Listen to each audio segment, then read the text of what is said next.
Mr. Rupert? How can I help you?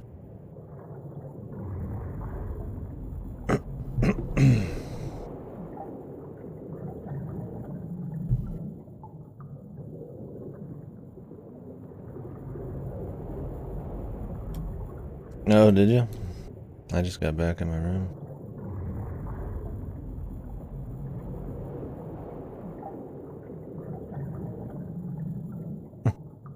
No. Really chance. I watched the Paradox thing and then I went to the throne.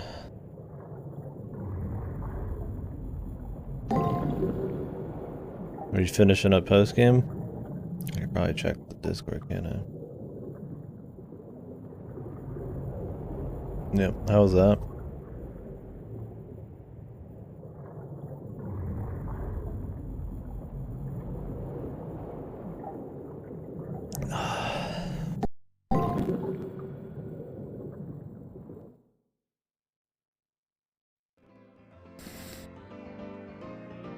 I don't remember it well. I don't remember if I did it. I don't see myself doing a post-game raid, but I might have. I did all the other ones.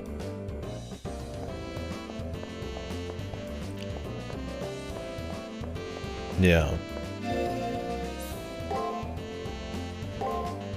Oh, really? Yeah, I don't remember that, so I must have not bothered. I just did the dungeon.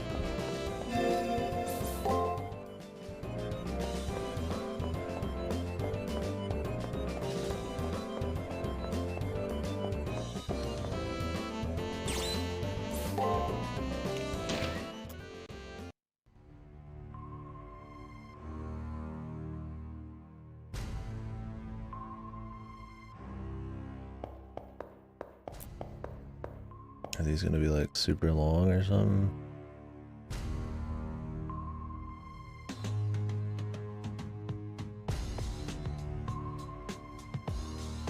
Yeah, I liked the dungeon. And the music for sure.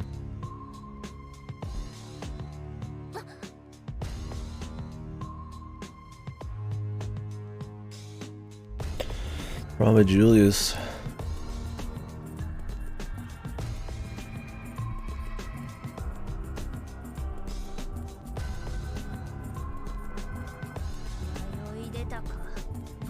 What's that?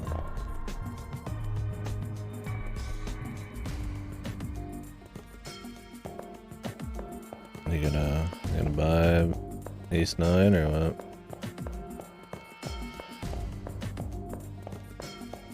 Finish the fight.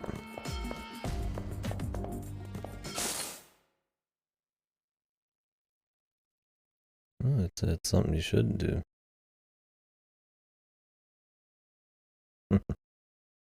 Could pay $10 or whatever.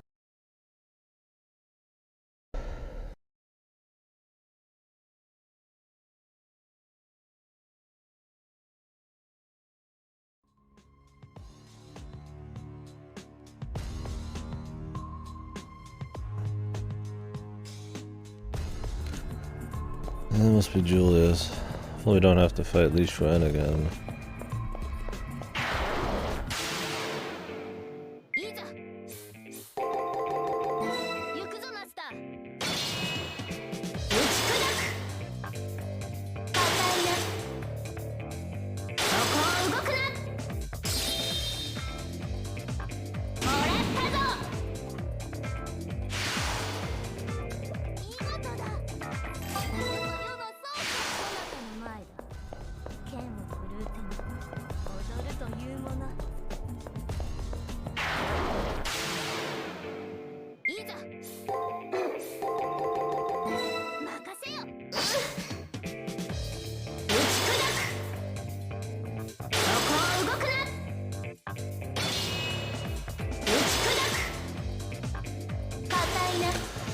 What are you doing then? What's happening? Are you gonna start streaming Lifeline or something?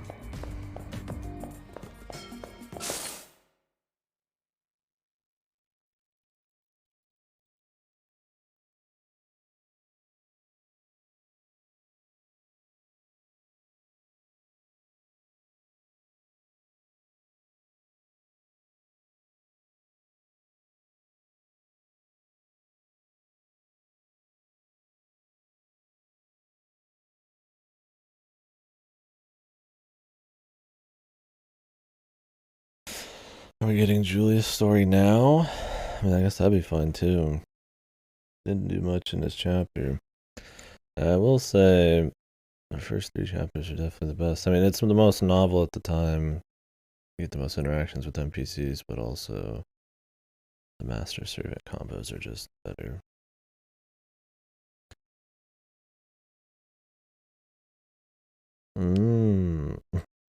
Was it on a good sale or something?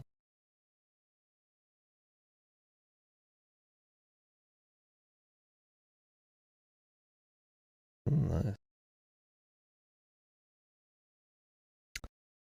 There you go. Little grade ace. That'll be fun. It's a solid game.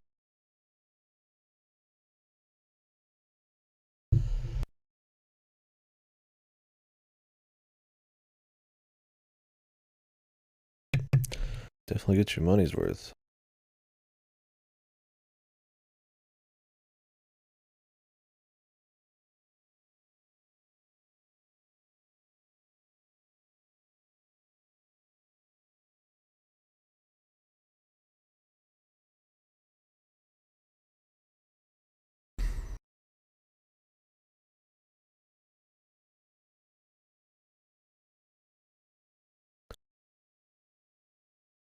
What did the Harways experiment on Julius here?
Yeah.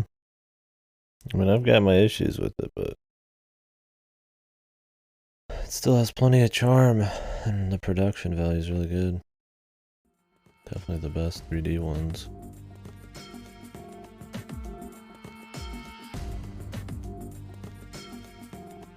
It's good you played Layton versus Wright.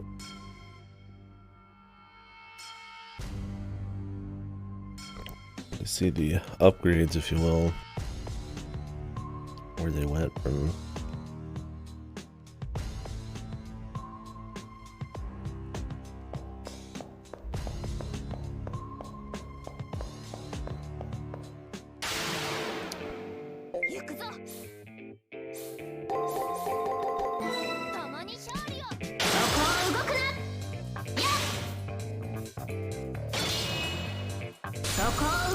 Still fun, yeah, that's how I felt about Great Ace.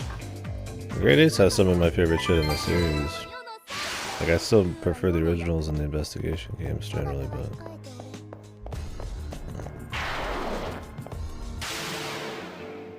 I don't remember where I put it on my tier list.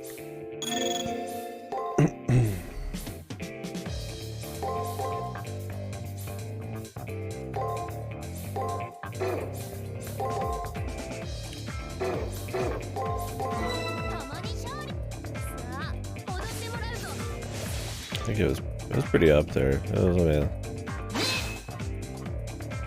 I'll check it out. Yeah, I don't think any Ace Attorney game's bad. Gotcha. Are you gonna stream that today, or?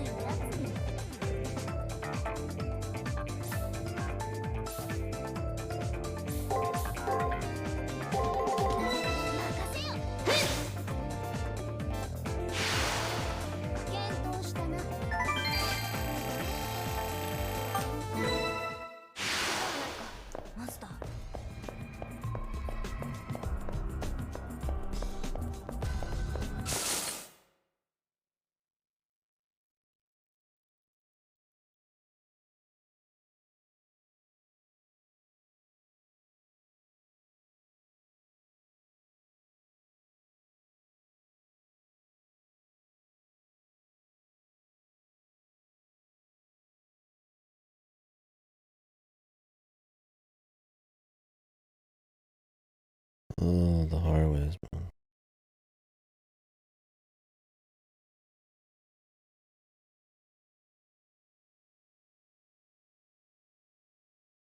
His knowledge burned into his brain. Jesus.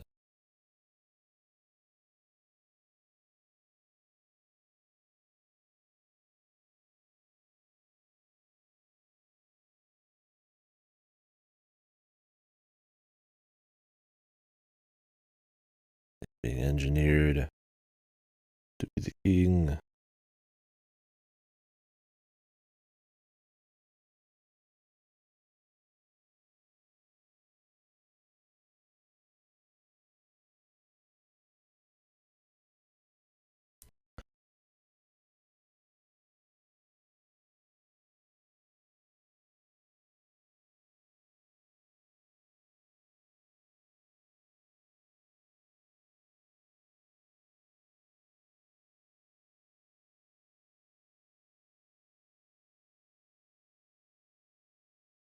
Well, he's talking about his summoning.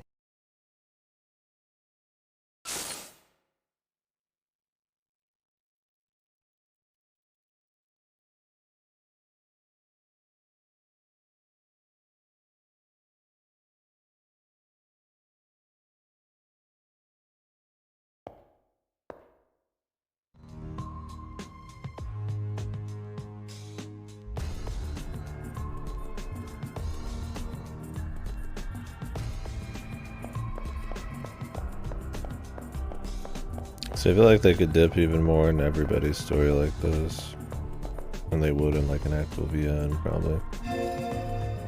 Although some of them, like I'd say the first two are just fine, right? The way they were. They were simple concepts, played right. Julius and the Harways, like this guy. Kind of need to learn a little bit more about the situation.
Hey, what's up, Yuria? How you doing today?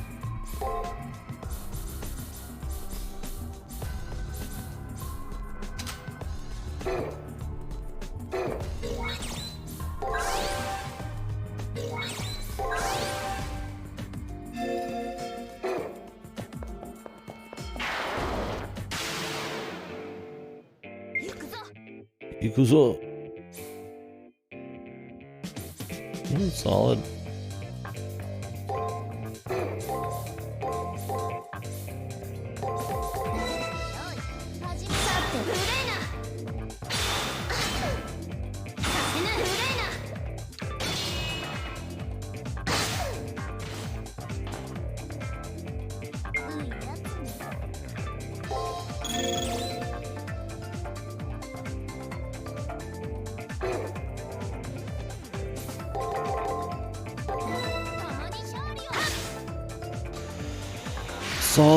Solid. A little tired.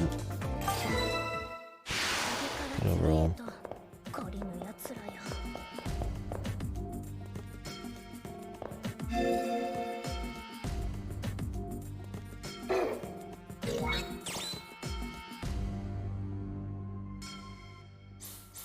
Oh yeah. It's been enjoyable, but yeah. It's very flawed in a lot of ways too.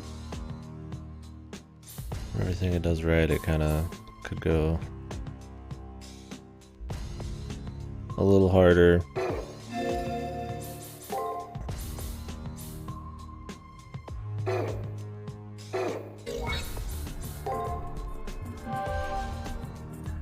Something to remake I could see actually being pretty solid, but we'll see if the remake pans out.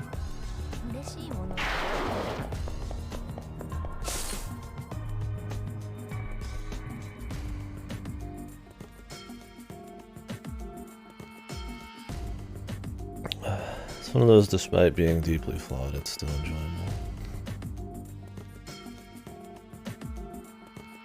Just a far cry from the quality of the original VNs.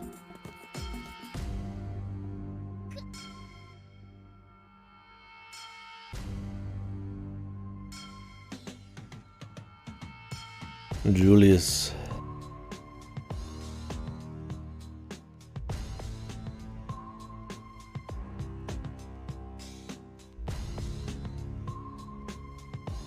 Julius is hanging out.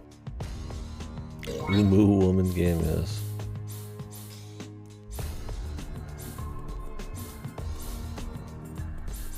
Yes, indeed.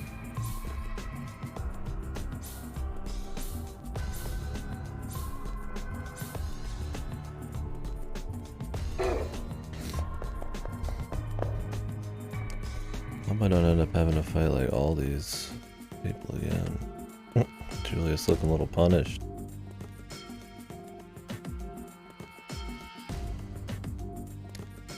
Moo, she's for me. For you.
Relic of the past.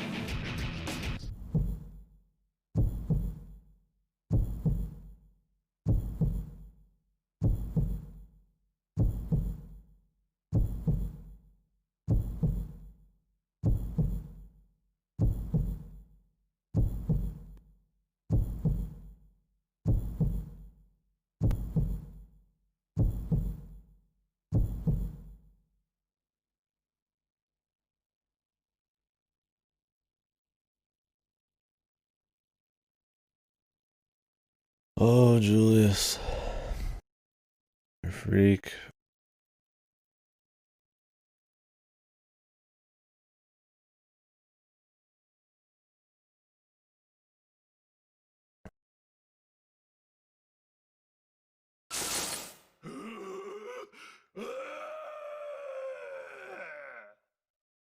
He's not looking too good. I don't know if he went berserker. He's just like glitching out.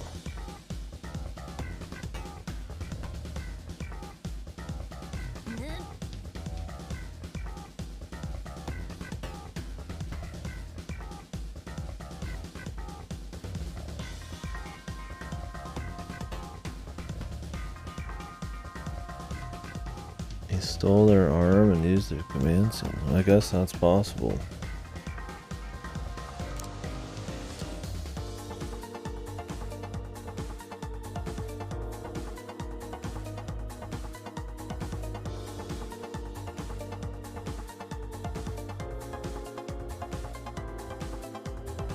belonging to 2 classes. Whoa.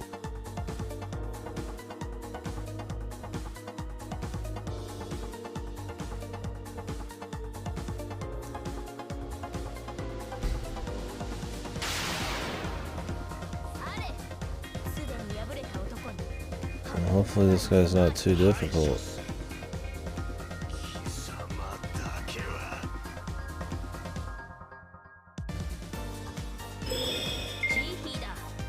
Like another full fight.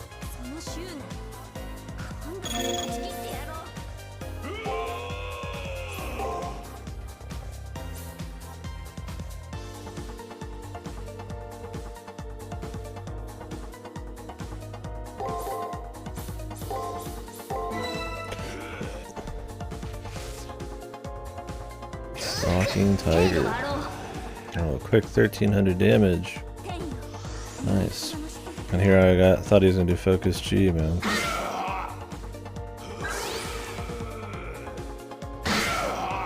he doesn't have that much HP, but doesn't really matter.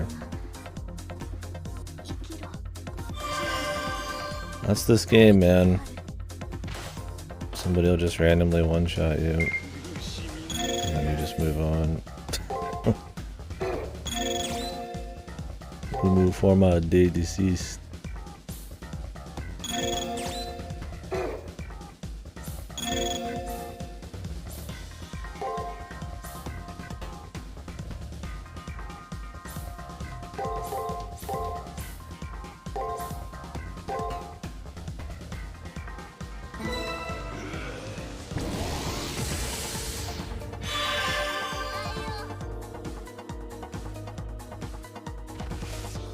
He's gonna use it every turn. Are you kidding me, man? I need to just defend the first turn then, every time.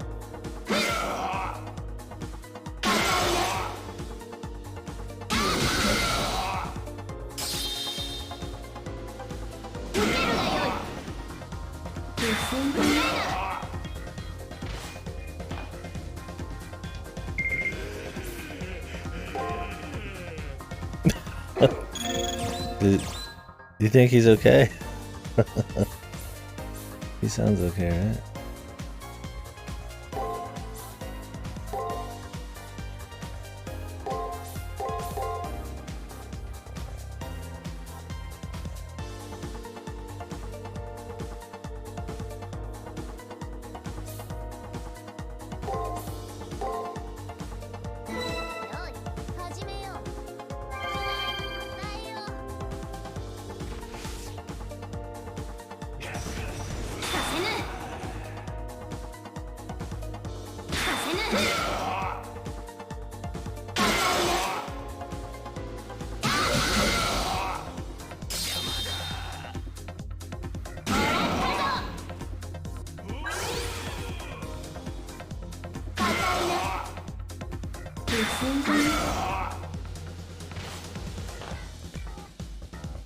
Yeah.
It's a little bit more hardcore when you've seen him before he goes berserker mode.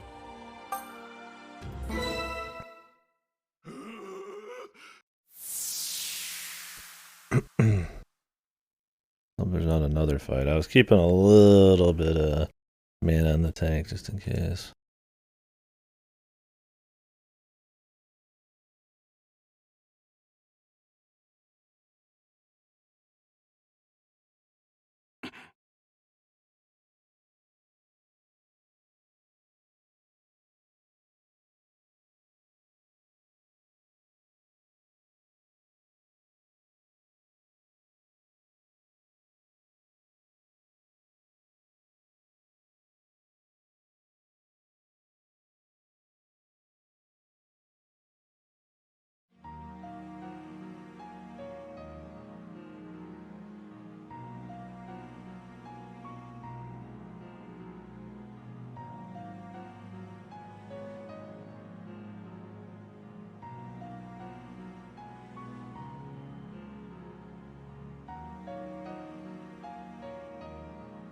Oh yeah, I did ask that. What if you don't ask that?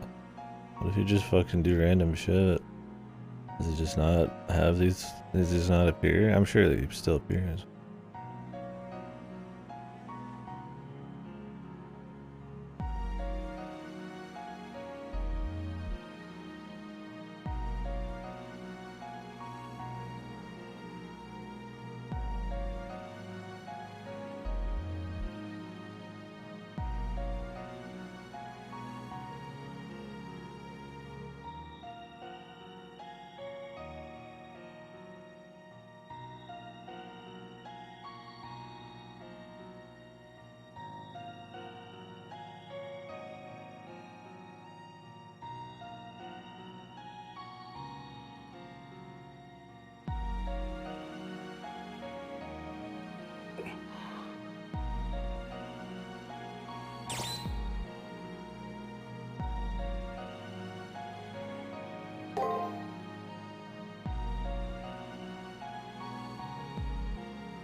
An insect.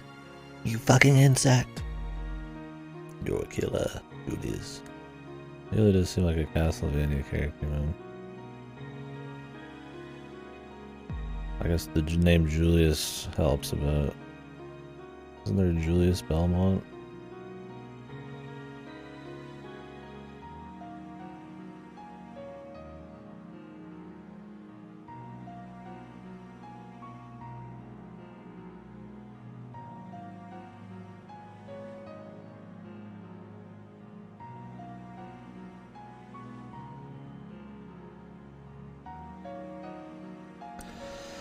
His finger reaches her cheek. She's 1,000 feet away, brother. What does he have? Fucking elastic arms? Yeah, the presentation doesn't always quite line up with the tech.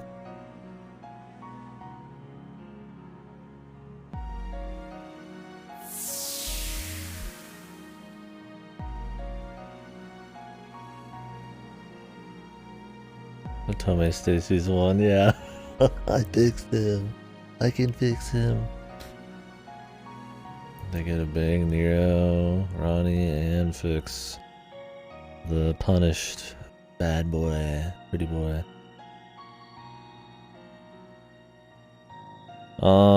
There's Fate Extra, Fate CC, Fate Extella, Fate Extella Link. There's an anime, a blog post apparently that's important for Extella. Yeah, 4 games to my knowledge. CCC isn't translated, but we will be playing Extella soon. And Extella Link in the future. Yeah, I've heard the Extella games aren't terribly good. But we're gonna give them a go. I'd like to play CCC before that, but it's relying on a fan translation.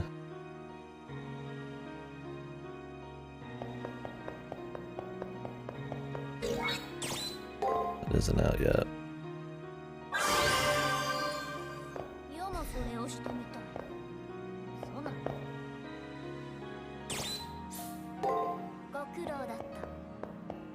It'll fix everything. It's apparently way longer in this game, like twice as long. I don't know if it's just more gameplay or what. I wouldn't want more gameplay.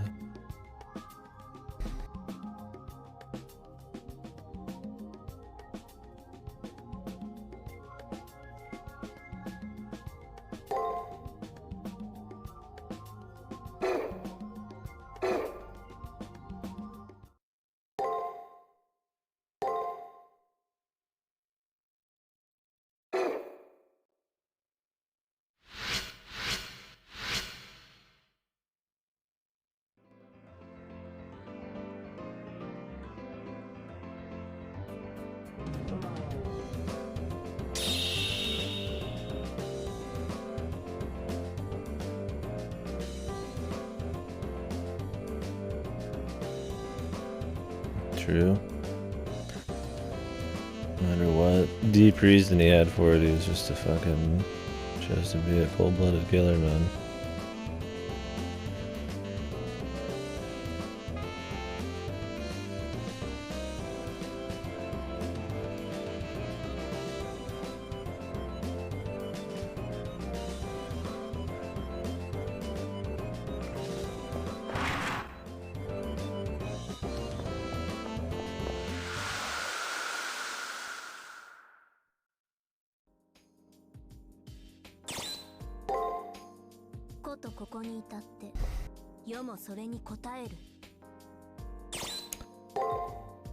I mean, technically, Faye goes in cyberspace a lot of the time, isn't it? That's more, I guess, time travel and alternate realities and shit. But isn't there some cyberspace shit in there too? Maybe not. I don't know. I don't remember. I guess the joke chapters wouldn't really be a thing either.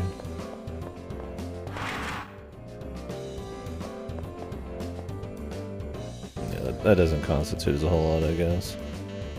I didn't read a lot of the events.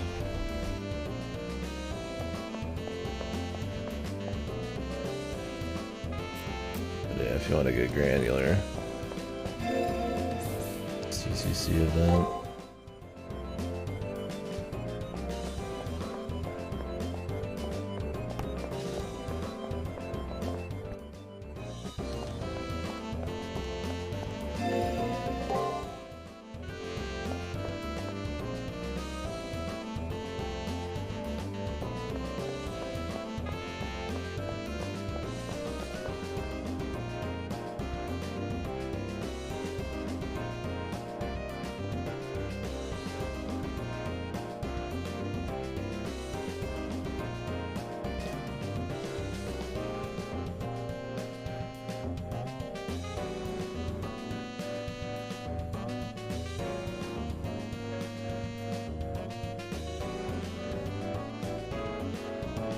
Yeah. It was using computers and stuff, but it was not simulated.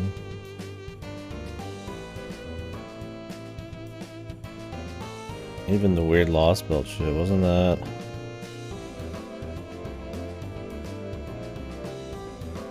Like possible alternate realities?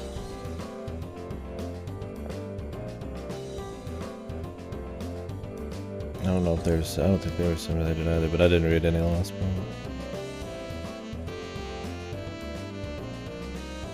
Yeah, I said that right after Fast though. When I thought about it, I was like, how many actually simulated worlds were there? It was mostly time travel shit.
She has her endearing moments, just because she's not a blank slate, but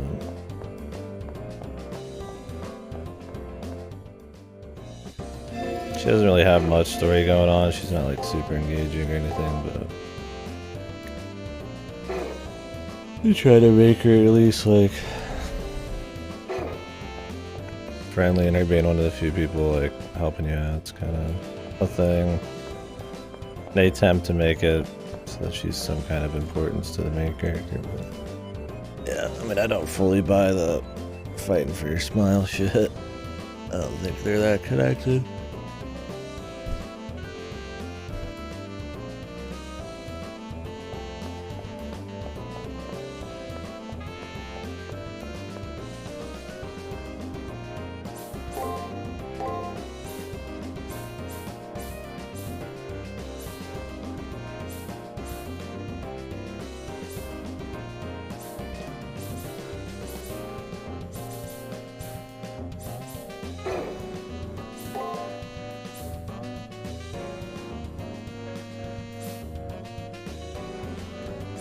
Yeah, you think they'd push the angle where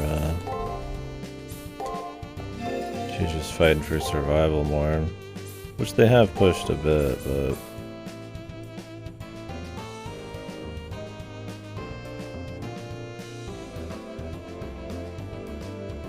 this game's too loud right now. One second.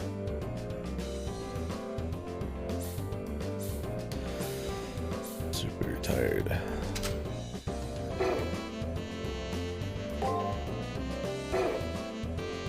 I keep waking up exhausted.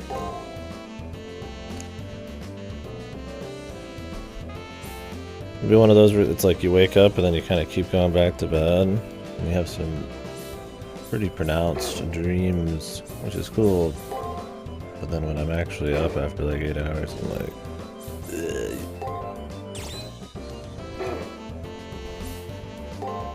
Yeah, it's happened to me the last 3 or 4 days. I'll have some cool dreams or some bizarre shit, but like, I feel like that's what happens when you're like near the end of sleep, but then you keep going back to bed.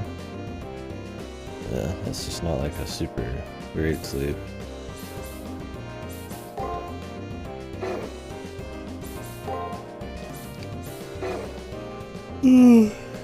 Makes it hard to talk without just being half dead. What was I doing? Oh yeah.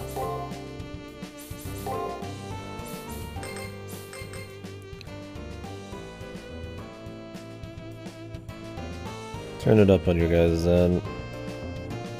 Louder shit is, the harder it is for me to focus on talking. I find it really distracting. Shit's loud in my ears.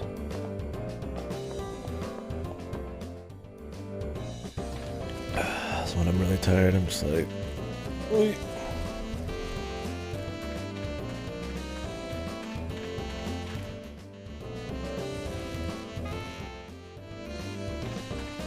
Yawns are contagious, dude. They travel through the airwaves, through the digital world.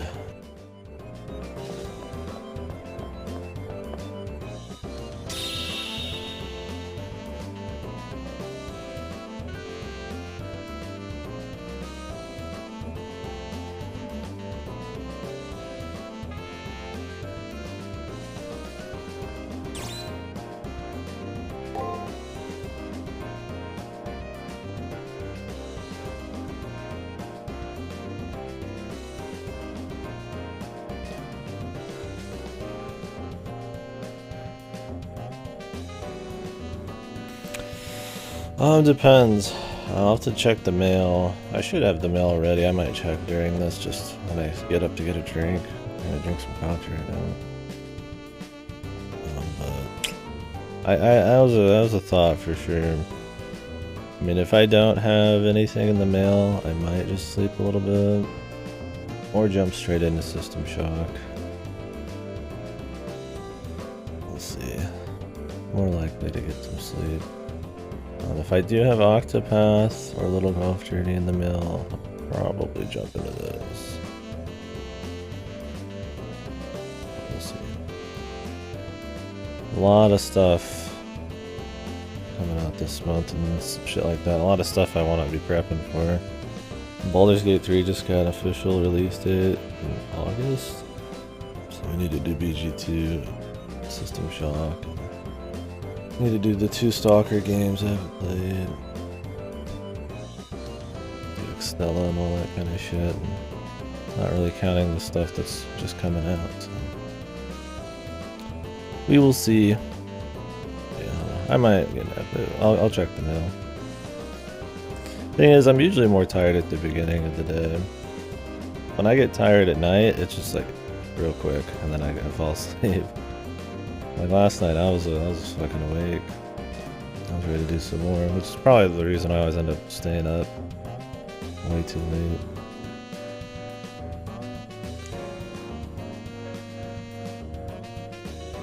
Like when I eat in the morning, and I'm just like, the first few hours of the day, I'm just like, bleh.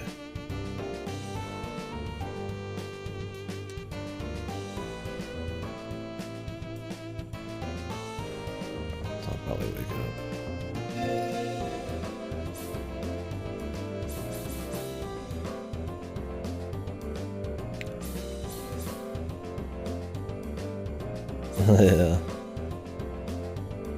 It's not like it's hard for me to like get out of bed or anything, but it's just if I get on the stream when I wake, or not too long after I wake up. I've been awake for a couple hours now. It's like you just notice it a bit more. You need to play, you need to talk. There's a certain quality of conversation I'd like to, or at least just commentary on the game I'd like to sort of have. Not in a way I'm like forcing it, but just like when you're scatterbrained or when you're not all there. Everybody has that. So it kind of just sucks on the stream because that's kind of the whole thing. If I was just doing some offline work or something, nobody'd really know if I was tired. I'd just be slower.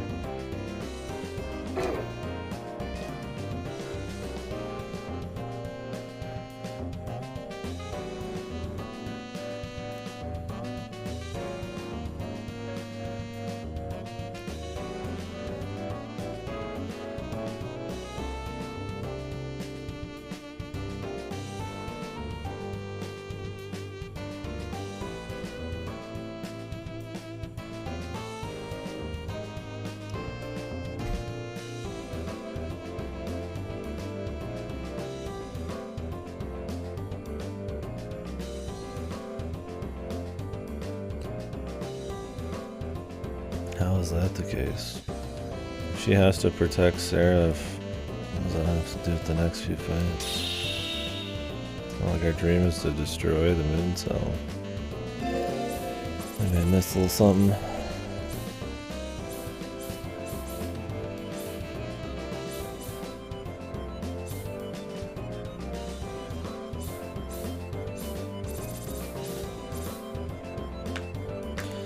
Destroyed the mood, my final message.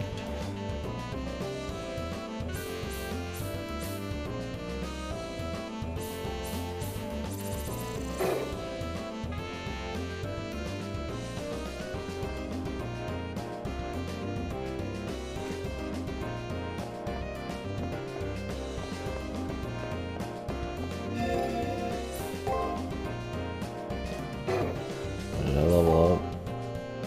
I did.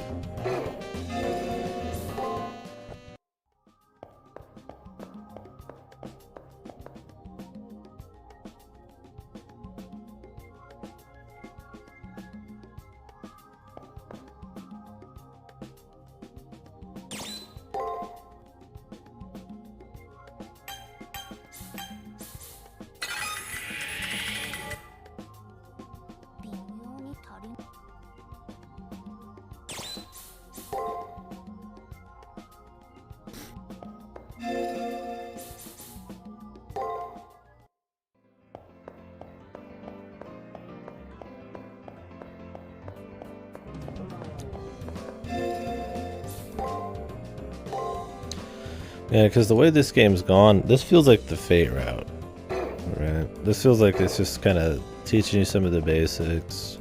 You get some fun character moments, some okay stuff here and there, but like stuff that really would dig into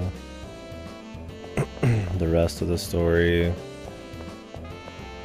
would be like another route. And I imagine CCC is supposed to kind of be like that, like something a little bit crazier. We'll see how this ends, but so like I'd like to play CCC, but yeah. It's not like I'd start it right after this if I could, unless it was shorter. But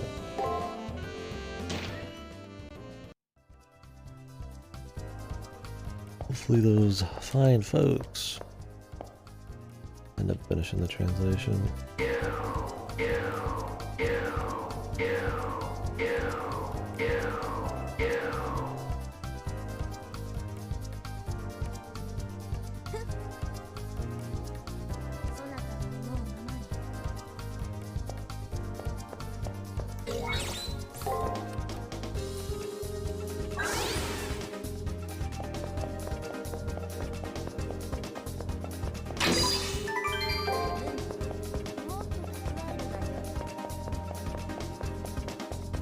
Is there no Taiga quest in this chapter?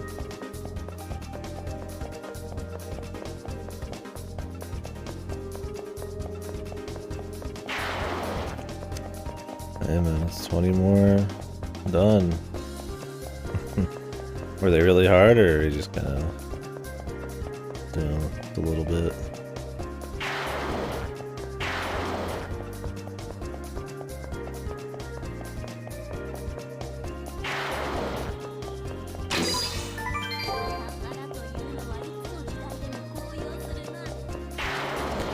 It would be kind of odd to have a Taiga quest in the last chapter when it's supposed to be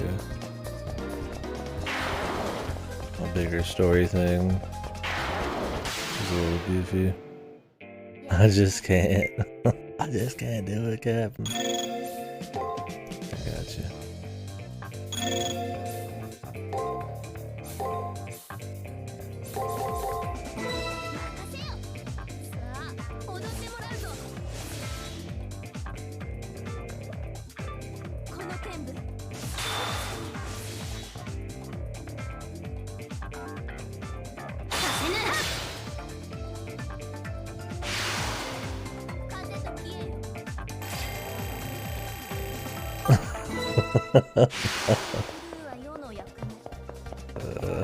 Sounds like torture, man.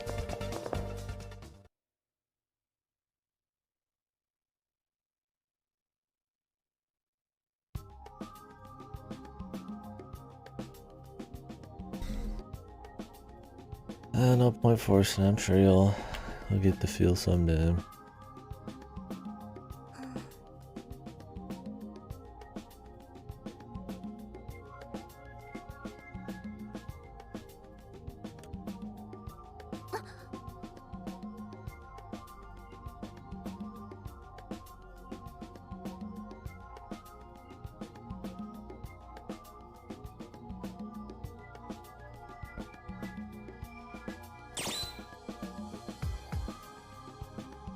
Share your soul with me.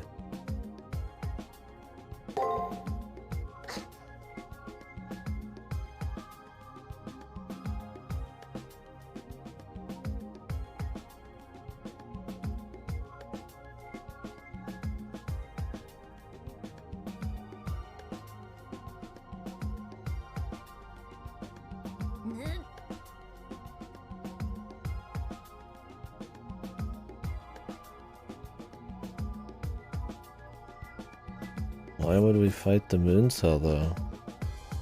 I don't get it. We haven't even been prepping up some fight against the moon cell. Just a fight to survive and possibly wish ourselves into existence. Does she know something, or is this just like a very odd segue into what's gonna be like some true final boss?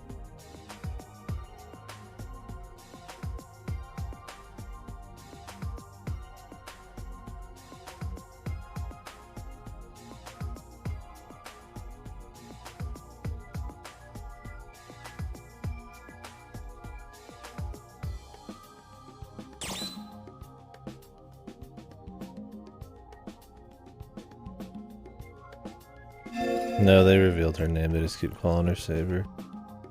They revealed it like 2 chapters ago. 2 or 3. In the Julius chapter.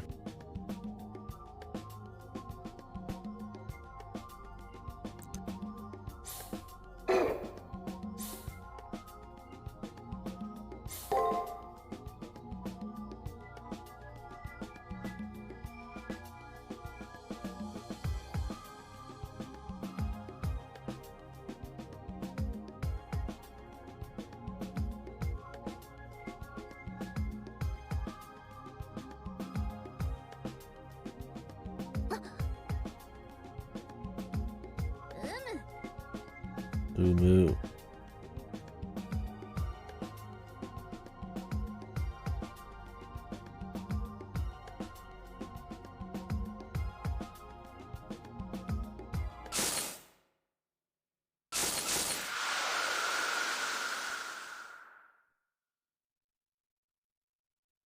Enemy, Forma de Kirby and Mooncell.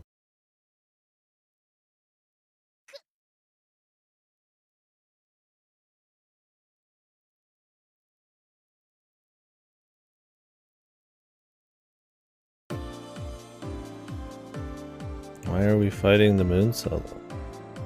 I never felt like they played around with the idea of wanting to just destroy the Grail War or something, but there was never a point where I feel like they were like, we're gonna destroy the entire Holy Grail and moon cell, and that's like one of the major driving forces.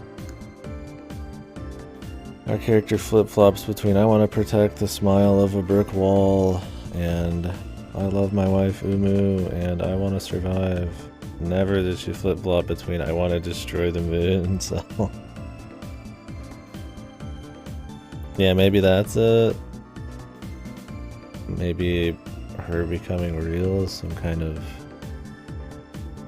affront to the moon cell? I don't know.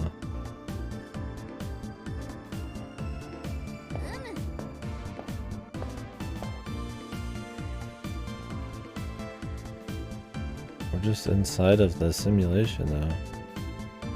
Wouldn't we be completely dependent on what the Seraph wants, or do we actually have some power that it can't control? Nice ass. Is there gonna be a fucking boss in every son of a bitch in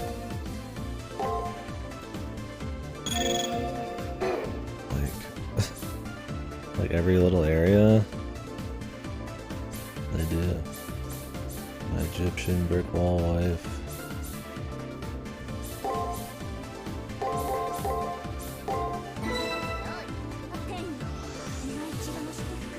Waiting for like just a boss every single fucking like area we go to.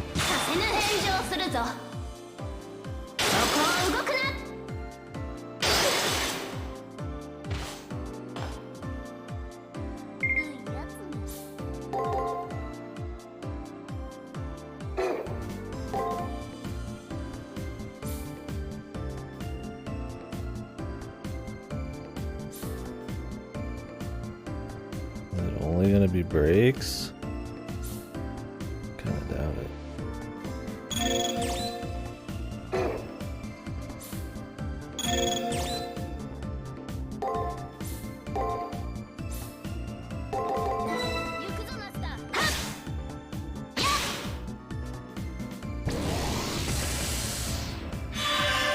I'm sure he's gonna use like a spell on me. And one shot me, they love that shit.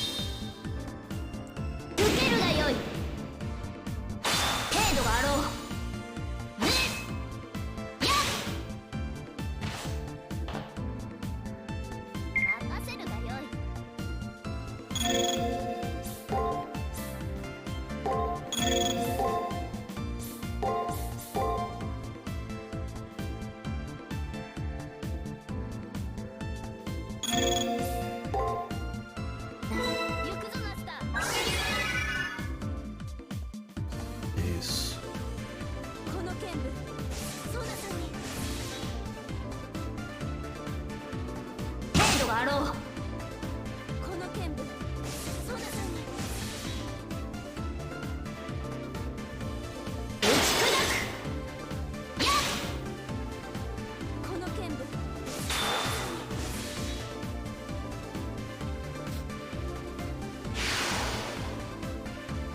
Okay.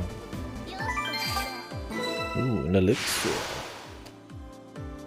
This will be very nice after we get to the last fights.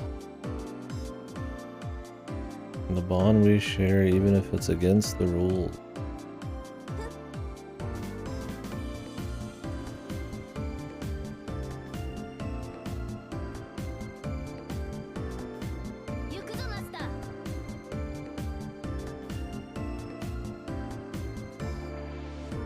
Huh?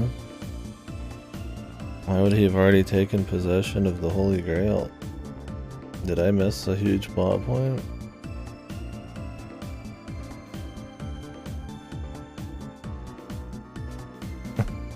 What a random thing to write. His getting the Holy Grail is dependent on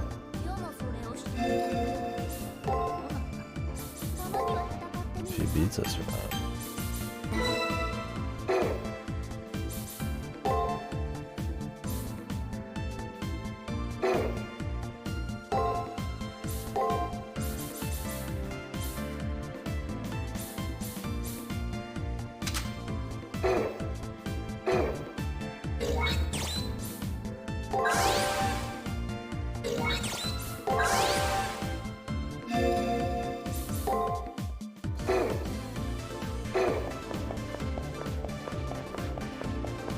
Here's hoping in the next one they make it so that you have primary mystic codes, but then also you could just use any mystic code when you're on the field.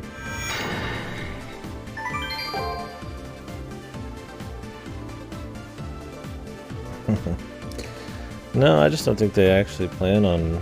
It's just a weird way, right? And I guess they were just trying to be dramatic. That they were wasting so much time. Like, I might have already won even then. It's impossible.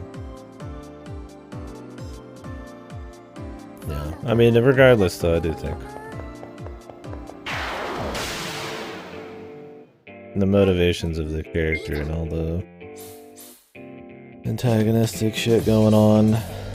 Seraph and shit is a little undercooked. Yeah, I think they're just kind of throwing shit out. That's why it feels like this is just a route in a bigger story or something.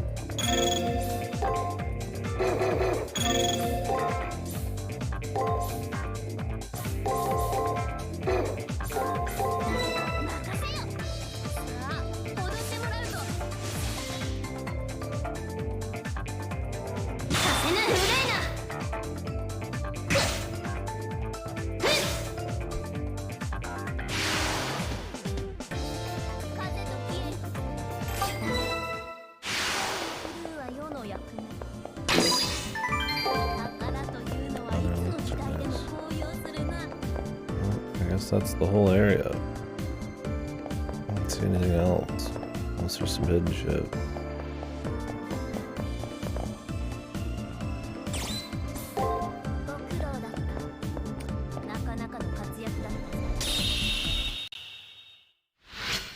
I mean, honestly, much as I joked about the For You shit, I don't really hate any of the romance shit in this. It's not like strong, but they at least attempt to reveal things about characters and have them bond over stuff that actually makes sense to them. It's not like great or anything, but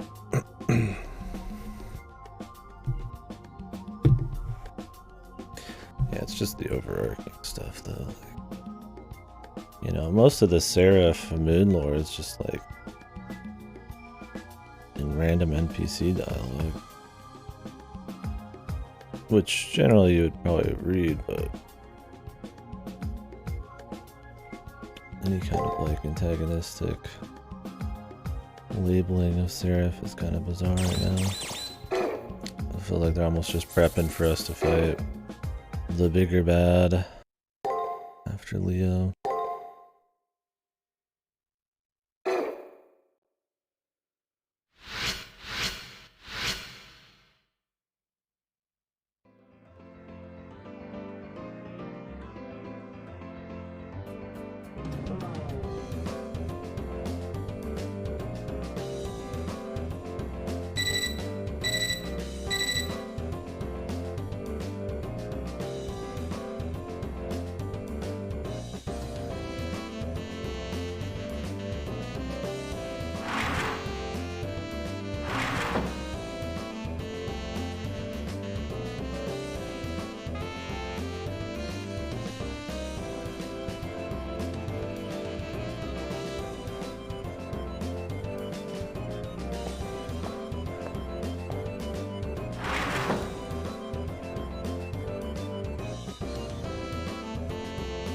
Kodamina's like pixel shirt, like pixel gradient shirt. It's Kodamine, but in a simulation.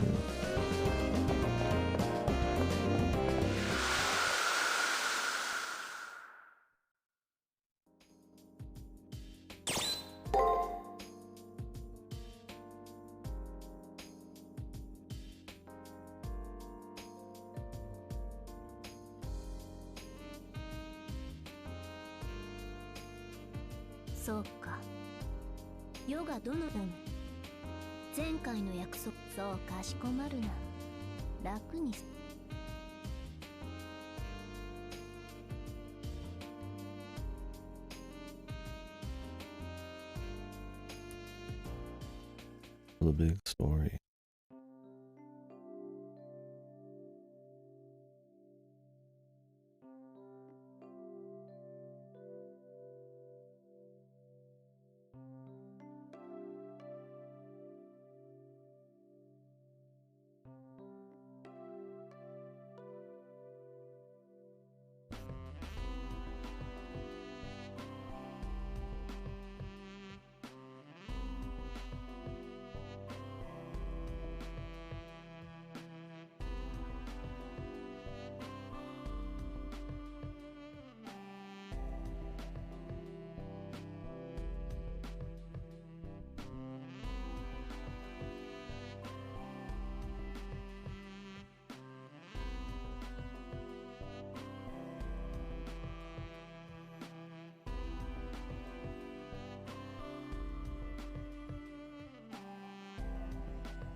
quiet music this time. For some reason. So this game's had very bad volume balancing. It happens a lot, but this game's been pretty shit on that front. And the music's usually at least loud enough, but you'll have times like this, and the voices are too quiet, the battle sound effects are either too quiet or way too loud. I mean, I don't care if something's just tuned a little wrong, but it's like, it hurts the delivery of the voices when you can barely hear them without cranking it so loud that the sound effects make your ears bleed.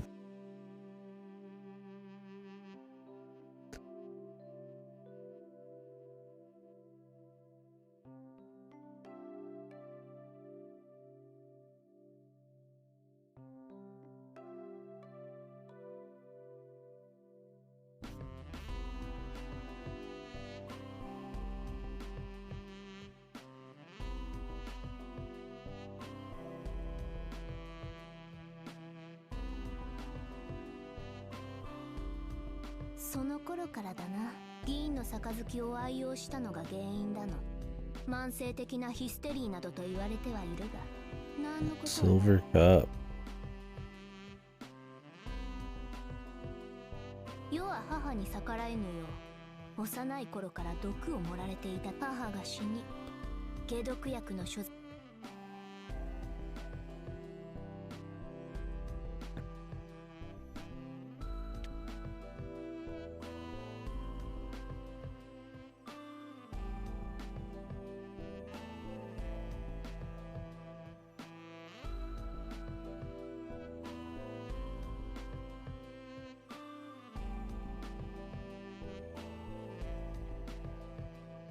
セネカに自陣されたのはさすがに答えた。世間一般でいう父のような男だが、あやつは自分のセネカの話はよそう。そのあたりは指示。あとはあれだな、ローマのとなると確かガリアにて反乱が起きたのだ。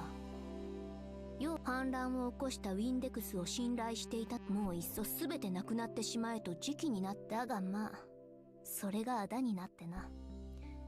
2年、世は元老院から皇帝の座を追われ、国賊として裁かれる身となっ。ここで世の最大の誤算があった。世は市民たちに、だから最後のだが何もなかった。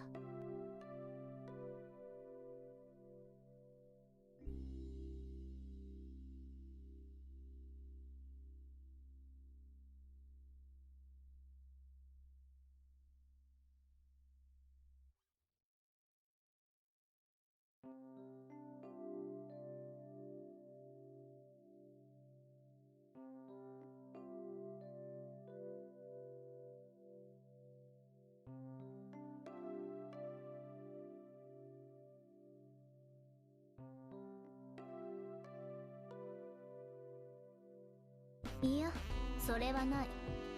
あれはむしろそれが最大の過ちだ。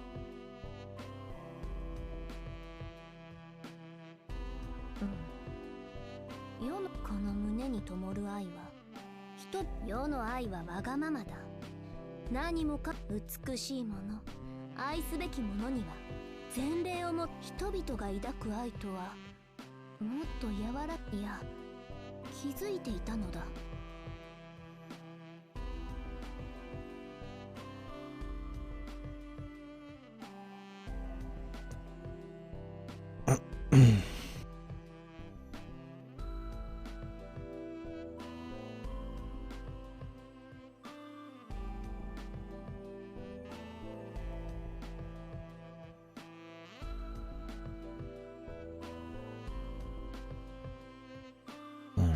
当然の話だ。世は勘違いの愛を市民に振りまいていた。彼らが世を愛する道理などなかったのだ。I wonder what they give for Redman's here. I mean, they sort of allude and explain some of what Redman did when he was older, but I think Manox said something about that. Did they go more into that? Yeah, sure, since I'll probably not be doing his route in the remake. So I either watch it or just been told. No, if they just kind of elaborate on his life before he gets, like, killed and counterforce shit or what?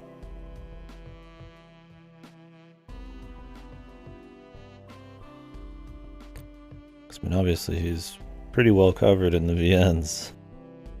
The stuff they don't dig into, they don't really need to, but they could.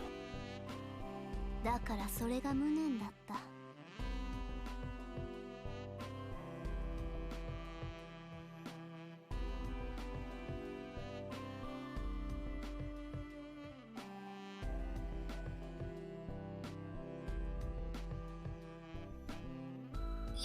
やめぬかその話は。だが死は怖いのだ。あれは痛い。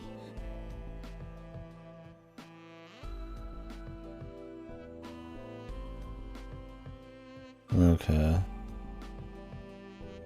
Life as a mercenary. Trained by this friend at the end of these workers. Okay. So yeah, at least elaborate a bit.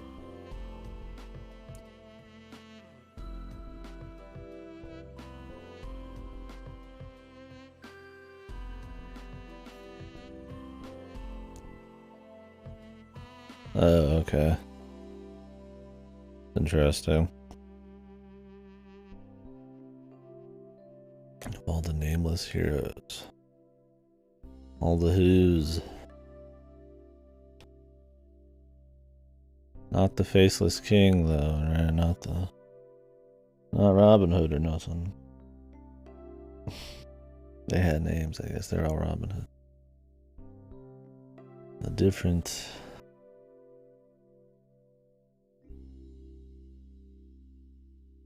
Okay. But his visual form is Red Man.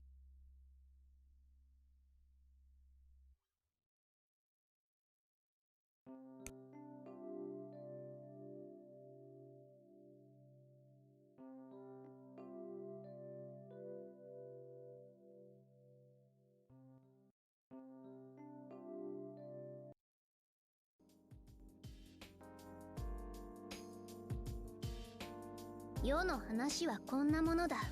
いろいろあったが、差し引きでは良い人生であったのだ。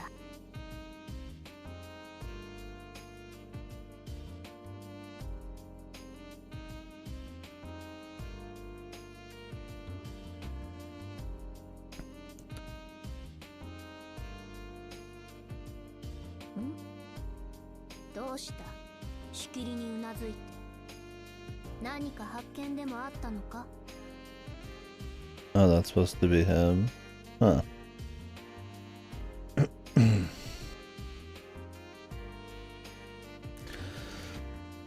With the different art, it's really hard to tell, man. He told me, hey, that's you. I'd be like, not 100% Red Man? Oh, is this not supposed to be Shiryu then?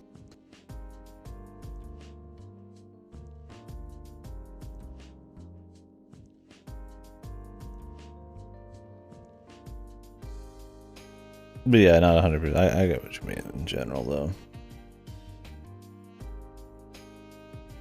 It's Red Man with a twist.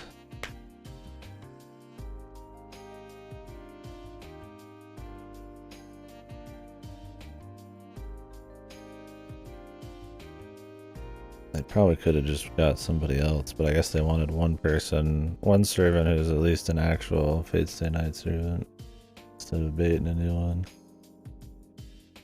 Or something.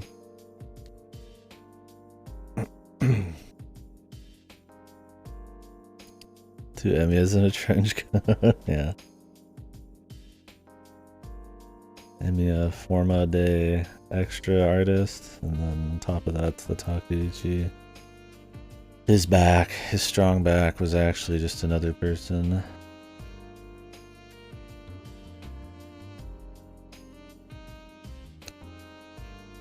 Yeah, I kind of wish that instead of Redman, as much as I like Redman, they just had done somebody new instead of Bait, and then having a returning character. I mean, not that Nero isn't still new at the end of the day, but they do get into her story and shit. So like one Bait would have been enough.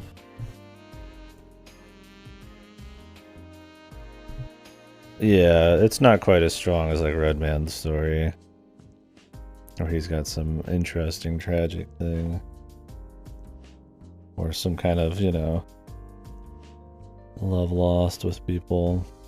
With her, it's like, yeah, they kind of joke about her being a shitty person or ruler, but it's more just, yeah, she's too good.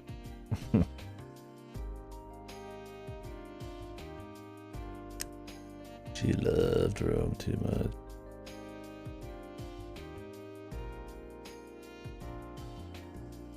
I mean, it's fine to have characters like that. Yeah, fucked over, but they're too good. But Redman's already kind of like that, where it's like, you know, he's trying to be super heroic, but it just doesn't matter. It's just more interesting in that capacity. But I mean, you get an entire VN for some of that shit, so. I don't know what Tamamo's story is.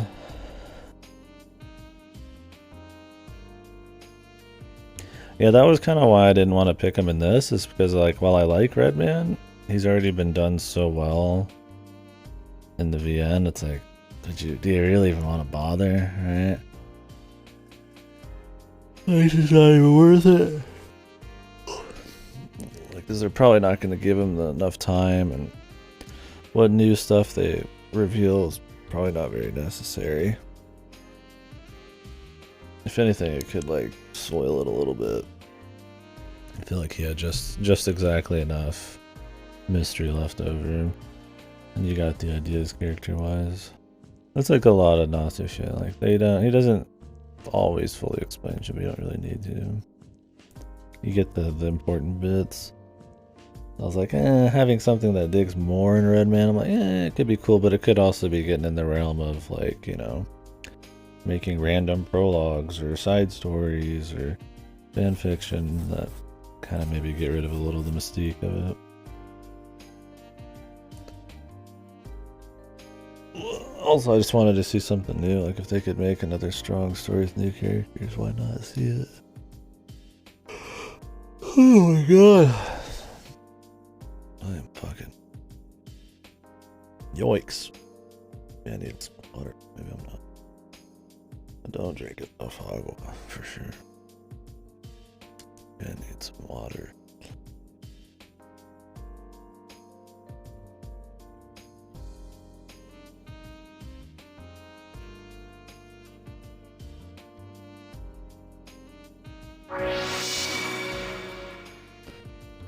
Yeah.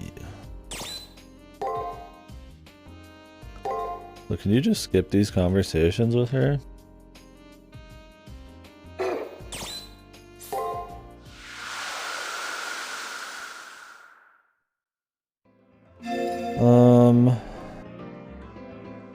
I think there's good interactions. I think the Robin Hood, Dan stuff's pretty good.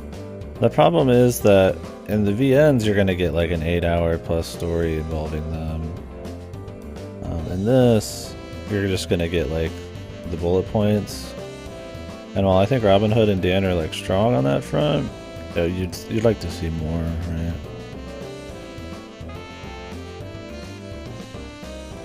Well, that shit's neat. Stuff like Nursery Rhyme is just neat conceptually, and where it falls in like the novelty front of the story, the pacing. There's some other good character moments.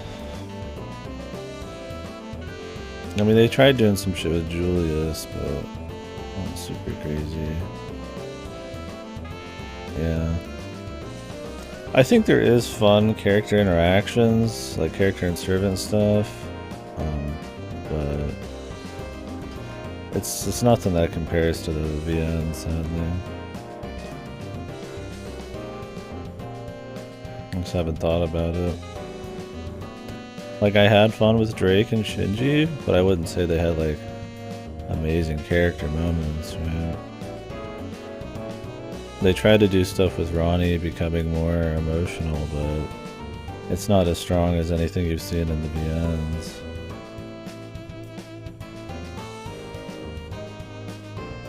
Yeah, that's what we mentioned earlier in the playthrough. Nas is really good at, like, leveraging strong concepts and atmosphere, but like in service of strong character moments, right? Like, despite it being like some urban horror battle royale with superpowers and magic, it's still focused on like strong characters, which is what keeps them really cool. And it's like, that's the most interesting part of this, is like seeing the different historical characters and how they interact with their masters. But after chapter 3, it starts to fall off a little bit. And the masters and servants, while they can be cool, sometimes they don't really have a good chemistry, or they're not as interesting as anything you'd see in the VNs.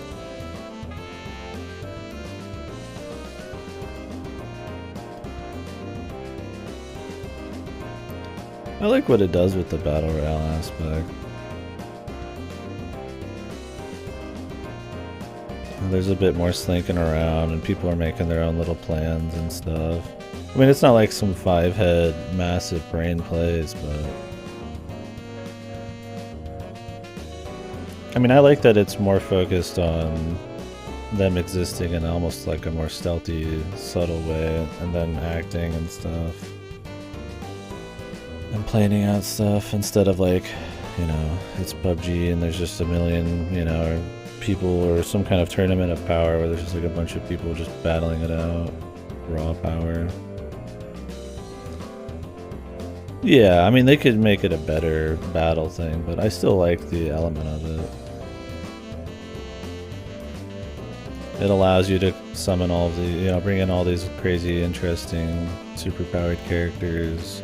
They all have some kind of like conflict because of the battle royale.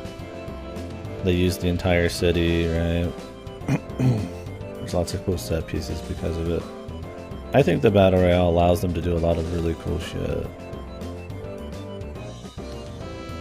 A reason to have like focus on all these different characters and stuff. I'm tired of people making a bunch of noise in their fucking cars, man.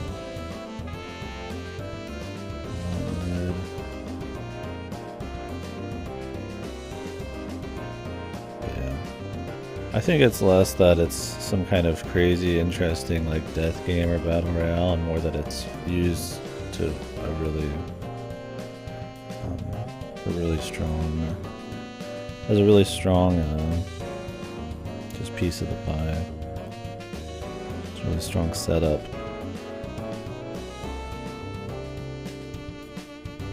Who is making all this fucking noise?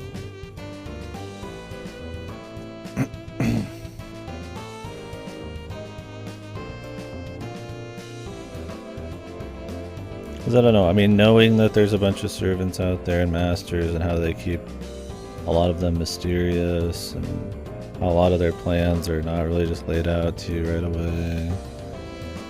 The powers that they can have and stuff. Like, just the idea of it being a battle royale, I think, is used really well. I don't know really what you mean by, like, how it could be done better. I mean, I guess people could just be smarter, the fights could be cooler. I mean, yeah, it could be more shonen, but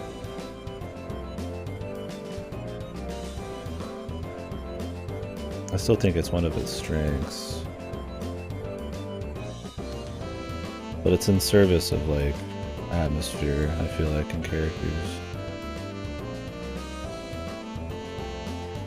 That's why when people say that it's just a shonen battle VN, I'm like, you kind of missed the point, right? That's just a really good setup for the rest of it.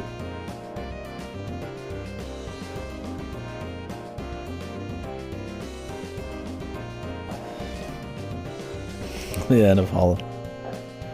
The stained glass scene, or I mean, that's the one I think of at the end of Hollow Act. Yeah. The Kino scene, dude.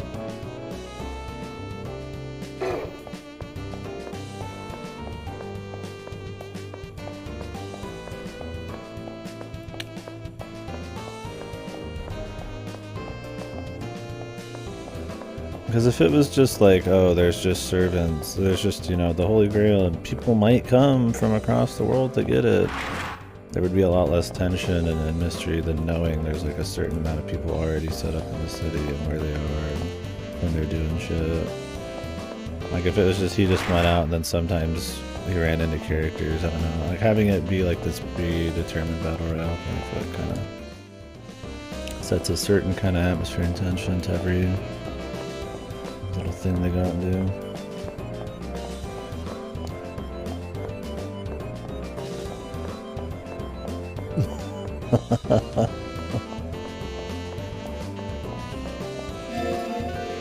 I still can't believe they took a fucking comedy skit at the end and then wrapped it all into like a fucking Ultra Kino story, and it actually works really well.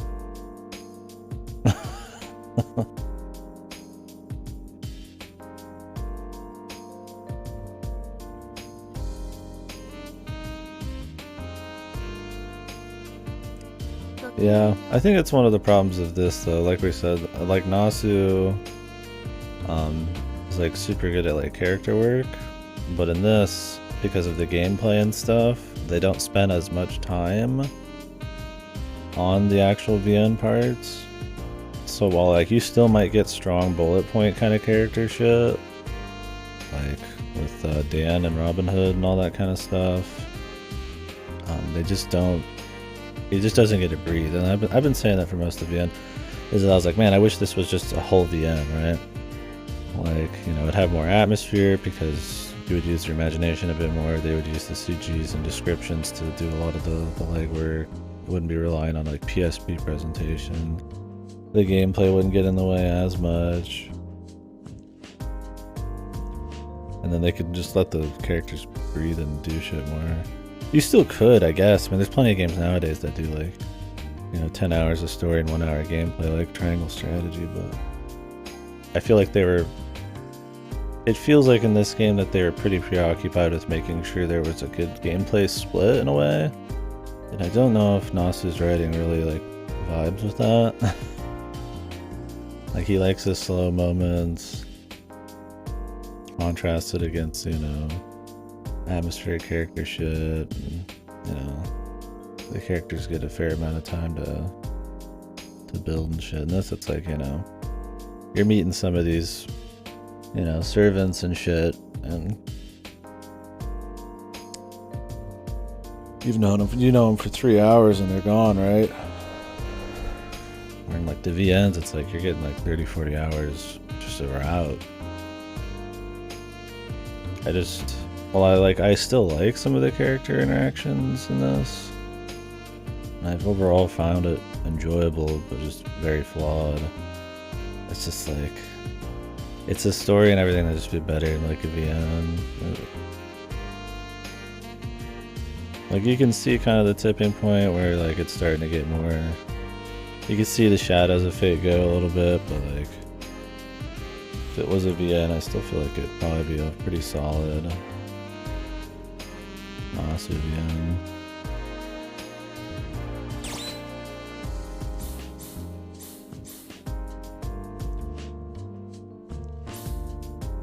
I'm so glad to see your smile. Question, do you have to pick a girl at the end of this? I'm not gonna pick Ronnie. Or can you just fucking do whatever? Can I just play everybody?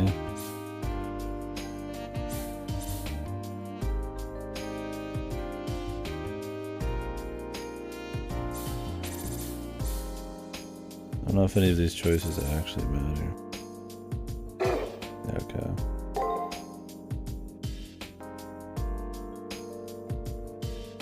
Yes and no. I guess the question is, am I gonna have to like, can I be careful about being too nice to Ronnie if we're going for the Nero romance? If it doesn't matter, then yeah, I don't care.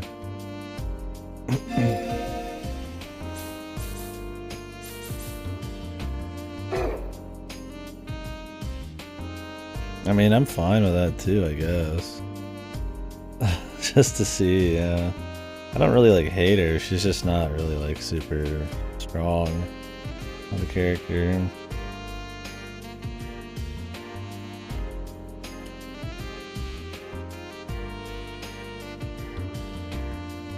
She's just kind of there. She's got her little endearing loyalty moments, but I don't really...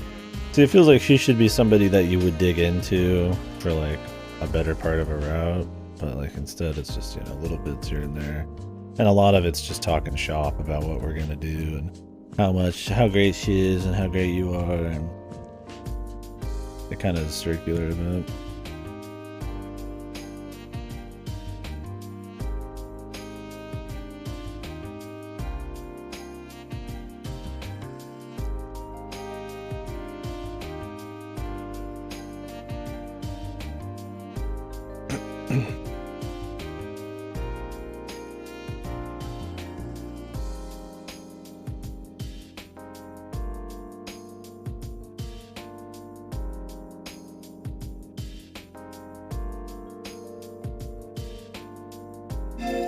She's talking about destroying it too.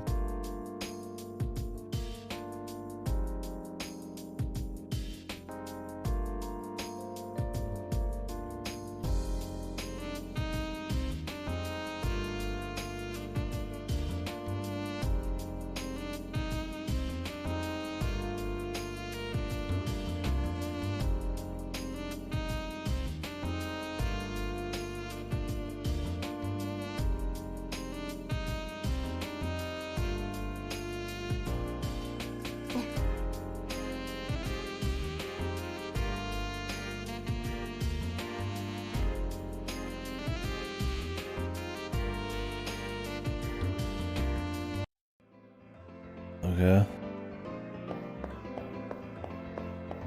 I'm gonna take all my wives home with me. My wish to become the harem leader. Make it so.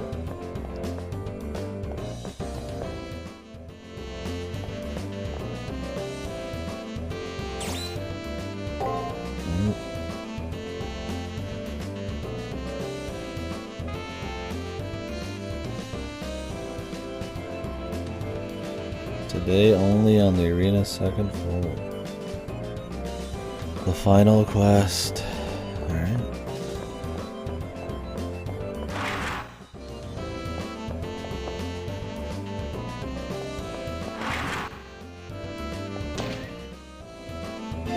What was the goal level? It was 35. Surprising because it's pretty close. Maybe it's going to be another short floor.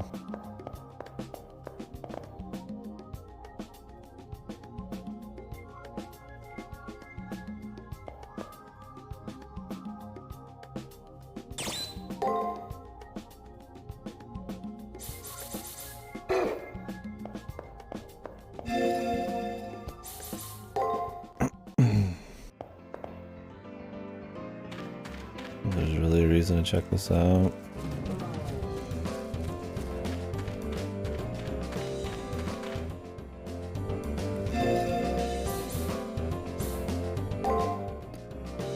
I do wish they'd make use of the different rooms in the school and it being a simulation to kind of have like some fun variety of areas. Like having it be like centered around the school and having NPCs in expected places is fine and all. But you could really take this, we're inside the simulation thing, and crank it when it comes to visual variety and having that add some excitement to the story. You go to the multimedia room once. That's like it.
World peace.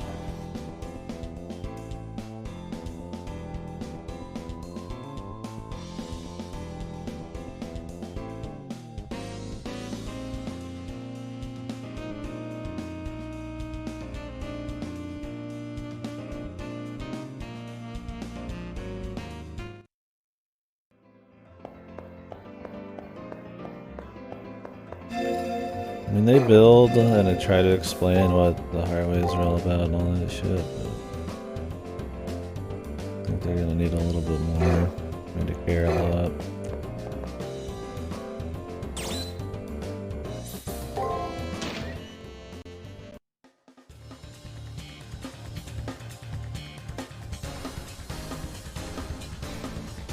And he seems to be almost genetically engineered magic and stuff.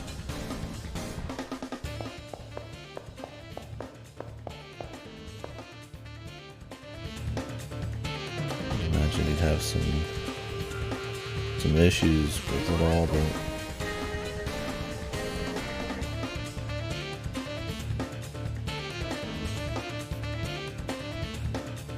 cool looking area.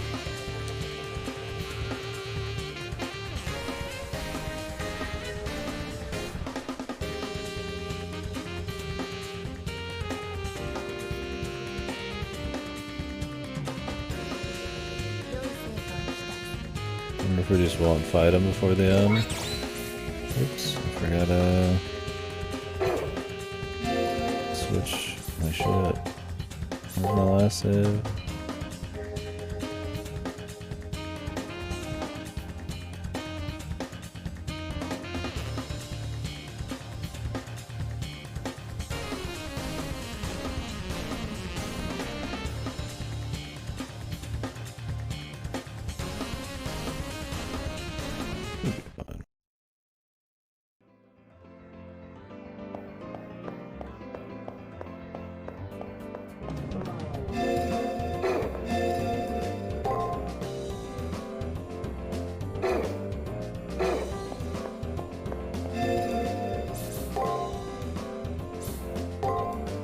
It's easy to forget if you save, because every area looks the same. Or not every area looks the same, but you go through the same areas a million times. So you're like, did I save here, or was that like 10 minutes ago, 20 minutes ago? The save I did an hour ago?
Will I be sad to see these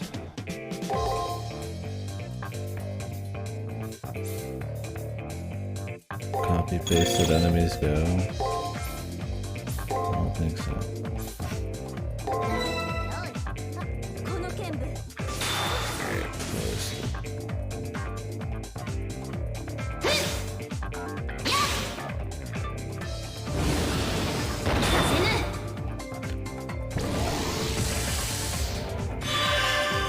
That's another thing too. There could be some better visual variety. It's that pretty generic, you know, the Heartless or something kind of thing. The shadowy enemy that has like a unified look or something. There's like a million of them.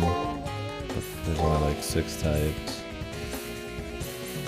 It's not like they play terribly different, right? Like they all just do the same rock, paper, scissors shit, and maybe have some slightly different patterns early on and a little bit of different stats, but moderately heals servants MP. It must be more efficient than the other one.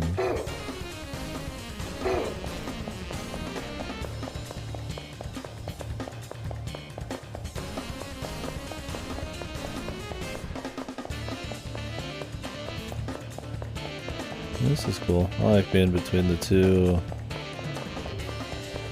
waterfalls here. Cool look. Teacher's emblem. She said it was deep in, I guess not. Pure ether.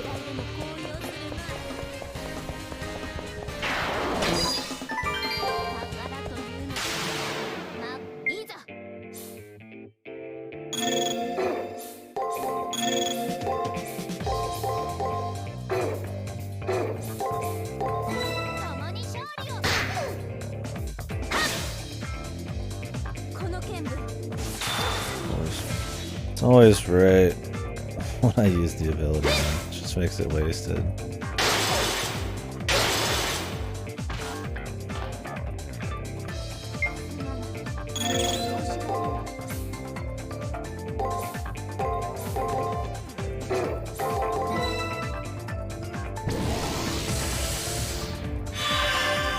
And luckily we have enough servant or master MP that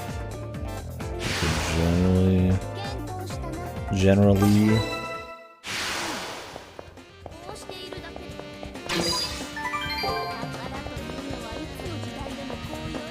give my servant a little bit more MP. Okay, well we got one of these guys.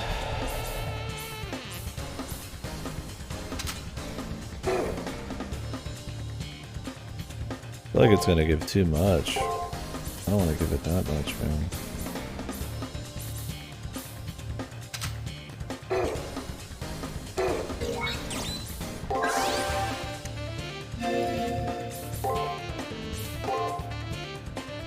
Like technically, even if the other one's more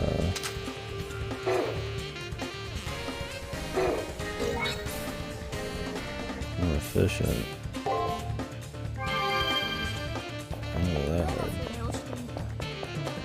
I don't know what's the deal with the homunculi. I don't know if killing them really does anything other than just give you like, or the Nephilim, other than just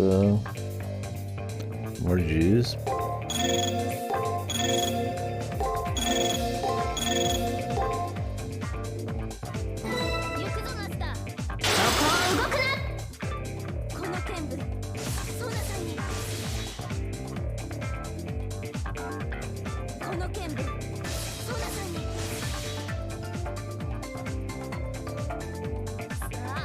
They're just MP dumps to me, man.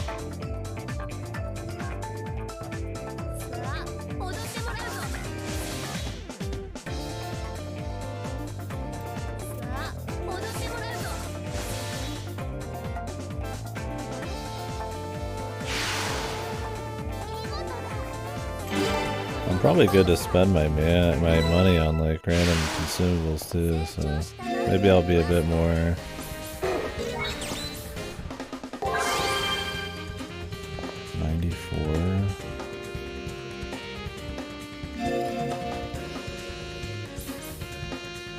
How much did I get? The other one?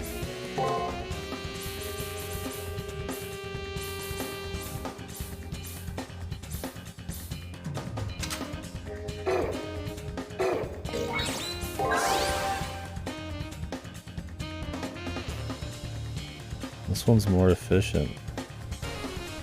Okay.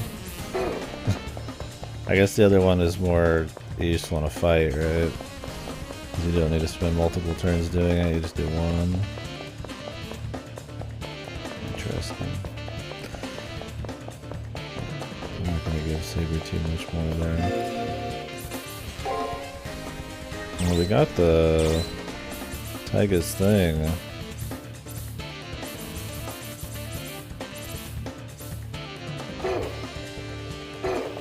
I assume that's what the teacher's deal.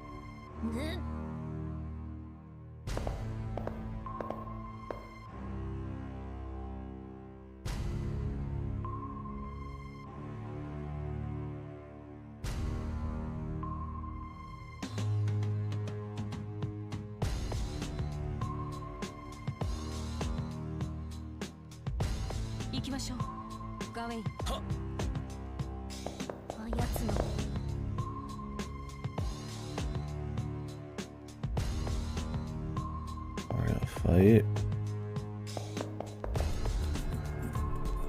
That might be as far as we can get today.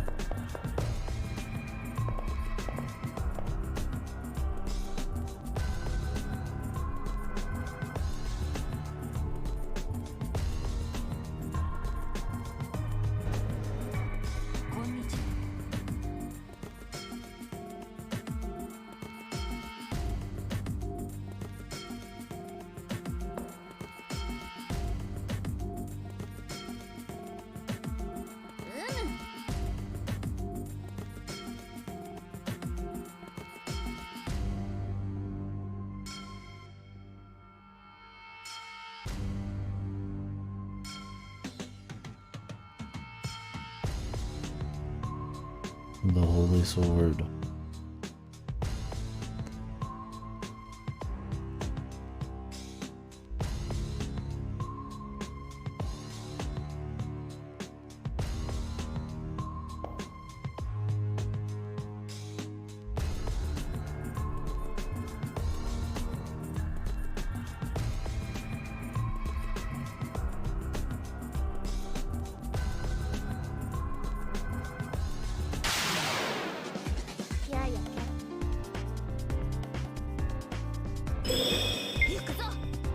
Got a single read here.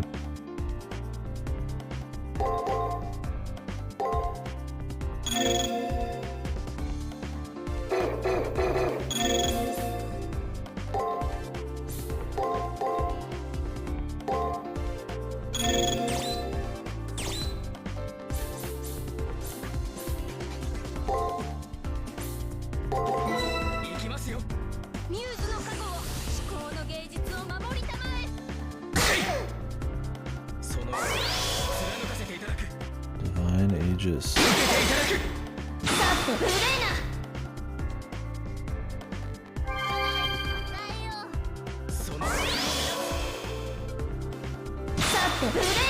Man's got a lot of buffs. And he's invincible.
Man's looking a bit invincible.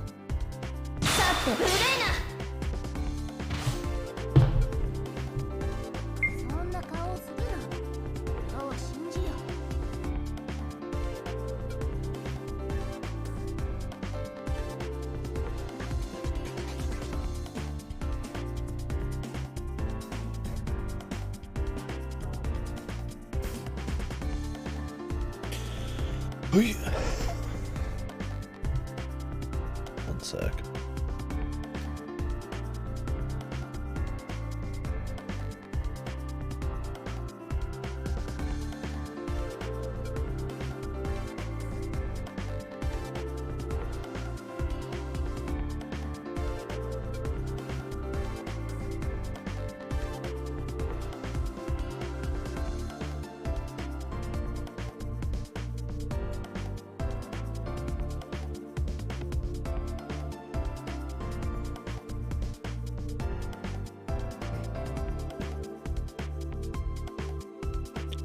The old blood work is online. I figured they're gonna call me, but I can check it really.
Alright.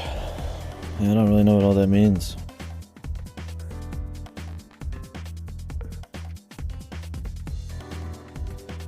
Hopefully they call me.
Wonder if Rin's gonna end up helping in some way. She did some weird command seal shit.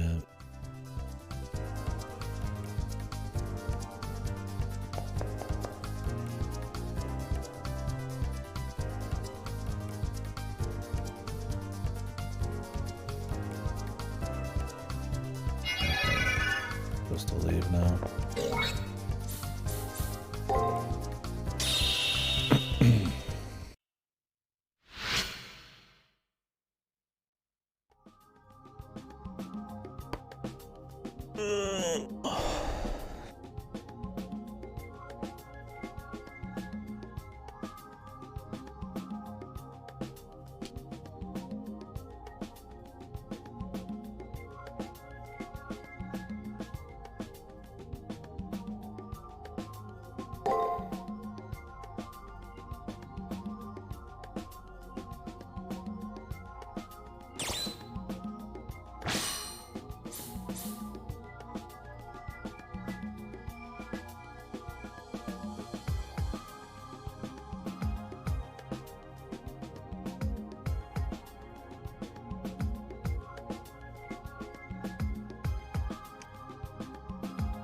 Yeah, sorry if I'm all distracted.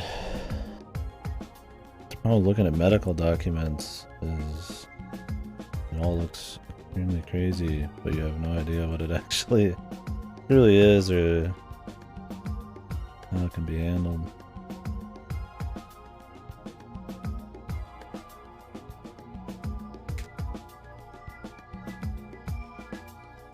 I'm hoping they call me, otherwise I'll probably call them.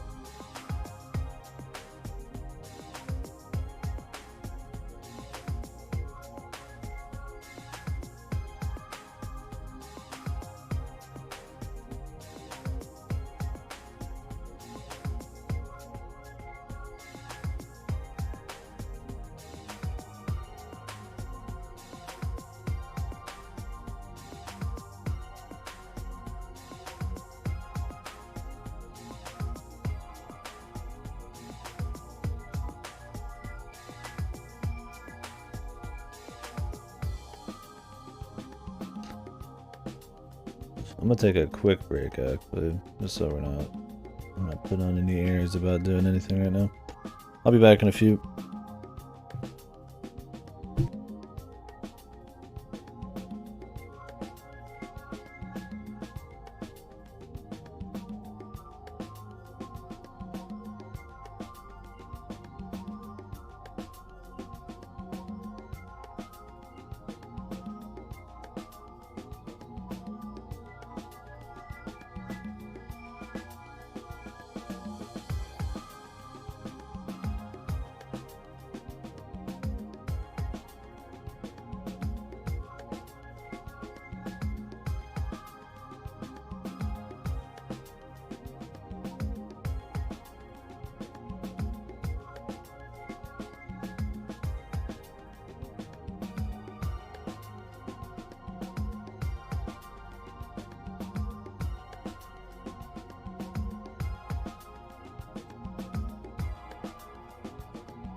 Okay.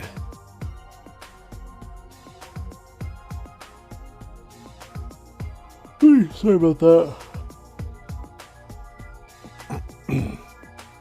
Went out and got the mail and looking up some shit. Got back the old blood work or whatever, but they haven't called me about it yet. I'll probably call them tomorrow because it's pretty late. I was like, I just saw the report or whatever online.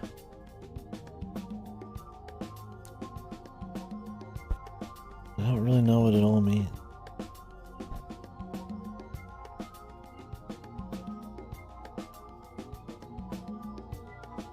What's up, Bradlos? Yeah. Would call them today, but they just published it, so I'll give them till tomorrow. Even if I'd have a better peace of mind if I heard about it today.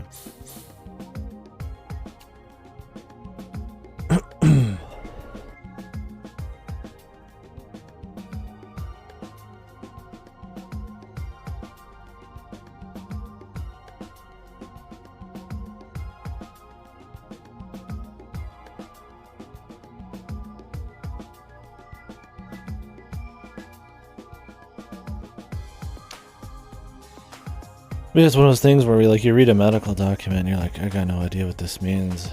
And every little medical thing has like an official name, so you're like, is this some serious shit?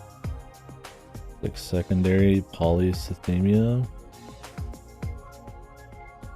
And all it really means is high hemoglobin. But on the note they said it was better than last time. And we just monitor and check it again in 2 to 3 months. So it's like, might not be very serious, but it's one of those things you Google that shit and you like look it up and you're reading the medical doc and you're like, I got no idea what this is, right? You just attach to certain words or something. You're like, oh, yeah, am I gonna explode or some shit, right? So we'll see. Hopefully they contact me. It'd be nice to contact me today. Either way, I'm gonna need to keep kicking the old health into gear, man. To have like an hour less of stream a day, I can go work out and make food that isn't dog shit. It'll be better for the stream because I'll probably be more here. More mentally here. You're healthier. Yeah, it seems like it would work fine. Yeah, other than the menu, the inventory, like, I think it'd be fine. Hopefully D4 is even better on that front. I'm really just hoping to hear back from them.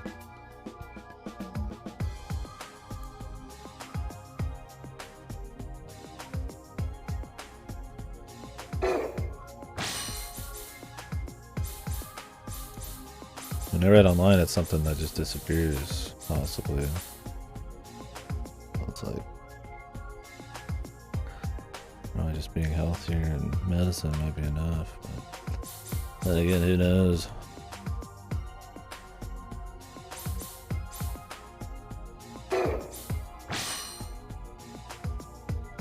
Apologies.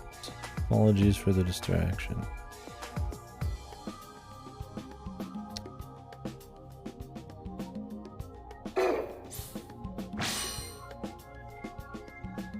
Okay, radial menu. How does like moving items around the grid work? Doesn't have a grid inventory? Or does that just go on?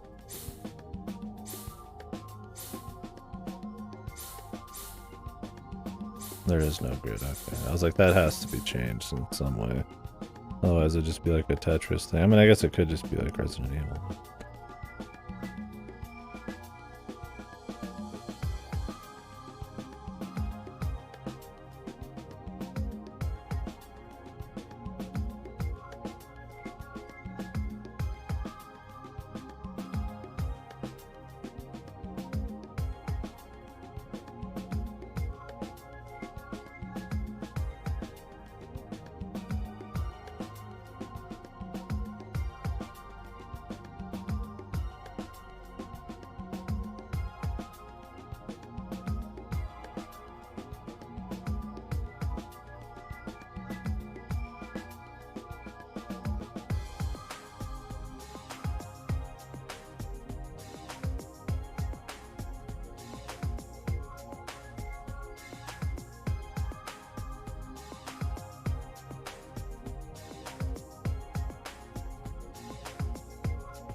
Okay.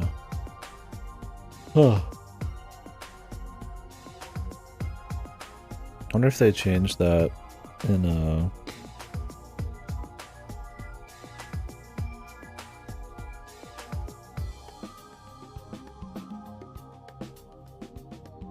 the expansion. I don't remember what it's called. Maybe it was just like that. I feel like they wouldn't change the inventory on PC, but it also feels like that'd be a pretty big advantage. The consoles. You have the bank too. Does the bank work the same way? I mean, you could just have 60 pieces of armor instead of 60 gems, right? Although, I mean, I guess some of those, the value's different, depends. I don't think it really matters, it's just storage, right? I mean, it's not a huge deal. As long as it's easy to navigate.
ことここにいた世もそれに応え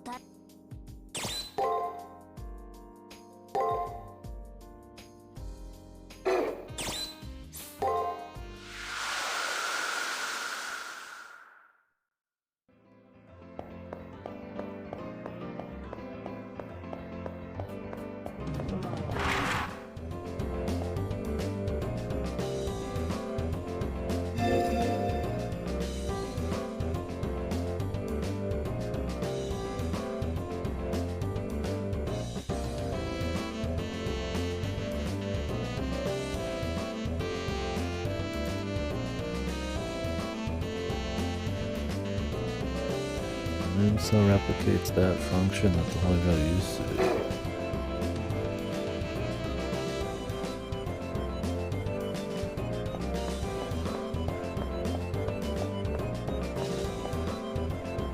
Okay, so this isn't like the Holy Grail, it's just the Moon Cell. But it does the same shit. They're using it the same way. Or is the actual Grail here, or is that something completely separate?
So we have to fight him at night.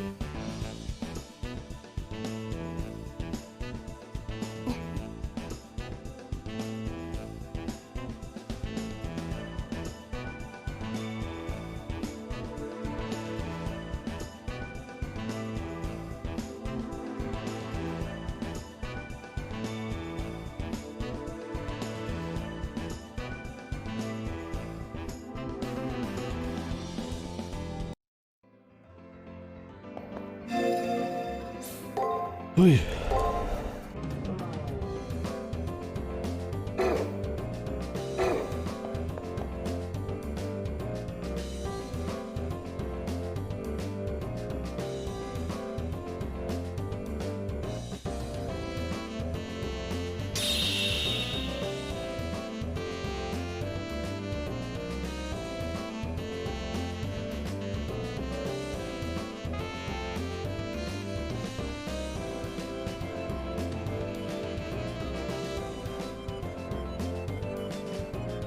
When you look around the place you fought Julius, we gotta go back to the arena of 1.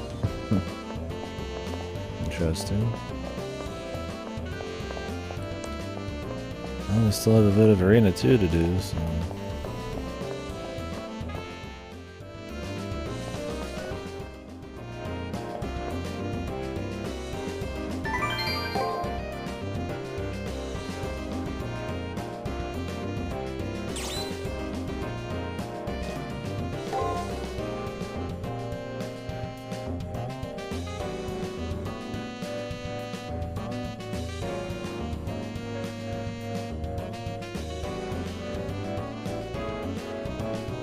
Two days time.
Alright.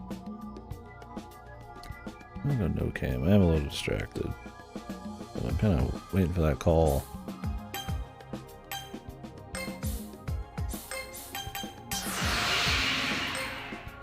Complete.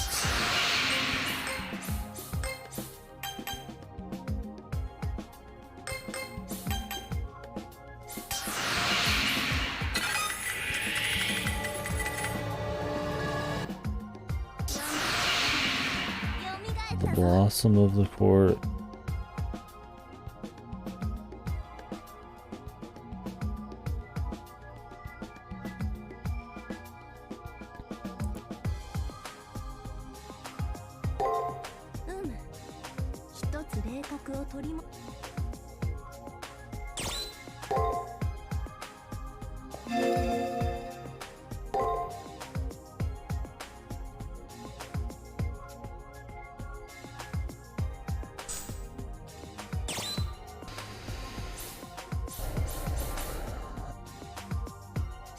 You have to have your noble phantasm used.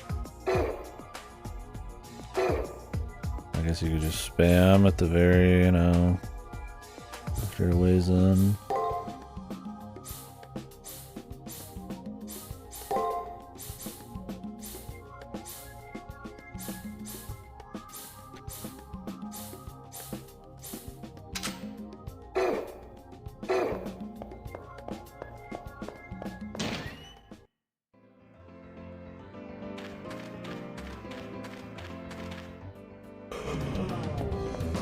Yeah.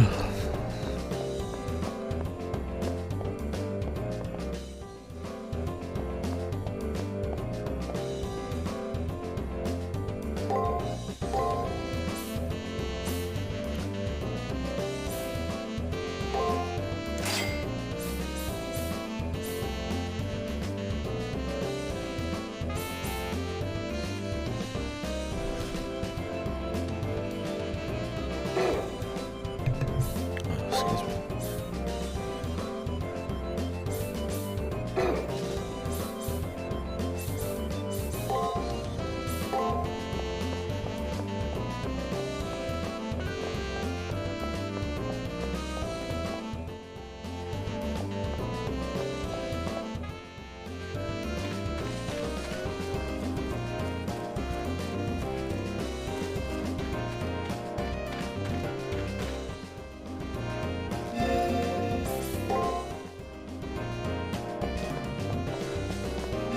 She says we got 2 days, but I need to go back to Arena 1 today. I'll get it tomorrow.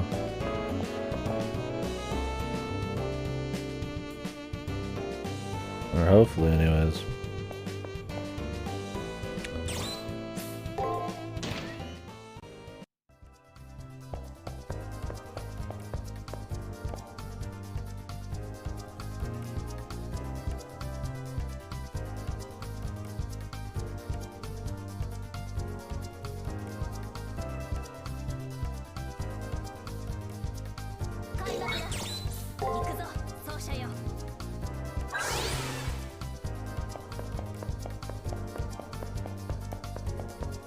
More cautious when exploring.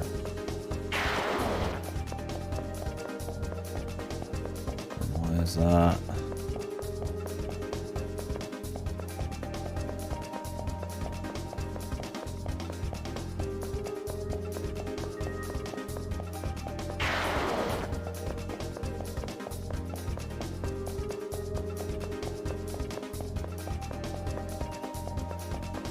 Just laying around somewhere.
Well, I'll spend my mana. I need to get 35 anyways. These guys aren't exactly great for XP, but I mean, it's alright.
けよ。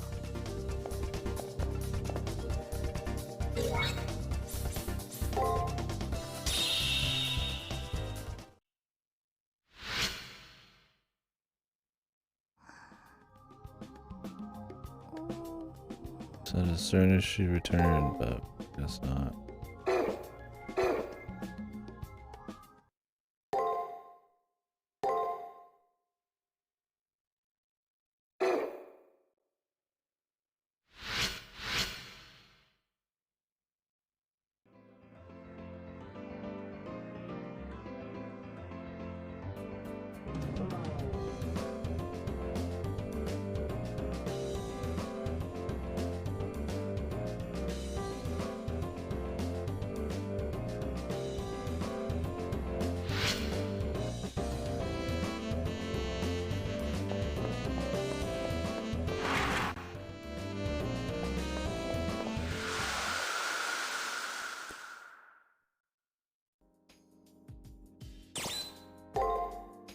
ことここに至って。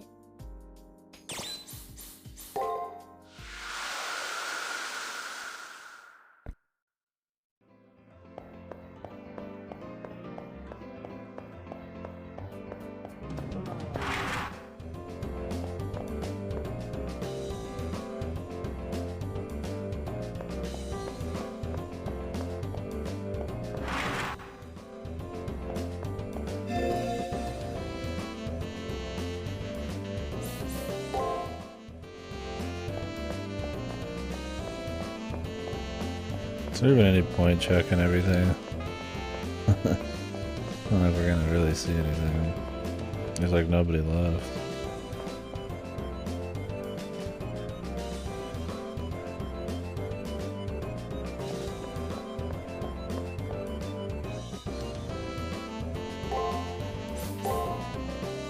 I don't know if there's any formal wear left to really buy.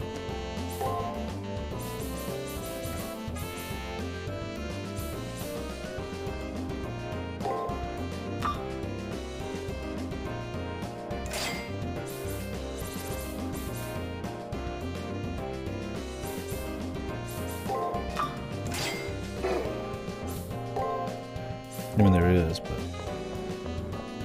that I care about, probably not.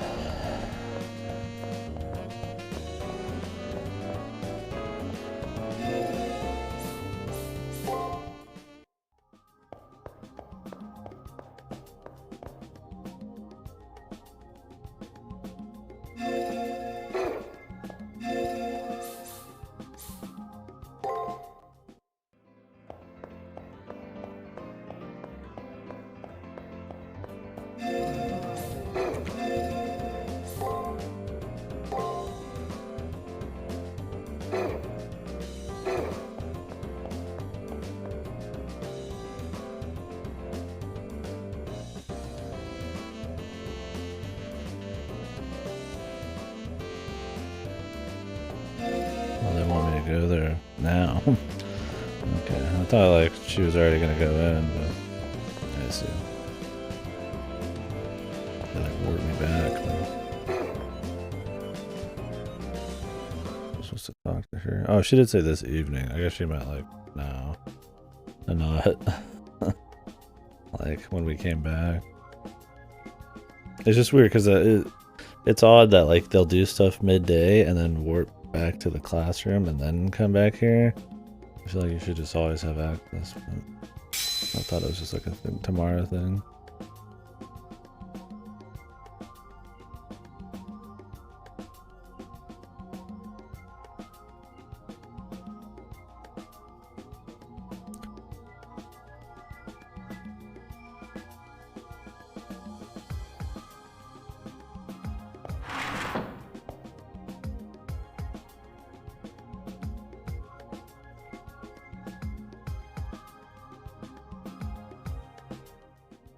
What, are we gonna kill him in one hit right now? I highly doubt it. How are we gonna fight him in the elevator? We're just gonna like wound the guy?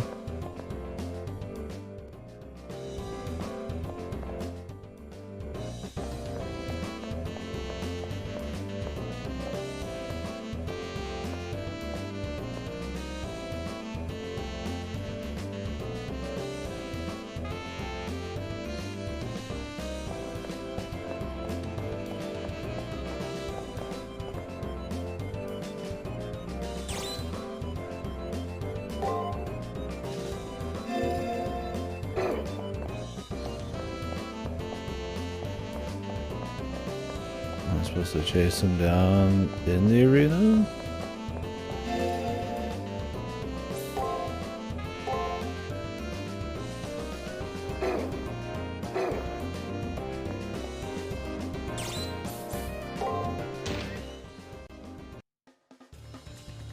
Oh, we wanted to get him before the arena. Guess not.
Doctor Psychological. What does that mean?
Tiger Thermos? Is that what she wants? That'd be it.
use all my mana. I get a lot of choices.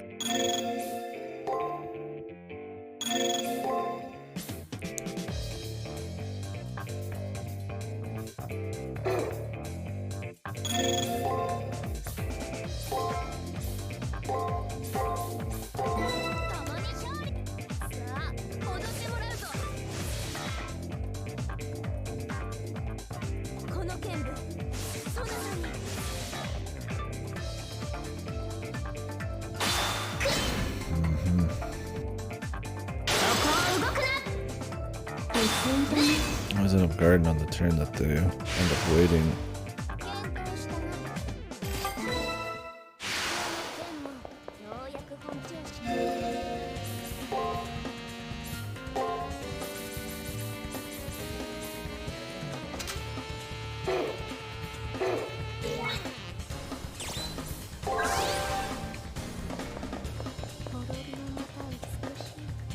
They just straight up require me just to crank through a bunch of these guys. Wish we had more reads.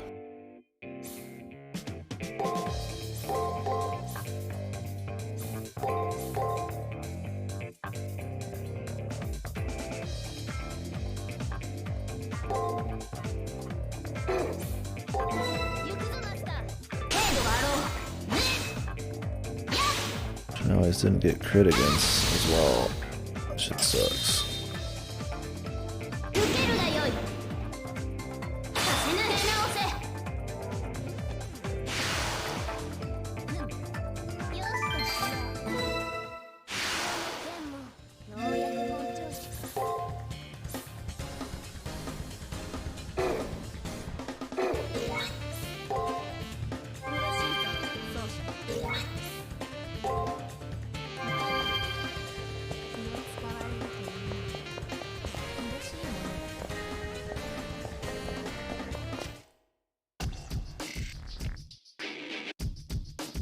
They're gonna warp me out of here. And there's a chest there. I'm gonna have to come back all the way through tomorrow to grab this chest.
He's a little pretentious.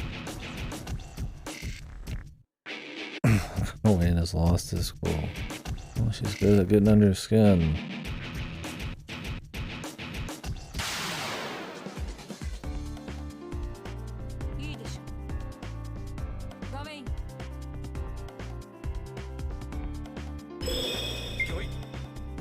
Wow, one read, thanks.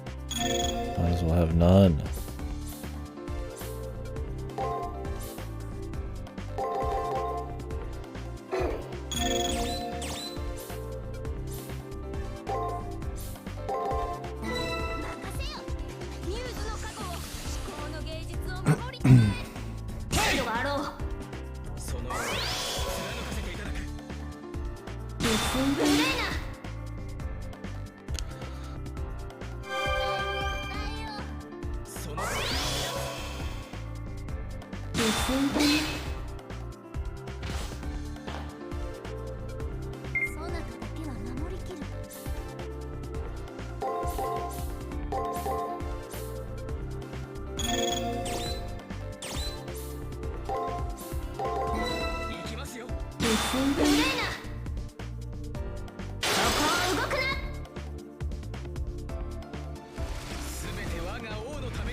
Hopefully the actual battle goes this easy. That might get a little more difficult here in a sec, we'll see.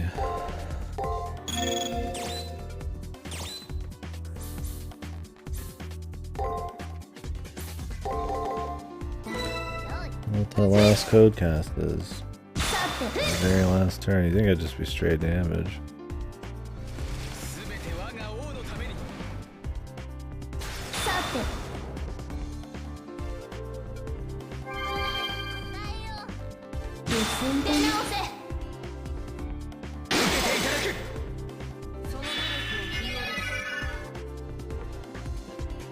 Advantage.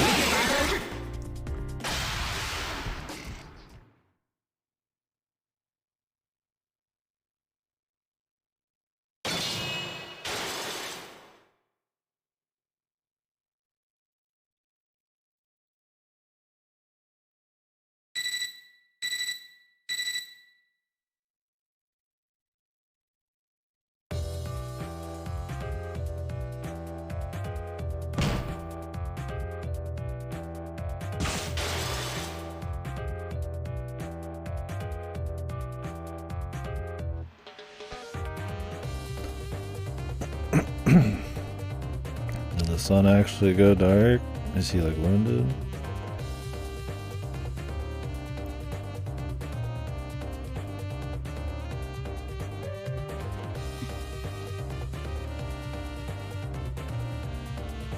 Third of his power. The anime power levels using 33% of my power. Of course you were.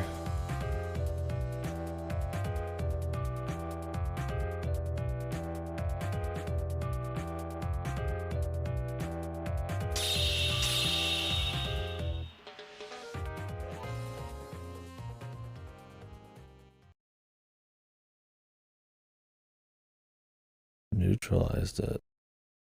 How does that neutralize it? You turn the sun off and then smack him? Does that mean he can never use the sun thing again? That's so good. Okay, thank God we don't have to come all the way back. I guess we just get a bonus day tomorrow. I mean, next time.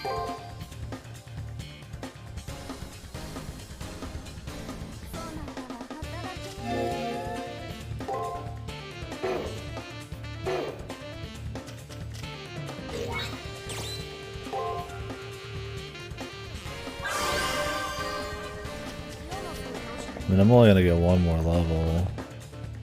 Not really any point in forcing it right now. Let's just go back and get our save. Tomorrow we'll grab the last bit.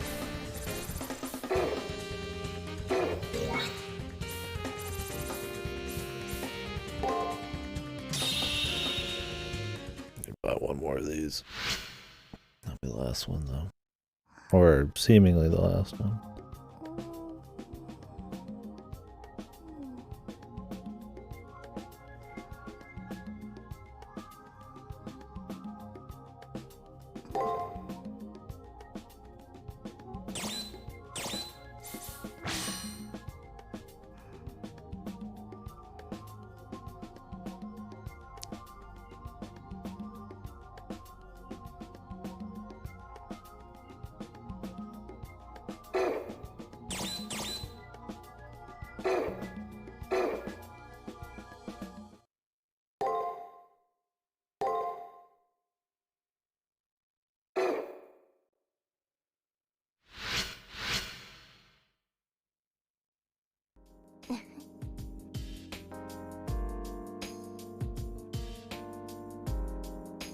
for golden skip.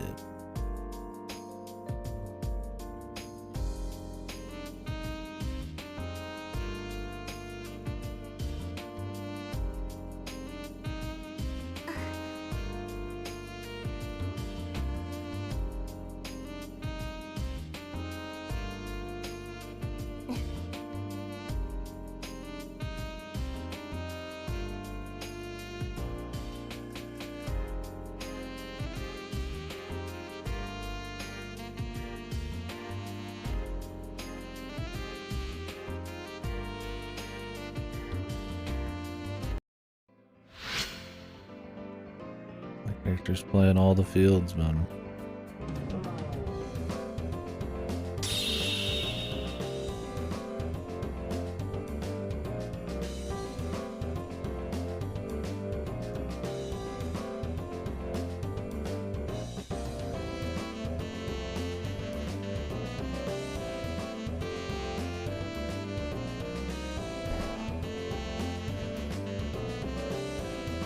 Alright, so today is just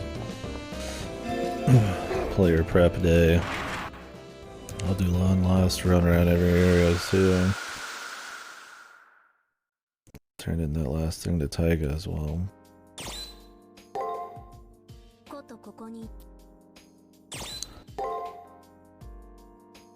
I did get Octopath 2 in today. Let's start that after this. We'll see.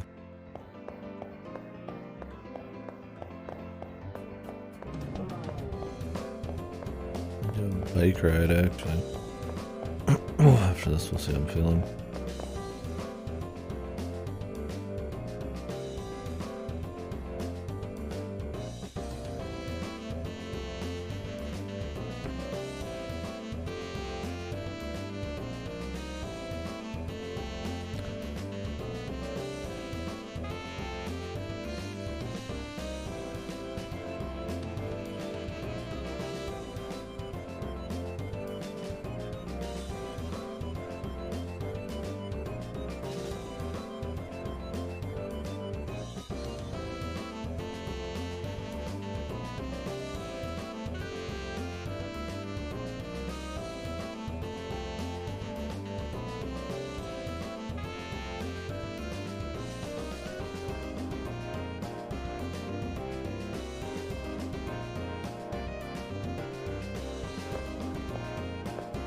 The man who thought he was right.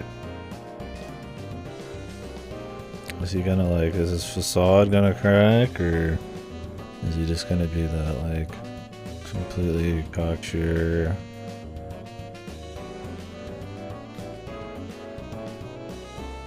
God Emperor type forever?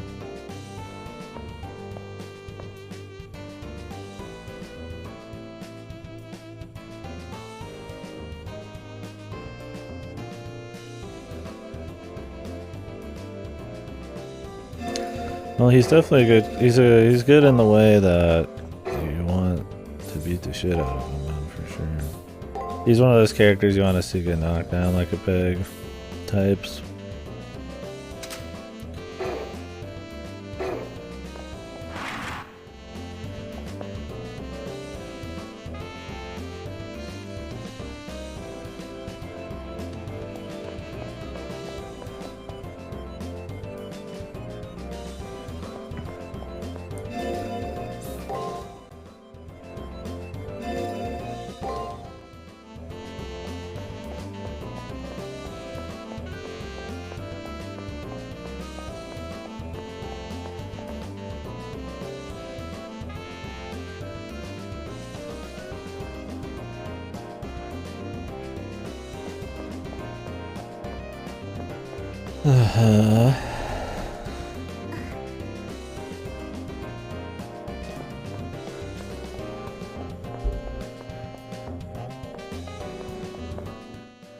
Jesus.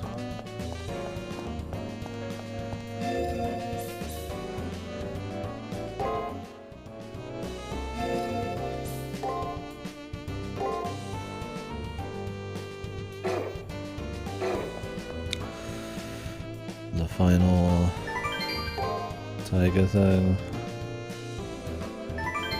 Taiga stuffed animal, dude. Oh, we did them all. I wonder if you miss a single one, if you break the chain. And they're the only side quests in the game. And they only really make you sweat like once. In the Julius chapter, was it? Where you need to like fight multiple bosses and gimmicks and then still go to the end because of the Taiga quest. Usually though you can just get them simple enough.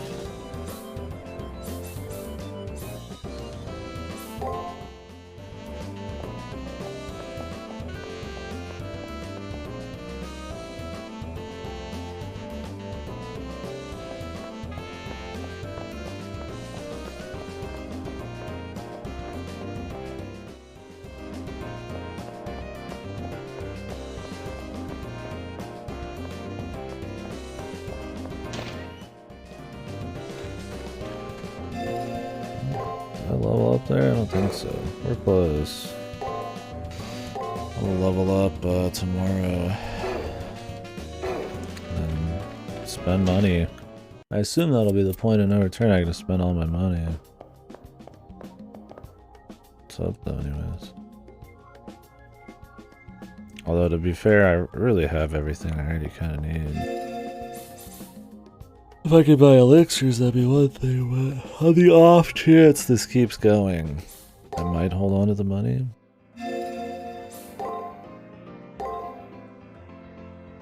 It'd be nice if they made it apparent, but I don't think it will be.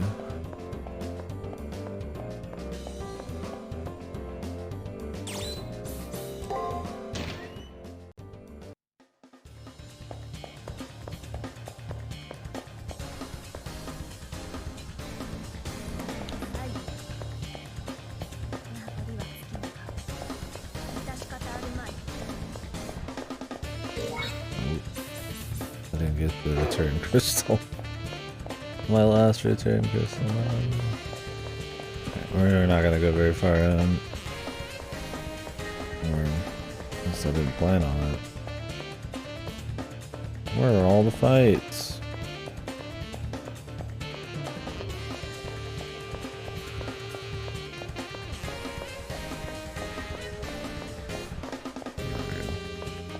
I want to test how good this strength buff is.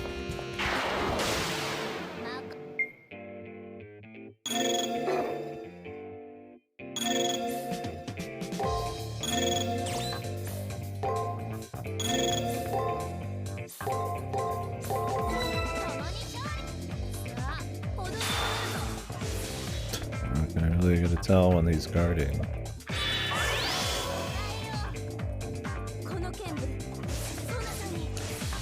We get 2 guards, 2347. 1,000 on a normal hit. Right.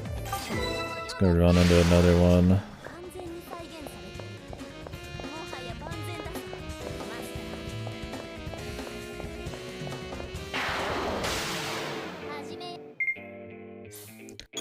Need to decide if it's worth it.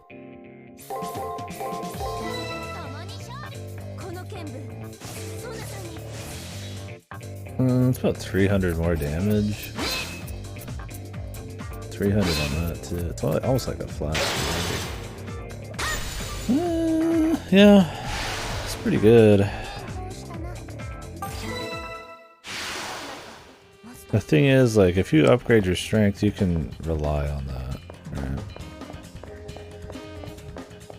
Now with the enemy, it's like I'd love to be able to stun them, but you have to get the read on the stun. So like I could spam that. Well, at least with the strength, I could pop it at the beginning and then be good. The problem with having stun is that means I don't heal that turn. If I don't heal, I'm probably fucking dead. Because you're going from like 100 to very little, very often, so...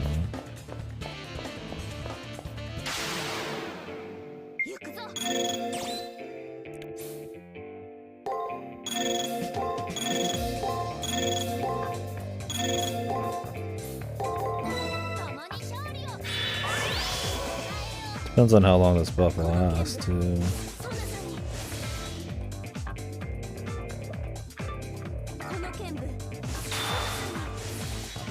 I'd want to use it at the beginning, but you'd rather have this strength buff for probably when you're using your NP. Maybe I would save most of my mana, and then on the turn I use my NP, spam a bunch of abilities to eat his turns. Well, I don't know if it works on servants.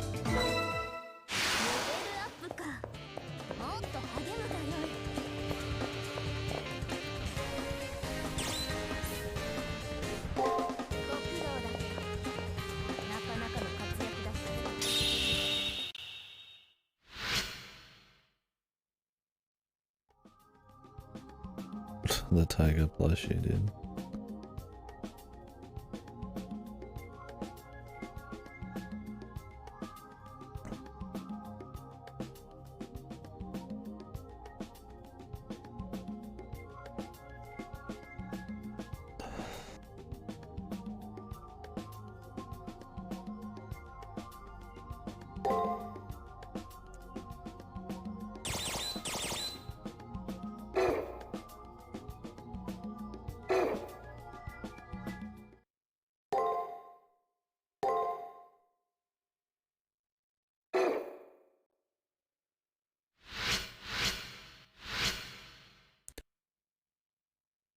There we go.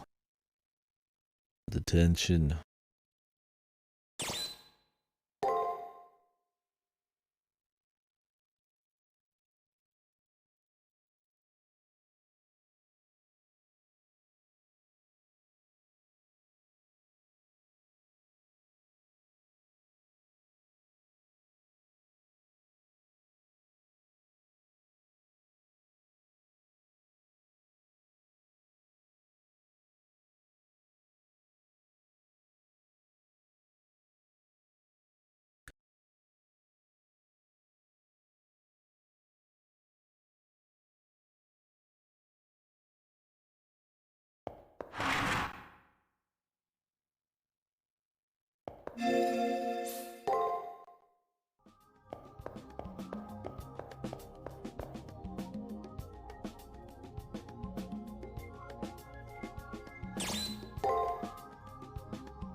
No, I think we're good.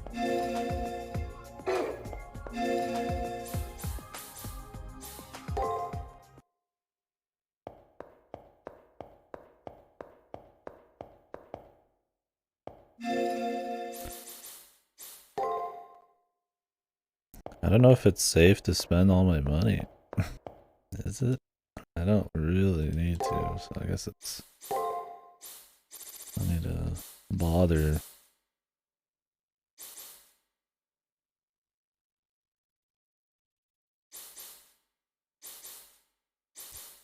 Thing is, you can only use one thing per turn anyways, so it's like... Although I'm probably gonna use the full heals, like... Unless they're elixirs, then that's like, I don't really even bother.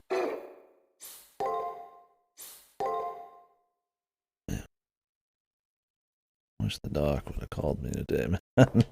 I'm definitely calling tomorrow if they don't call by the time I'm up.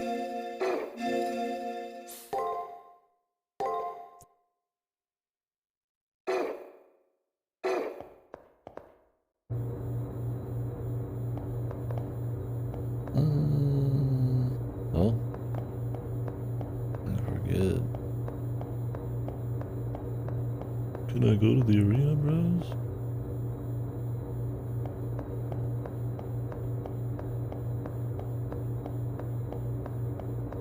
I mean, the feeling of like tension and the build up from just being in a tournament and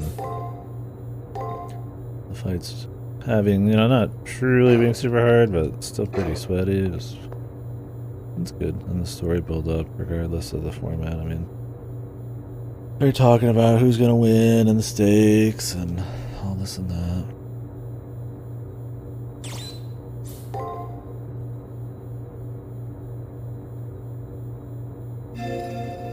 I don't remember if I saved. I have the strength to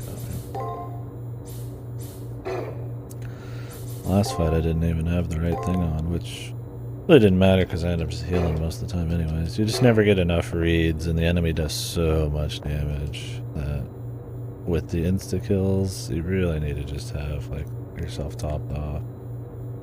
If you could heal and do something, it would be one thing, but you cannot.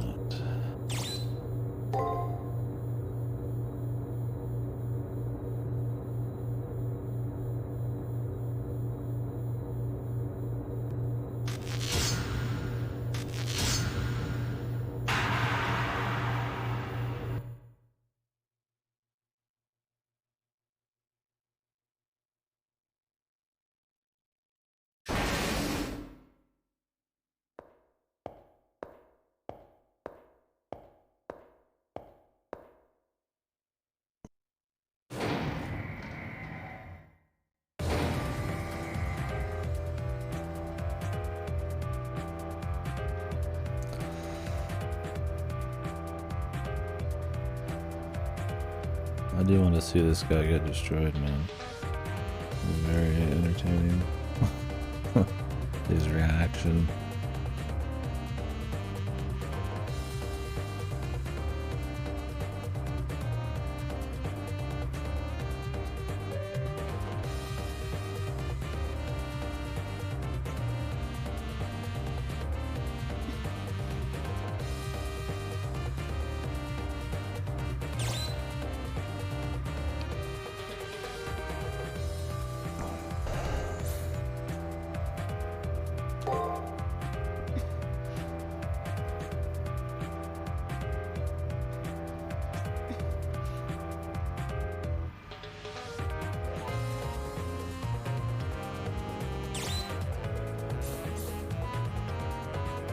I'd rather you refer to me as a king, just piss him off.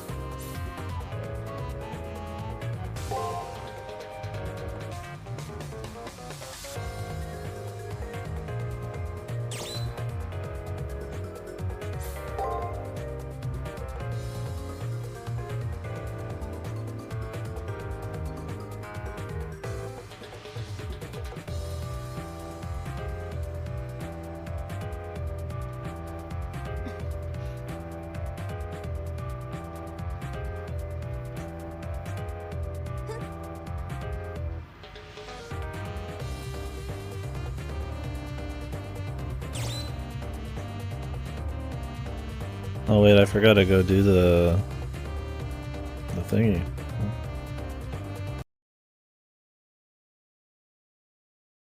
I knew there was something I was forgetting.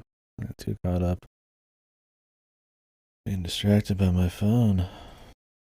I will skip through that little bit of dialogue and come back. He was like, "Oh, you can't beat me," and I'm sitting there just like, I wonder how this fight's gonna look. And then I'm like, wait, we have to amass our knowledge. And it's not like there's really been much knowledge to amass. Like, we're not really discovering anything. He just kind of told us everything. So it's whatever. The thing is, I usually do this first, but I forgot to today.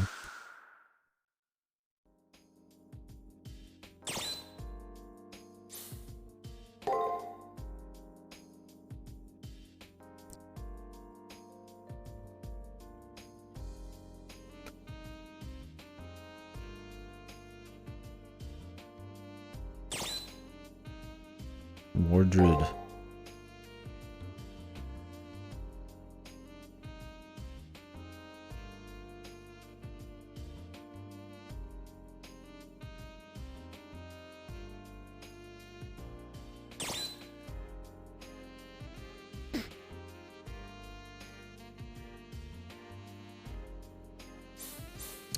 The Sword of Absolute Victory.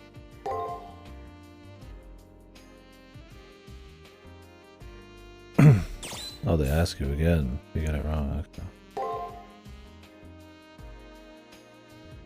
Interesting. I figured you just get fucked after we live. Groovy.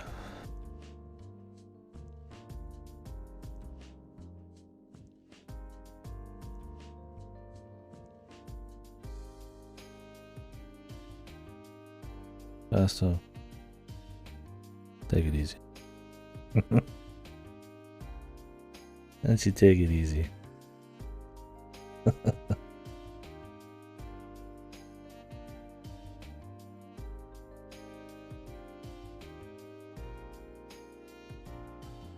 What's the name of that ability? The numeral of the saint.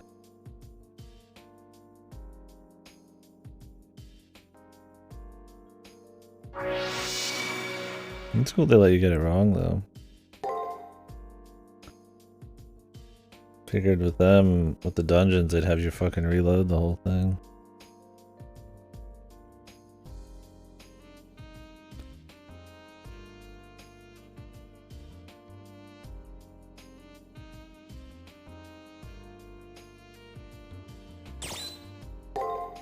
You have any last things to say? No.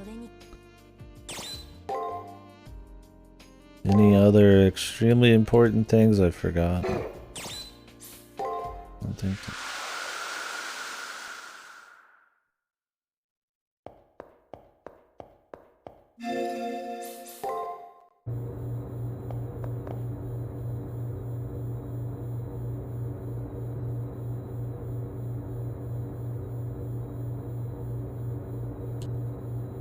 And anyways, everybody just calls her Sword Excalibur now. I gotta memorize every title for everything.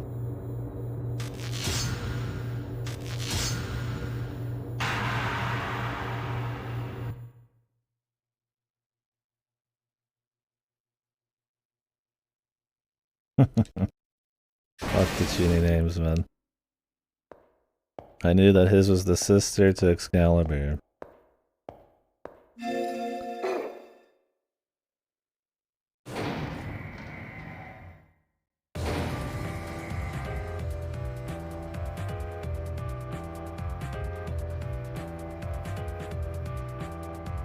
Artoria's the moon and he's the sun and all this shit. I don't remember the tuny names though. Alright, let's skip to the same spot.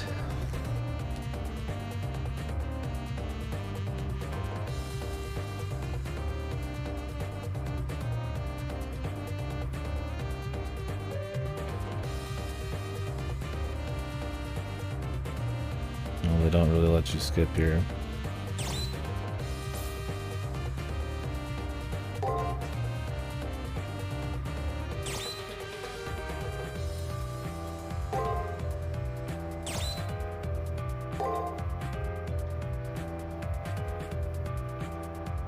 Let's see what this other line is here.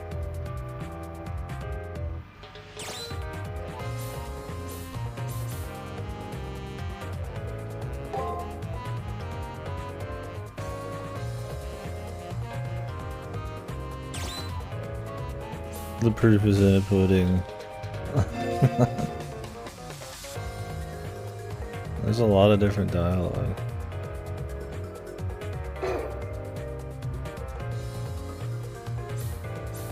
The proof is in the pudding. I'm such a shitposty way to do it.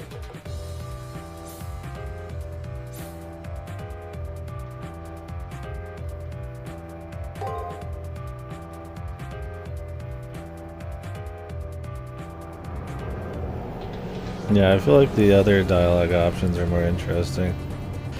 It's interesting that so much of the characters' motives and reveals and all that are like, you have to like navigate a dialogue tree for.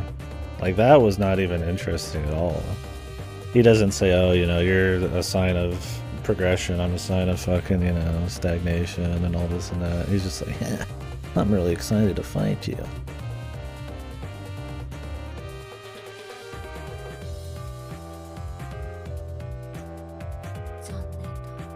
I mean, not that he has a whole lot going on anyway. I mean, he's very interesting in you want to defeat him kind of way. And like, he's explained his mentality and stuff, but anything deeper than that, I don't know if they're going to focus on that he has nothing else going on, and that's why he's so fucked. He's just exactly what you see. That's why I want to see what happens when he loses.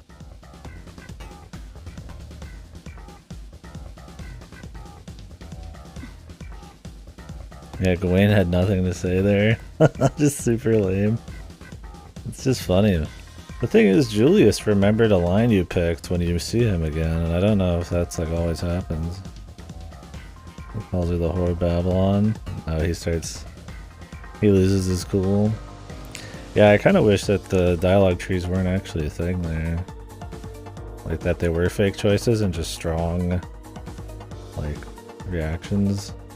Because it really needs it, right? That you could accidentally get pretty much just nothing is kind of lame.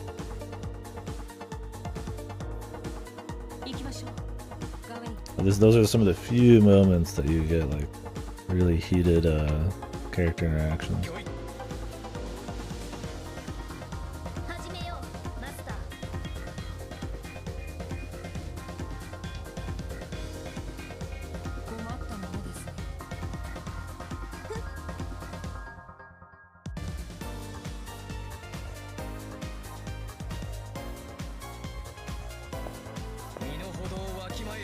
No, he does it anyways there.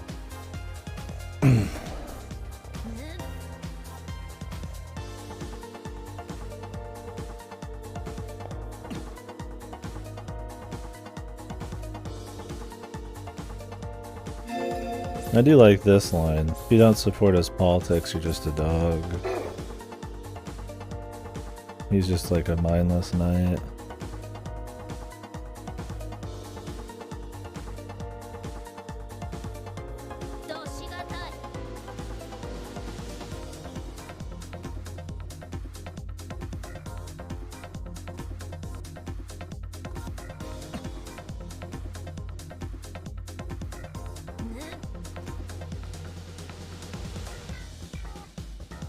I've always subjugated myself to beauty, man.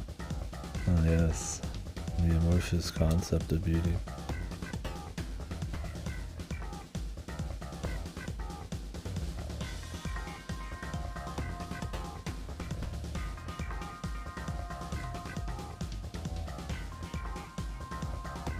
I do like the shit talk with Gawain here. They at least attempt to, whenever Nero and him talk, to like reveal issues with his like blind loyalty, which kind of gives you a little bit more Nero too. It's a good back and forth. Meanwhile though,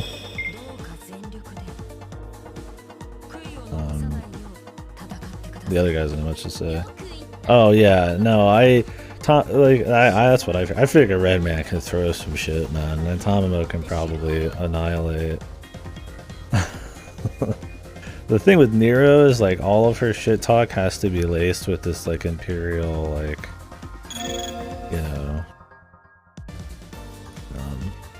superiority thing going on. So she has to have this really flowery way of talking, and like her actual backstory where she's just obsessed with like, she's like somehow noble but also obsessed with like, you know, aesthetics and shit, like trying to make that like something you can actually like appeal to is kind of hard.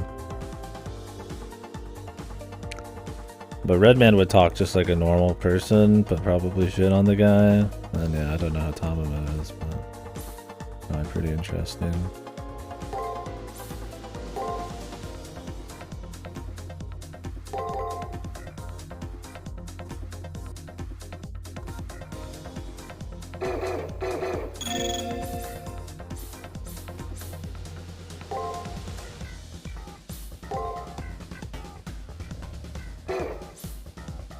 Skill's probably just a buff.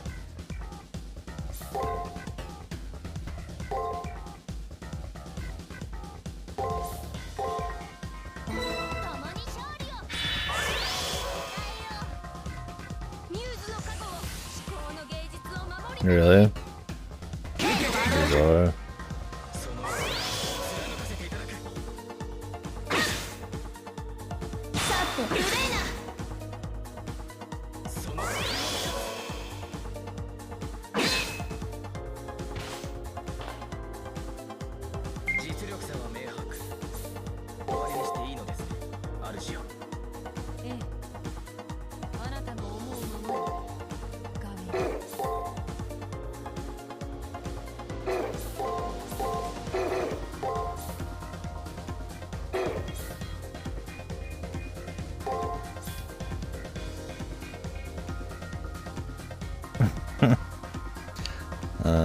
I didn't realize this came out afterwards.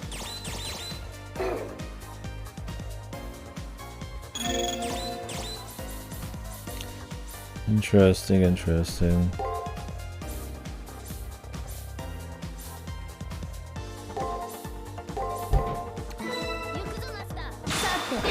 Do some defense here.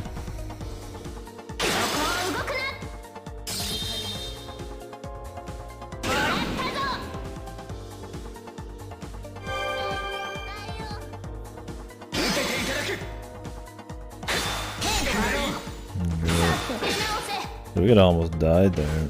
All I need is 3 mist. And now I'm sealed too. My skills are sealed. That's not that big a deal.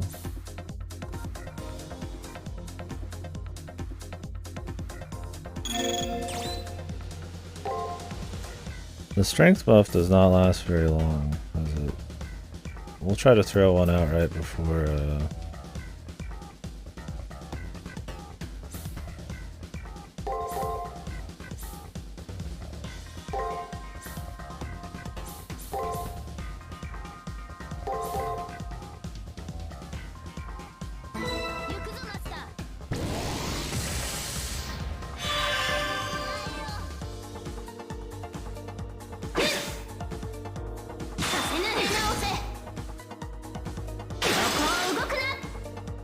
the MP.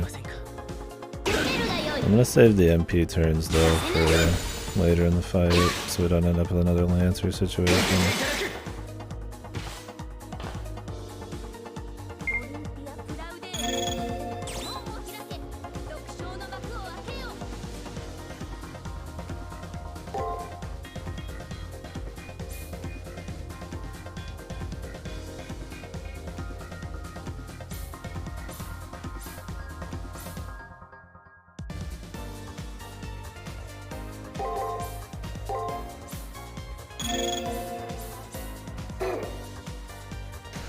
Thing is, I could easily die here.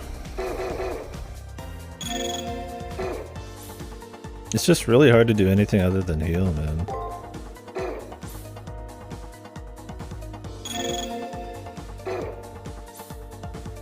It's just hard to fit it in. Because you just don't get enough reads. I'm like, you can die and like... If he does a spell and 1 good attack, I'm dead. So an extra 500 or doing a mid-turn heal is just super big, man.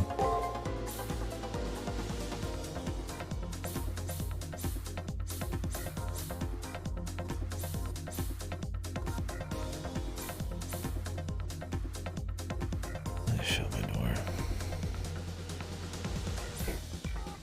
Jesus.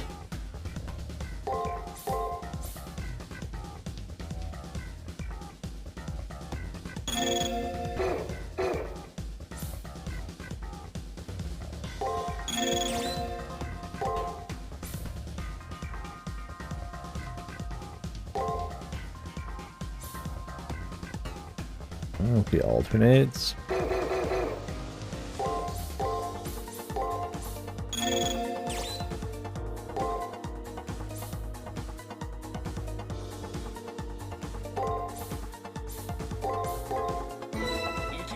We'll find out.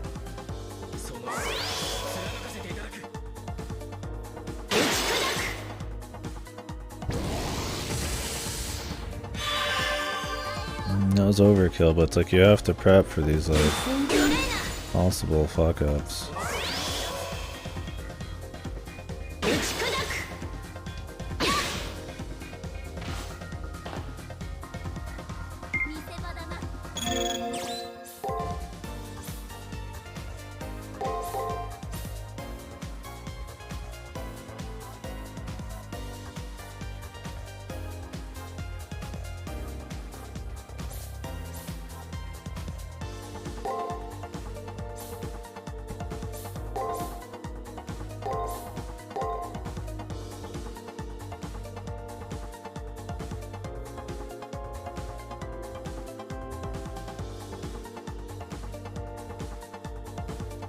I could MP here.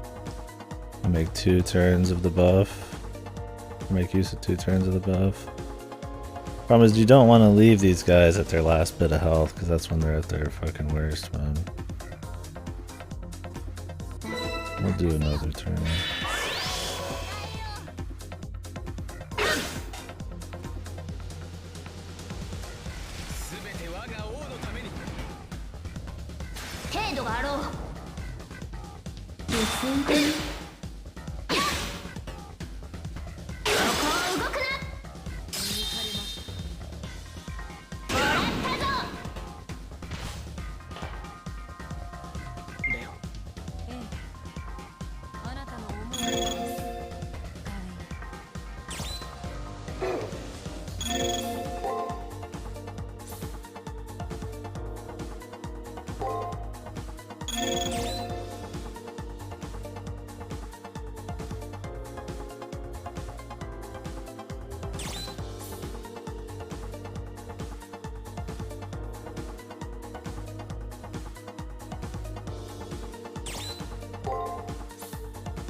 There it is, man.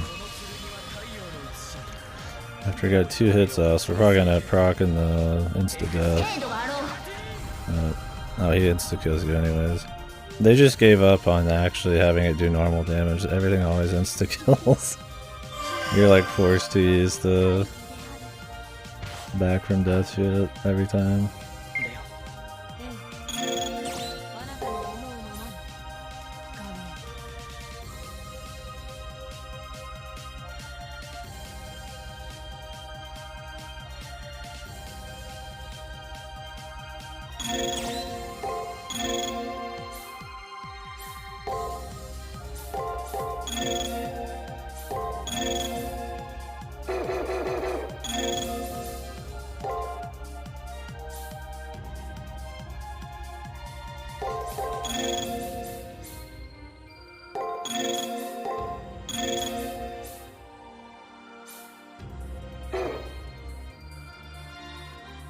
Might hold on to that 50 again.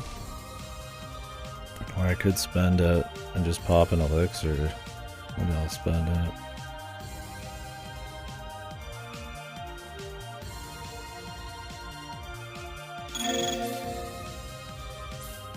And will he do another insta-kill before the end of the fight? It's pretty unlikely.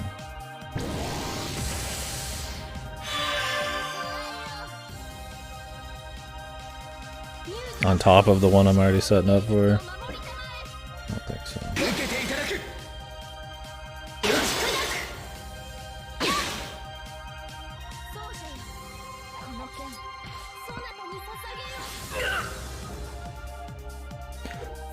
I am out of strength buffs, but it's alright.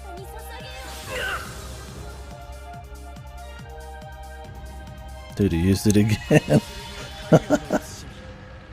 You could just fucking use it every turn, dude. I wish I could use my NP every turn.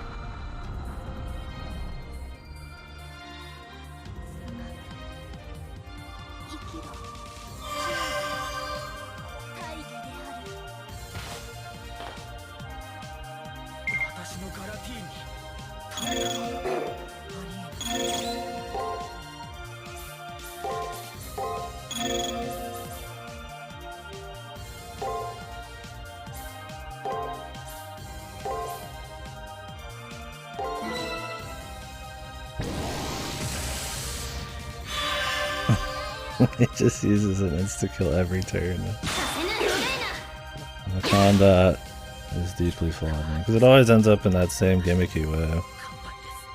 Where the end game is just you playing around an insta-kill, and that's it.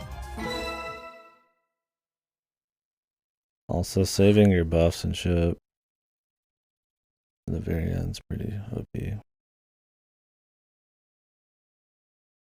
ありえない。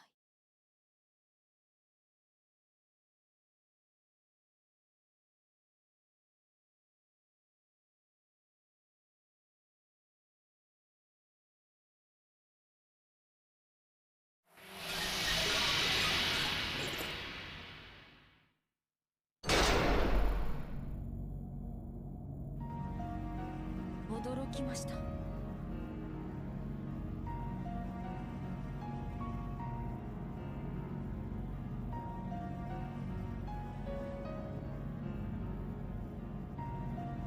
残念だ。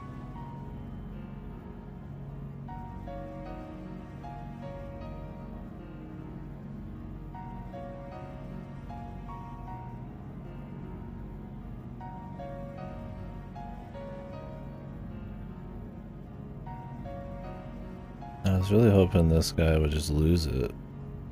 The way they set him up the whole time, going out with a fucking melancholic smile is not quite as interesting. I don't think he was a strong enough character to earn that.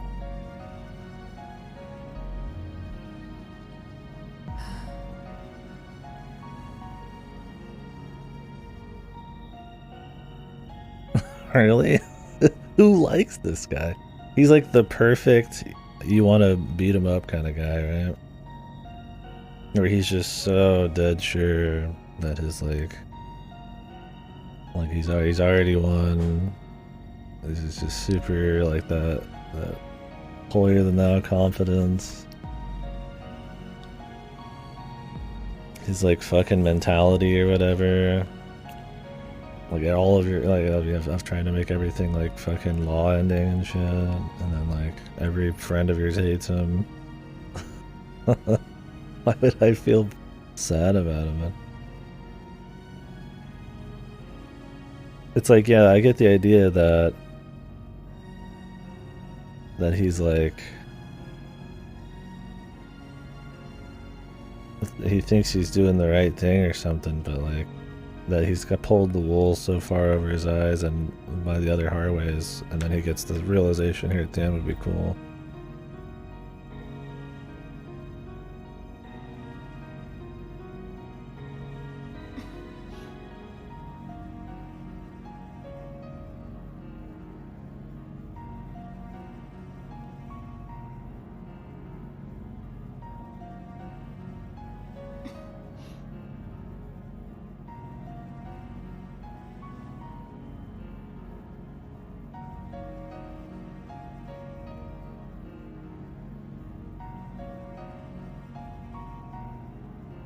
I mean, I like this little bit. That Gawain knew he needed to experience defeat. But Gawain's problem is that he could never let his king lose or whatever, which isn't really helping him. You like tough. You like tough love. I need to take a piss here in a minute. Let me shut my door. Won't lie. 礼を言います。 God damn.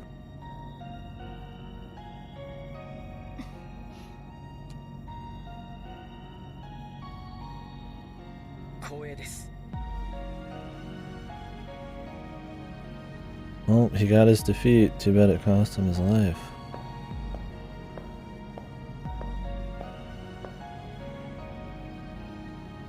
They rewrite his personality in CCC. What, is he more of an ally in the CCC, or is he more psychotic?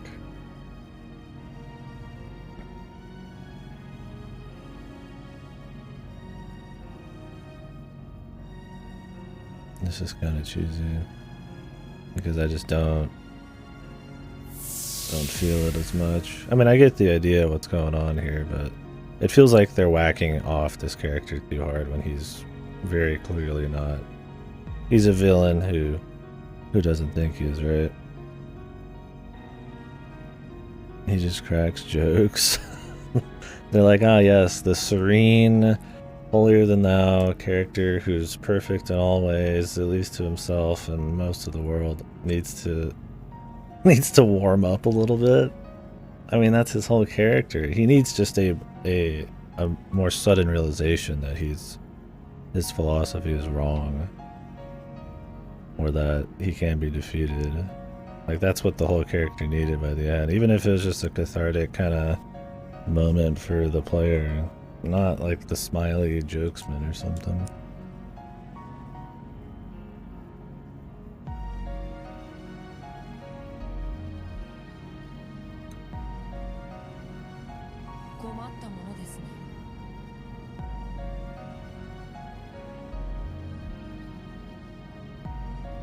Or you could just be like, you know, if you knew more about his backstory, you might feel bad for him because he's probably been, like, you know, groomed and, like, experimented on to be this kind of perfect person who's not felt anything.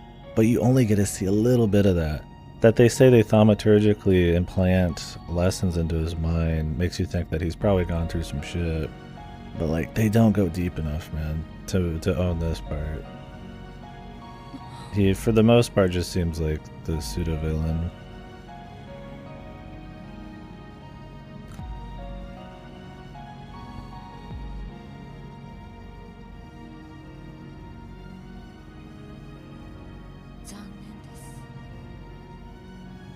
What about your command spells, bro? They really did suck. I didn't even use any. Thank God nobody used their command spells in the fights, right? Everybody always used their command spells after they died to save some random brick wall or to, like, give their enemy an out. Yeah, that's my thing, is like, it just doesn't make sense. Like, he's been groomed since birth to be this way. He's been, you know, told by everybody he's got the right. He owns like half the world. He's like super cocksure, and he like owns it. Like, he actually does end up beating most people. Like, so there's no reason that he would think he wouldn't be this way. You think it'd be a lot more of a shock, but he's just that composed, man. Oh, these are emotions. Ah, yes, my only weakness. I was too perfect. Like, okay, goodbye. Yeah, this is like more typical. This feels more like typical tropey kind of anime writing. I think him losing his shit would have been a bit more what I expected from Nasu. Even if it, by the end of him losing his shit, he realizes some stuff. He doesn't have to go psycho. He could just be completely just fucking like obliterated, right? Even if he realizes some stuff by the end or something, that'd be fine, but that he's just so fucking composed about it. It'd be one thing, like I said, if he was like genetically manipulated to end up this way, then you'd feel something. You'd be like, okay, he's kind of stunted. He can't really react in the way you'd think, but yeah, exactly. Like, Julius is a freak, but like his reaction that way is so out of character that, like, you know something's going on with his character, and then they even follow it up, right, with like a little bit of like, oh, this is what's up with him. Meanwhile, Leo, like, they set him up the whole game to be this way, and it's all just prepping to the end, right? Like, it's all just for this moment, and then they don't really cinch it, right? Like, it really needed to be stronger.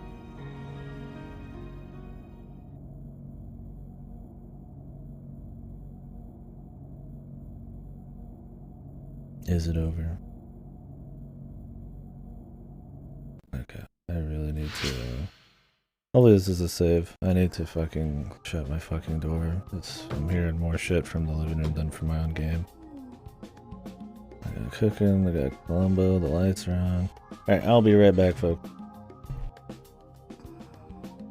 It'll probably be like, actually, 20, 30, not 20, 30, sorry, 10 minutes or so. I imagine some shit.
Yeah, the spinning fish. That's the power of the PSP. That one's not 2D at least.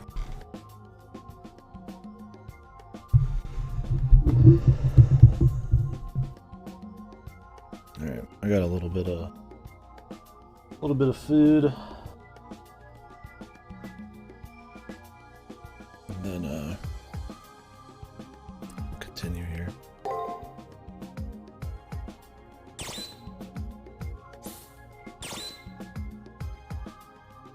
B plus, B plus, BAA.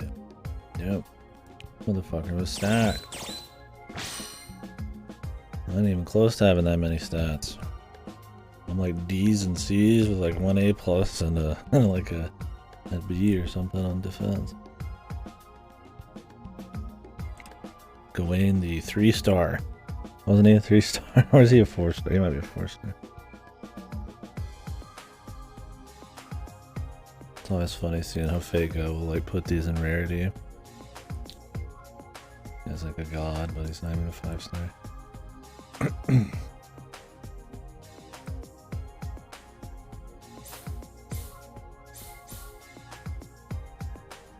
Lancelot. Oh, Lancelot.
On camera.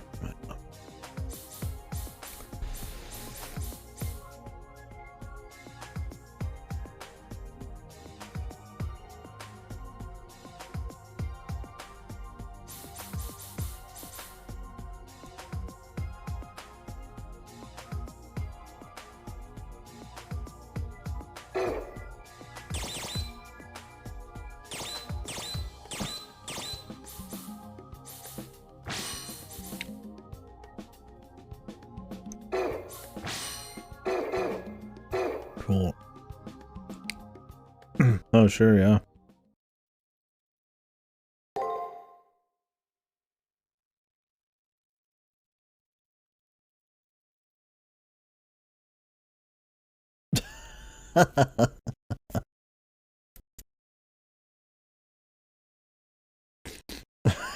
It's not always on the hand, huh? I feel like we knew that already, right? But you can have a tramp stamp. Fucking command spell. Let me link it to you guys so you know what I'm talking about. I'm just quoting it. Yeah, I must have missed that. Yeah, it is funny.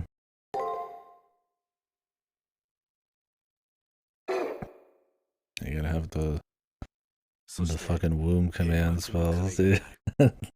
Full jackass mode. Wait, doesn't that happen? Isn't that in fucking Prisma Ilya, whatever that fucking show is?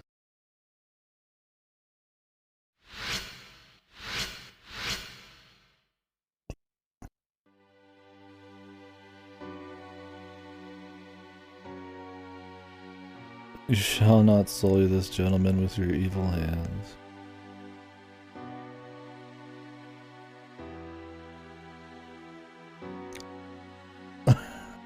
That picture, that last one, dude. Rin goes from comatose to bitch in 3 seconds flat. I gotta save that one, dude. That is one. I'm guessing that's in the Rin route, because she's like in the bed or whatever, the hospital bed.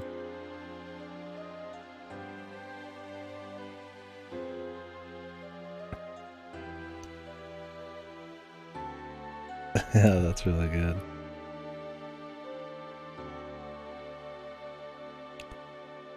No, they probably will get rid of that one.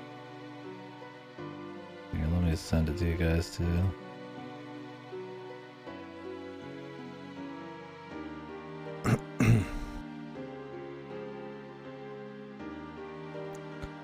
Well, it doesn't feel like that was the final fight, so... Let's see if it was a good idea to hold on to my shit.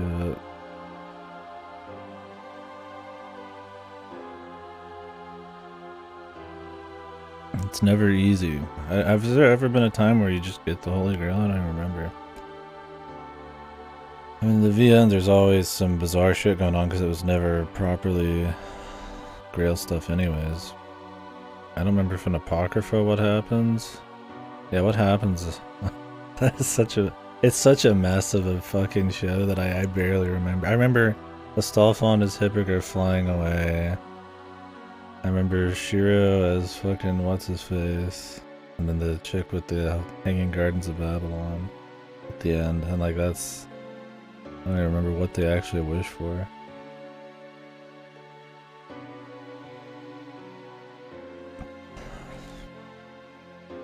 Shiro gets it.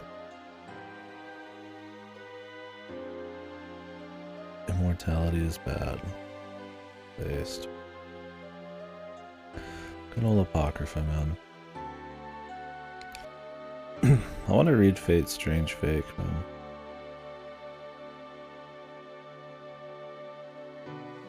Just do a full anime on that.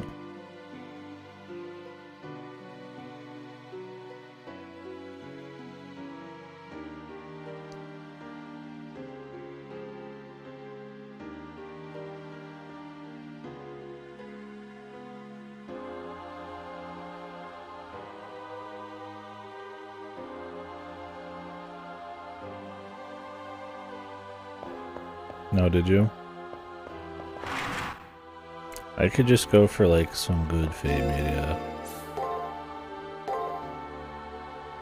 Some like new good Fate media.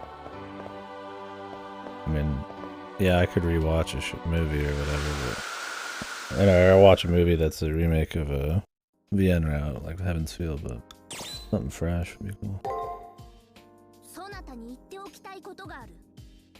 Oh, really? That sucks, because that's kind of what Fate already is now. Fate Go and... I imagine Extella. Really? That's pretty annoying.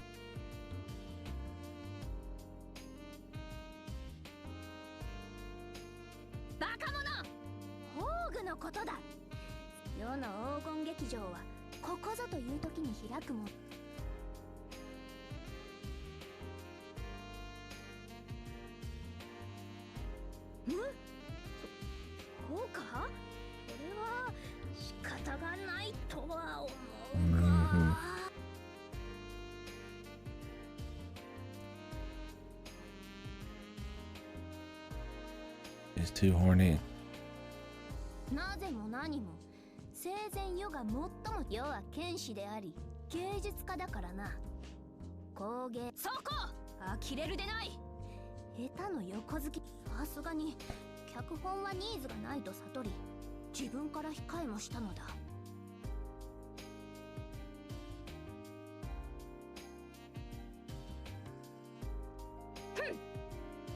世にとスースは気づいていると思うが世は自分の心をだが創作は違う言葉では今にして思えば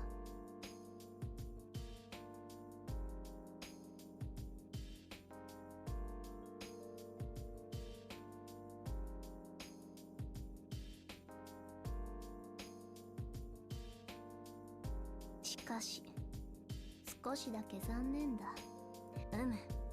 次回の課題はそれだな。I understood that reference. No swords.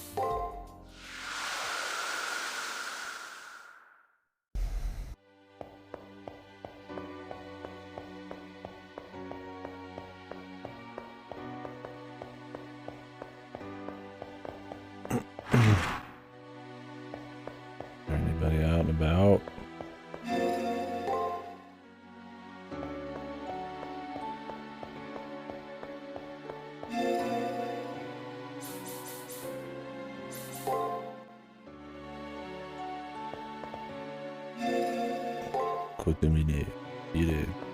I like that the colors change.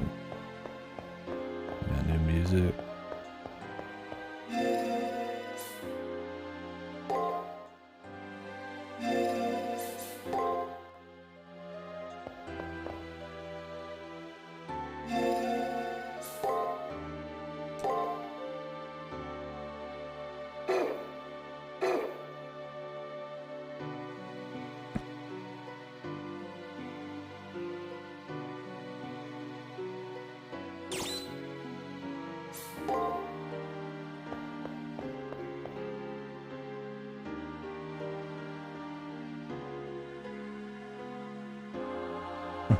No, I'm quite fond of you, Mr. Kodamine.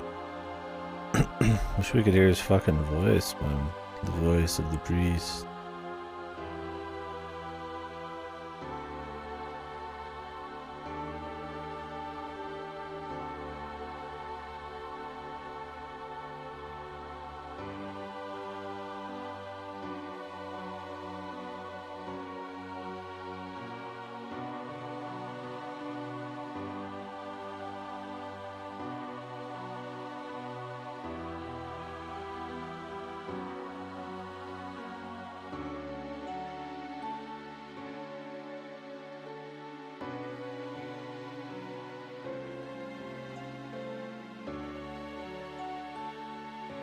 The moon song.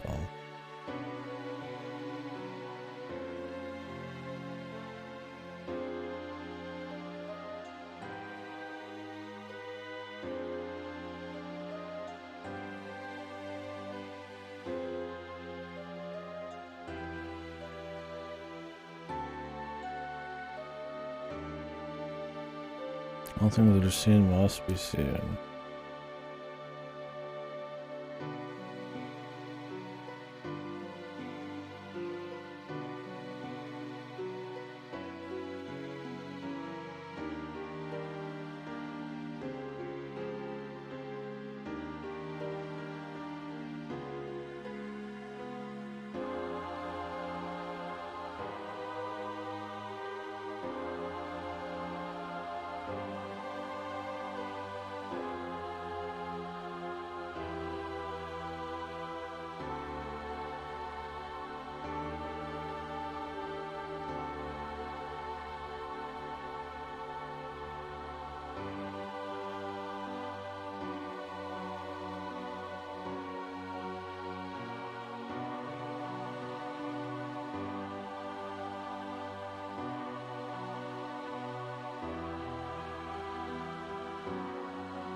The Ring of Fire.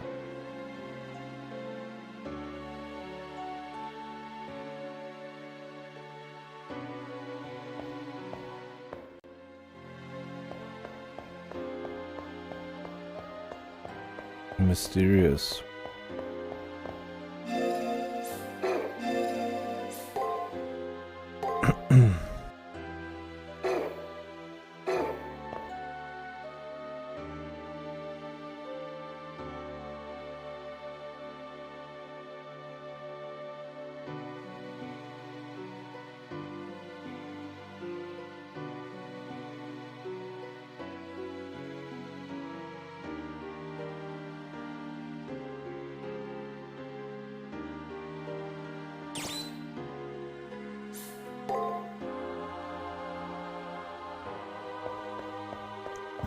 another fight?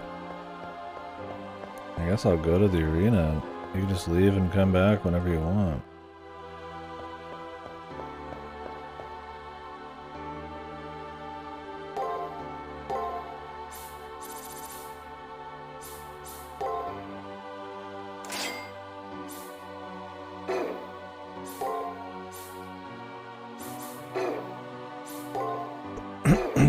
Interesting.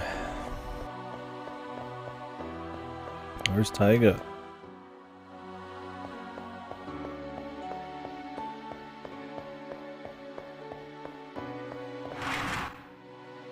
This song's solid. It gives it a very different atmosphere with the change of the the light and where we're at in the story. Bit of a mystery, yeah.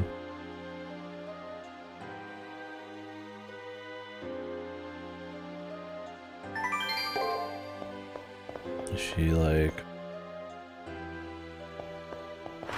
if they're hinting at them doing another one or a different route.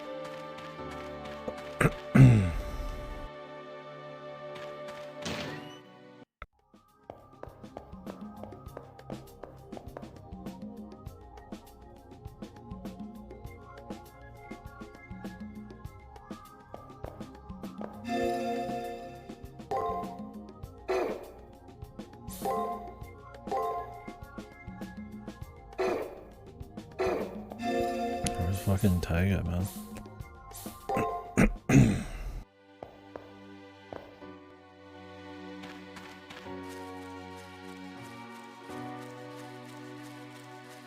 The school president, the council president.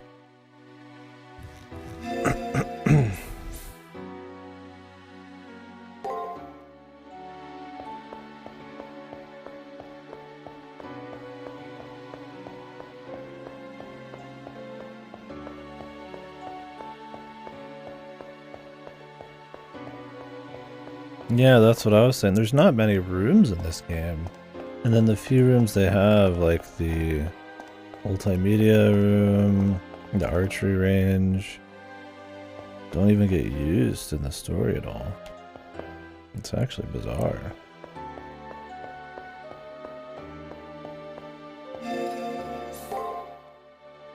Like I said, I really think, you know, well, the concept's solid.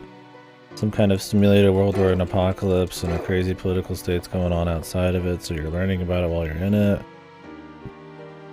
But like, you could have these crazy arenas, obviously, that are way more interesting, both visually and like with the, you know, the level design. But like in the school too, you know, they could up the presentation by having you utilize different rooms during the stories and learn about shit. I mean, some of these rooms you could go inside, maybe like the different servants, like bedrooms or something at some point, and like have interesting story moments, like anything, right? Use the archery range, use the fucking gymnasium, use, you know, maybe you go in a room and it's like some fucking totally different reality or some memory location or something. Like, you could do a bunch of cool stuff with it. Would have this be the hub.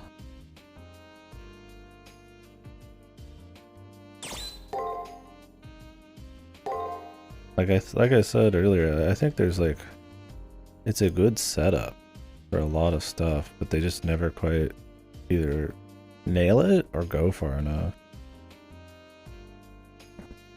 Like learning about an outside world, having the simulation play into the creation of some masters, and like revealing the state of the world and all this and that is cool. Learning about people and need to make decisions with gameplay wise is like, all that stuff's like neat, but like they never nail it. Always something wrong with it. Like it ends up just being rock paper scissors one shot sprees, right? Instead of you really like learning about anybody and like applying that knowledge. Did we spawn in here after I talked to Kodamita?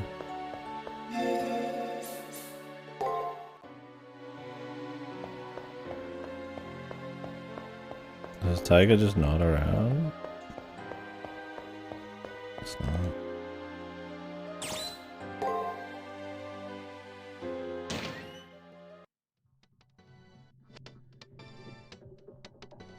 Oh, what is this?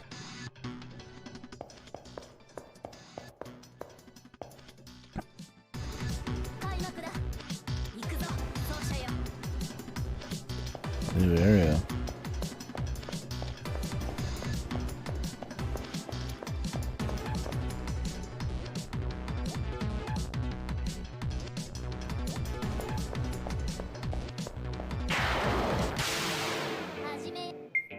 I can just go and come back whenever I want. Can't I just spam artillery?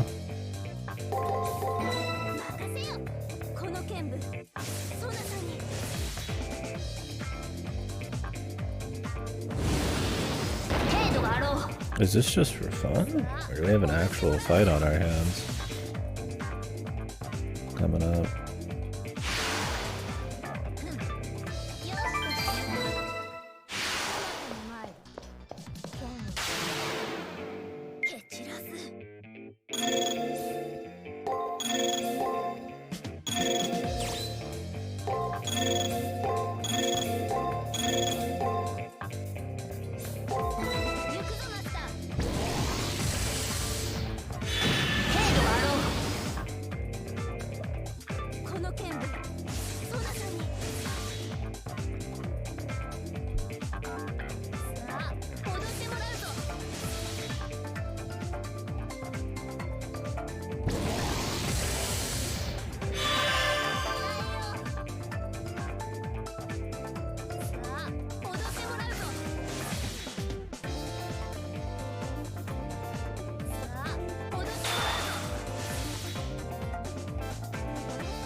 It'd be cool at the end here to have like absolutely no limits.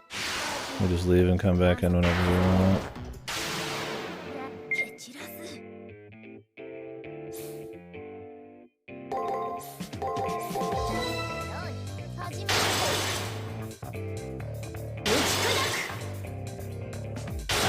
That seems to be what the idea is, but let's see if that's actually true or not.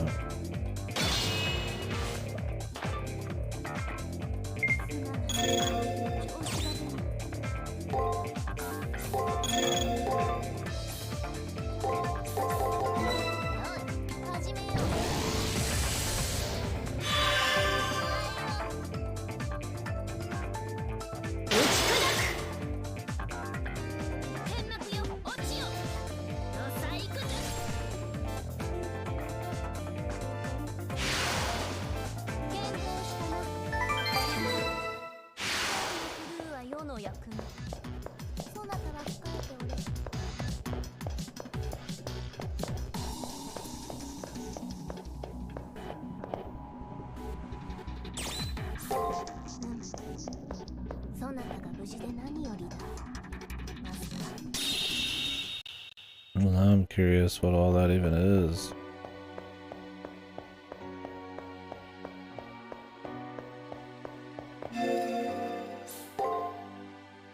Is this just like a post-game bonus dungeon? Is this where like the new game plus Shuki shit is?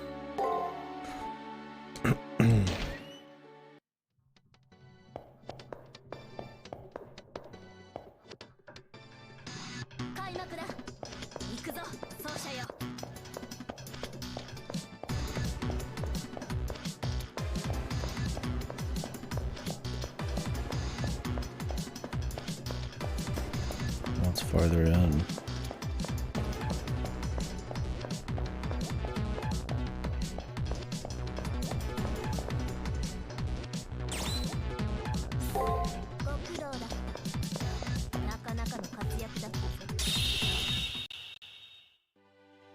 Is that it? You just go in there and you fight some dudes.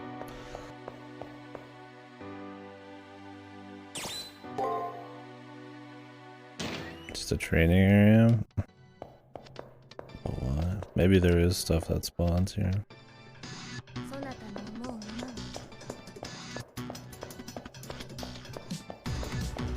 New game plus.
It is yeah, we're jamming.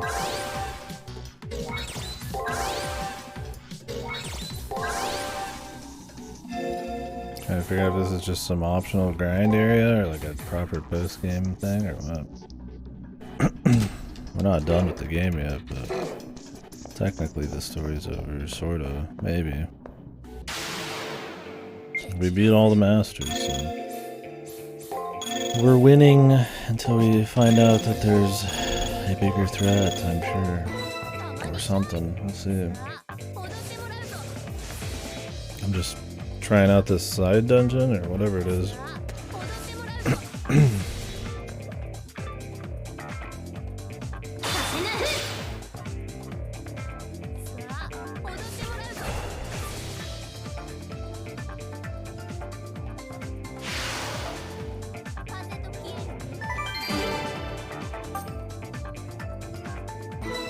Yeah. We got our next bit of story coming up, but yeah. Don't know where it's gonna go. Well, that's this area. I'd almost would want to look it up just out of curiosity, but I don't want to end up spoiling something that ends up being an actual place we go to. Well, nothing else to do, so let's upgrade and then...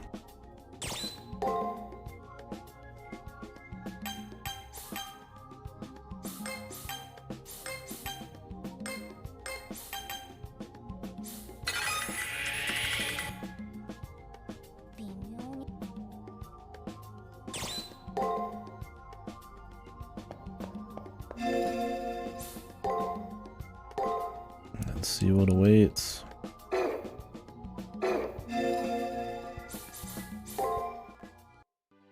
Don't know where Taiga went. I think we've been everywhere. Well, she's in the classroom this time. Let me check the classroom.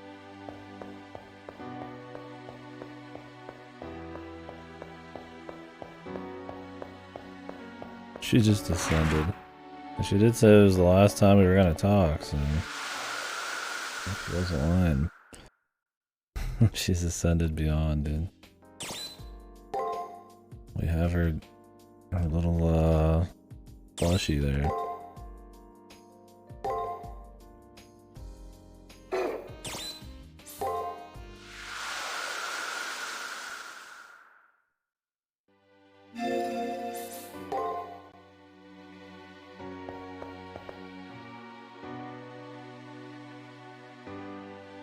We still don't know what Rin did with her command spell. Must be something going on.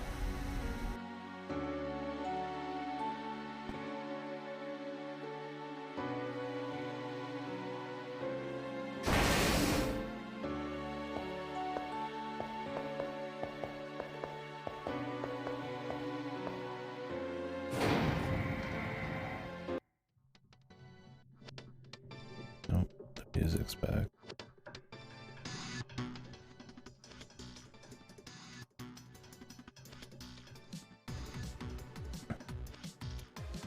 Fuck, them space aliens there? Space. What am I looking at? Testing planets.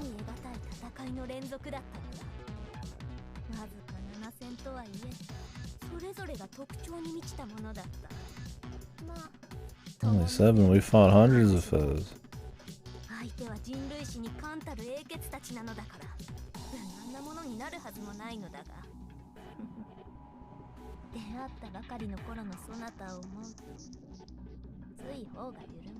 Just in case, we'll let her finish her spiel.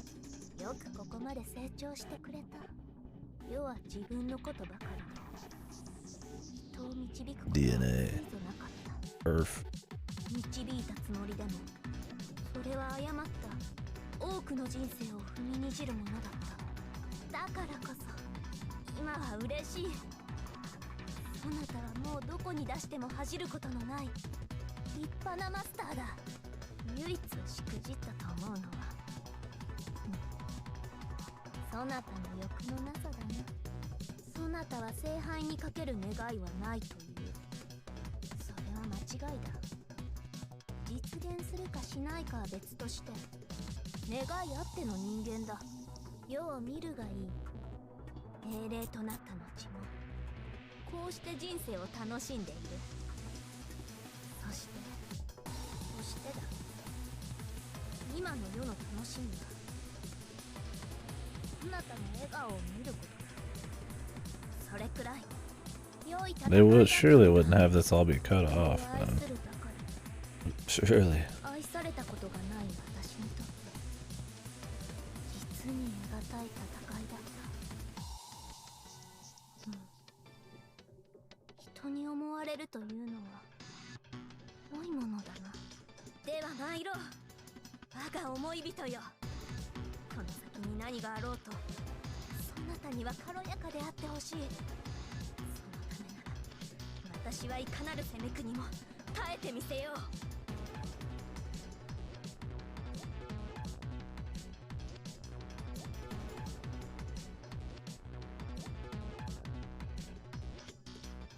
You imagine this is long enough to fit the whole speed, but I've played many a game where they don't do that. You just cut it off.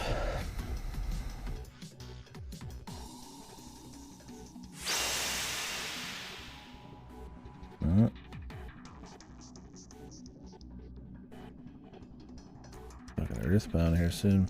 Let me turn off some music.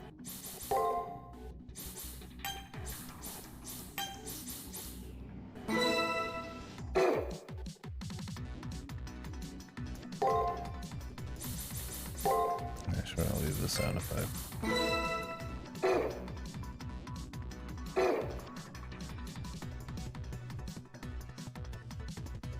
What do they get right? Oh yeah. Oh, I see what you mean. They're running down the hallway, having it last just long enough. Yeah, Fate Extra can do it, man. What's wrong with all these AAA fucking games that have way more dialogue than space that you run on the screen? Yeah, it seems like it would have fit. Cool visual here. Or just the size of it, I guess. Why is the song really quiet for some reason though? All the other shit was fine. You think this is where the music would be popping? Yeah, that could be it. Why is their voice volume so bad? Yeah, maybe they ducked, dude. Or like manually ducked it there.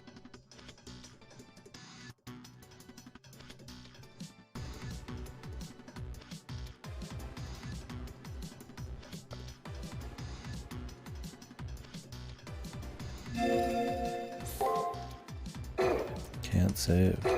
There's a final boss. Let's hope I don't have to do this run every time. Yeah, for the fucking possible final run up to the very end.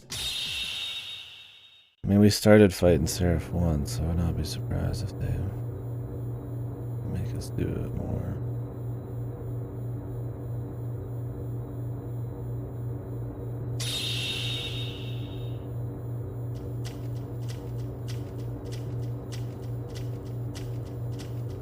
Oh yeah, she was supposed to be with us the whole time.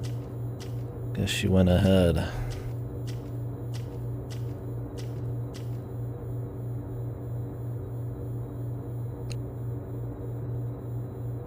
The cube.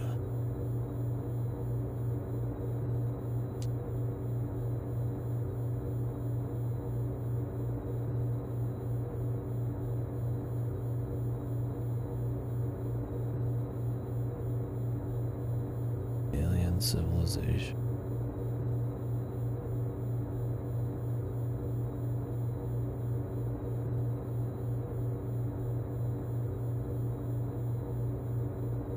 So are they like canonically making the Holy Grail ancient civilization technology?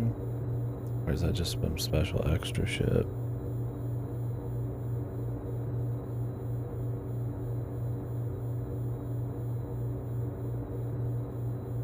I mean, I'm fine mixing technology into all the other stuff, but in Original Fate there is so much like magic and mysticism and like, you know, they never really expand on a lot of the possibilities that you could just see it being some force of something.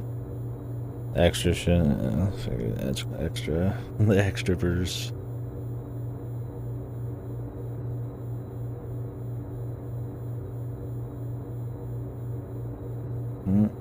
Science man. This the professor?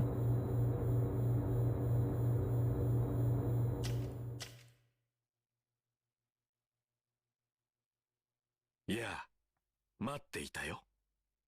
おめでとう。君が聖杯戦争の勝者だ。Hey, thanks, man. Looks like the student council president. 祝祭の一つでもあげたかったが、あいにく、ここにはそんな機能はなくてね。勝ち抜いた甲斐はないだろうが、私からの拍手だけで勘弁してくれ。でもこれだけは言える。私は誰よりも君を認め、君を称え、君を誇りに思っている。君こそが、幾度も繰り返された聖杯戦争の中で、最も素晴らしいマスターなのだと。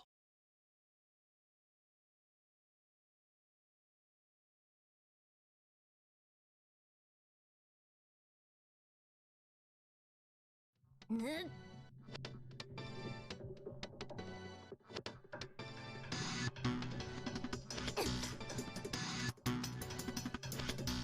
A random master. Music returns to lab.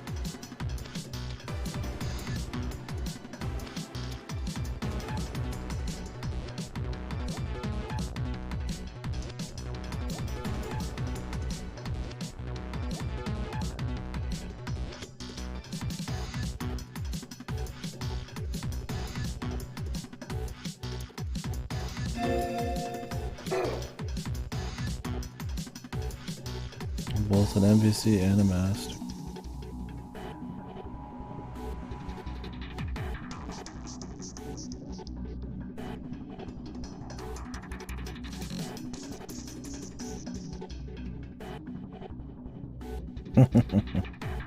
Twice HP man. Call me twice. No, I'd rather not, my friend, but this Kojima shit, dude. Twice Beastman. Mr. Over Easy. Yeah, to put this name at the end, pure Kino Soul, dude. Nasu, I knew.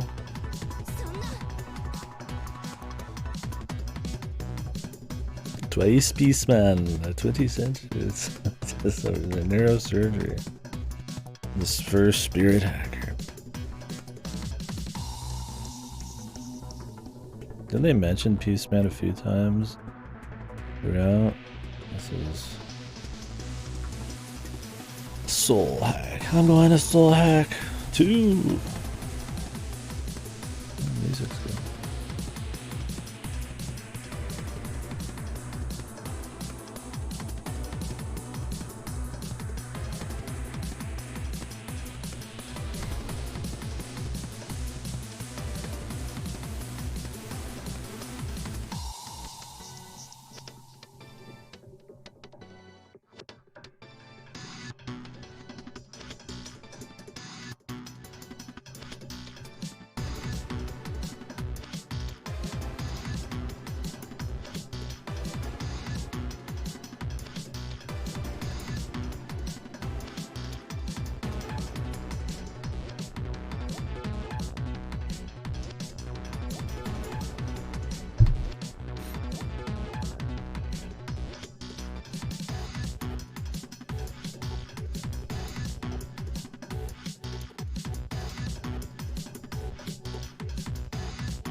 Who is this guy? Where did he come from?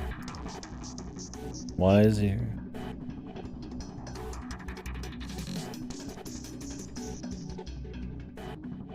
Now is he explaining the apocalypse stuff? A neurological disease.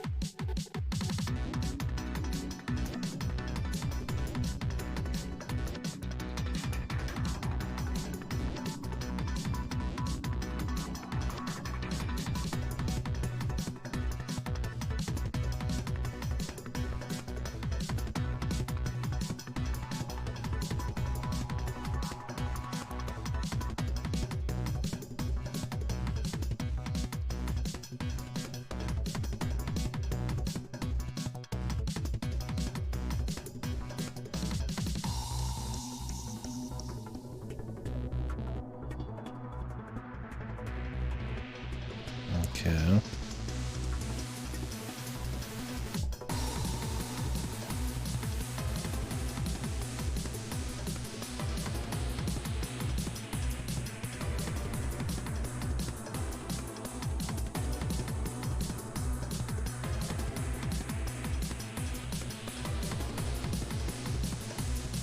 I think the music's about the thing that makes this seem more exciting than it is. And at the top of the mound here in this place with the music pumping, we'll see where this goes.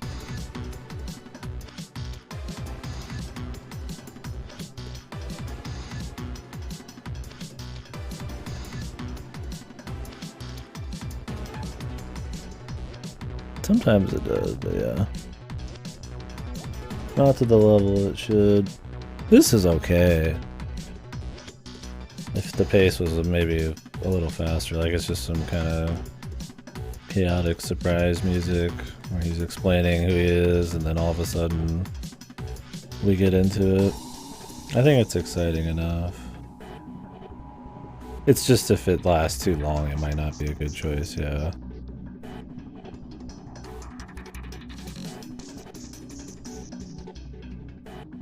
But yeah, there's quite a few.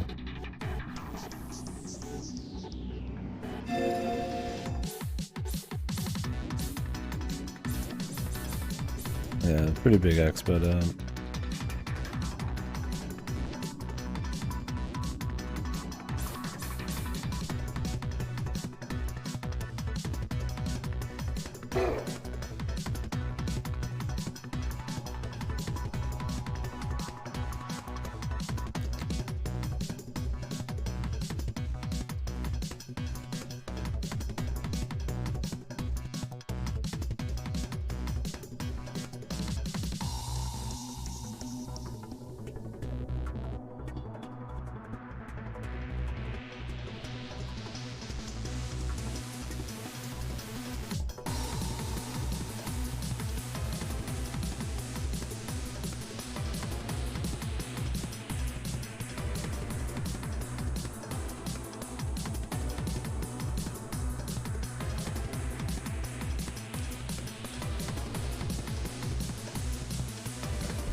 Yeah, what I was saying before was like, I feel like the only thing, the music's probably the standout part of this scene.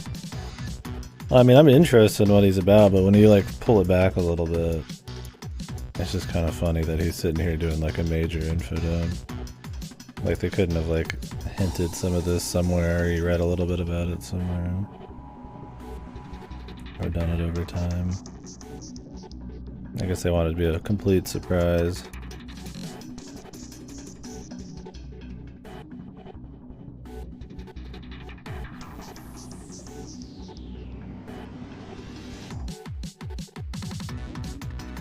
They're definitely expecting you to be latched onto the twist, the surprise or whatever, where we are, the journey here to keep you engaged in this big input dump.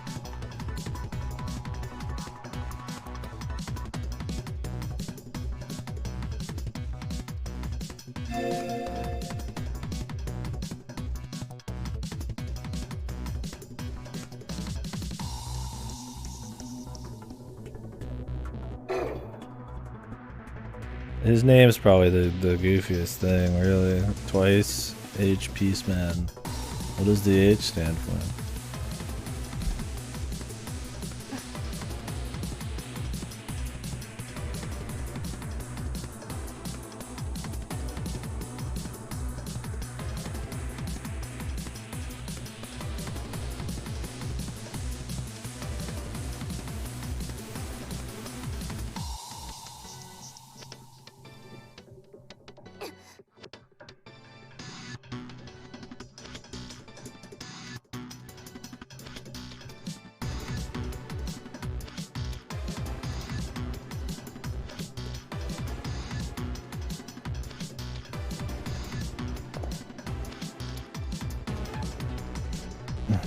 The man who got sick when he saw war decided, I want to end this war.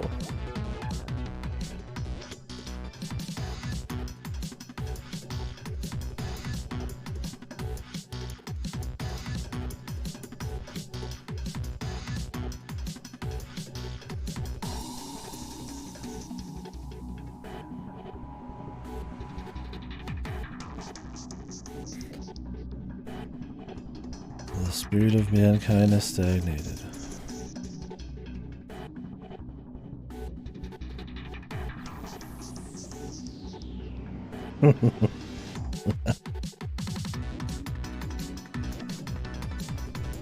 How did he get here, though? Why is he allowed to even be here? Did he just show up at some point? He wants to wish something, why hasn't he done it?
How nobody said a word back to him yet.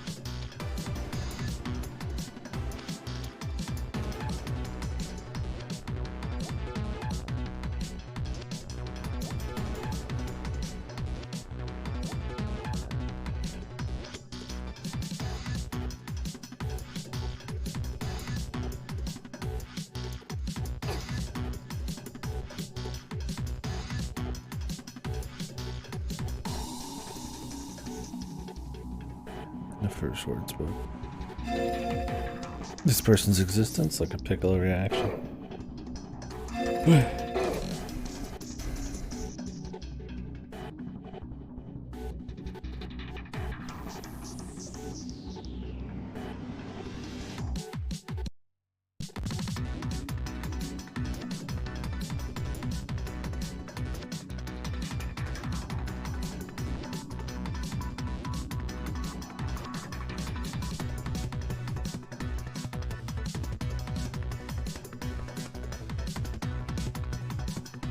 So he's one already. I was buried under a mountain of corpses.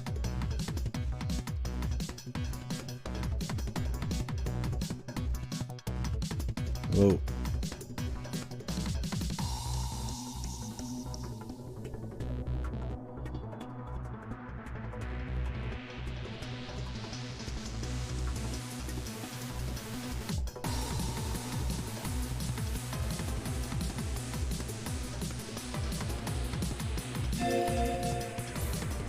So what is he saying now?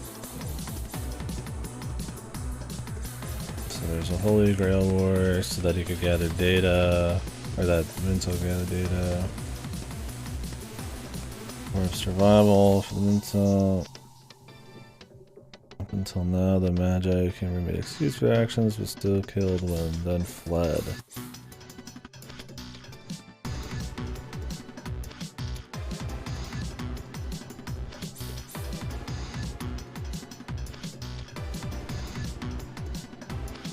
Is he trying to say that all the wars before this were just people fighting and then like leaving?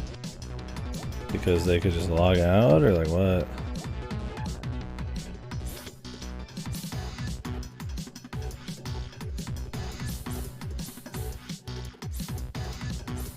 I mean, I get the idea that he fought sometimes as an NPC and sometimes he was just there as an NPC. And at some point he wins or whatever, but like,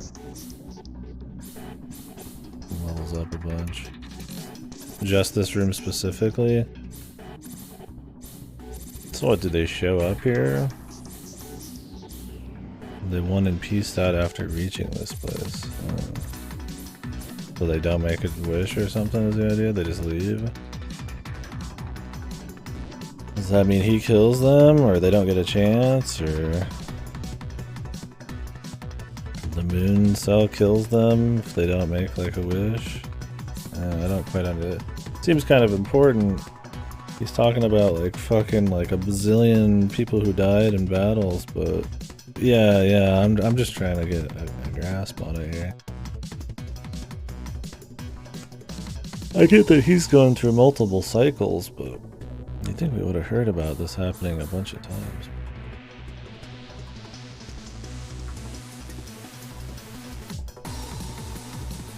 I mean, I guess technically they could have all been people made within, but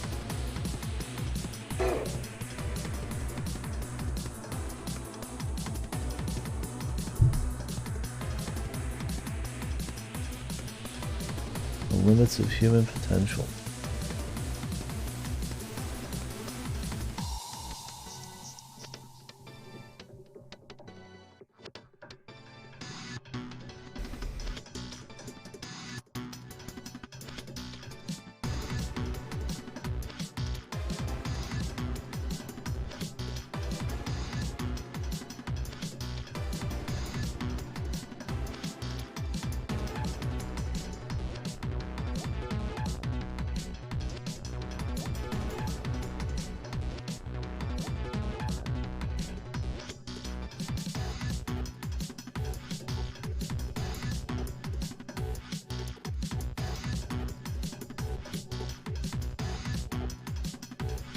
What, is he not allowed to wish something because he's an NPC? Is that the idea? So he just waits here for someone and then hits them with the 10 pages of exposition he practiced to try to persuade them?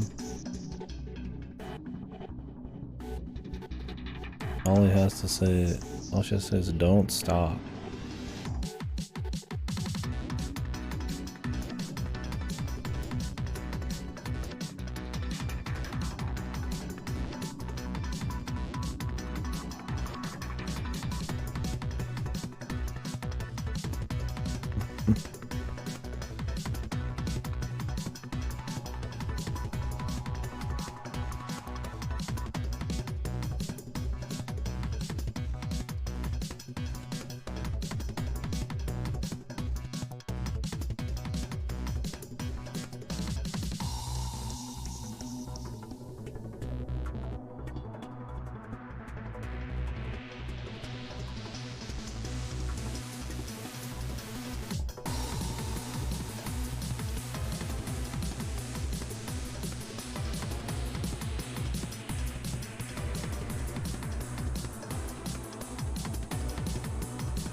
He was able to do it himself.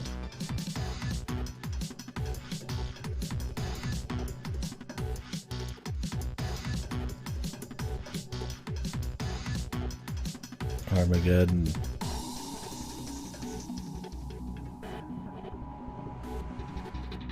My man Leo wanted the law ending, my man here wants the chaos ending. Where am I going with the neutral ending, dude? The moon's core.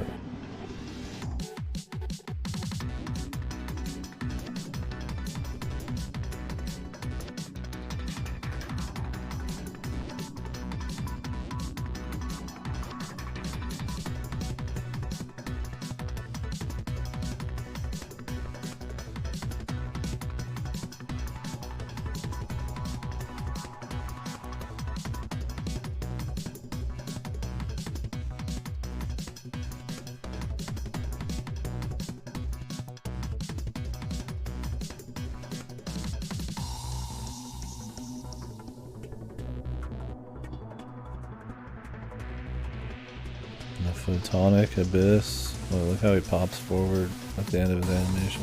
Boop. Boop. Angelica Cage.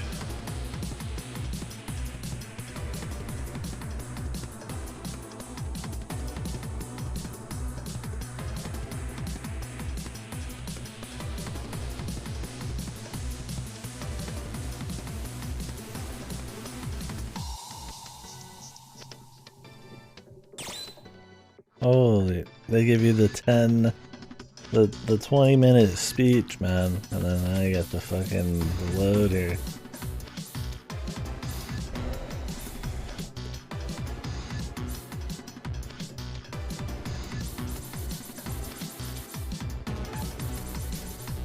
Dude, I don't know enough about what's going on out there. Do you have like some ending choices here? Yeah, I was like, what if I picked I can't honestly say he's wrong? Yes. Whoa. I don't really care what the answer is. This spiel was so long that I just am like, I don't even hard to grapple with all of it, especially when I don't know the situation.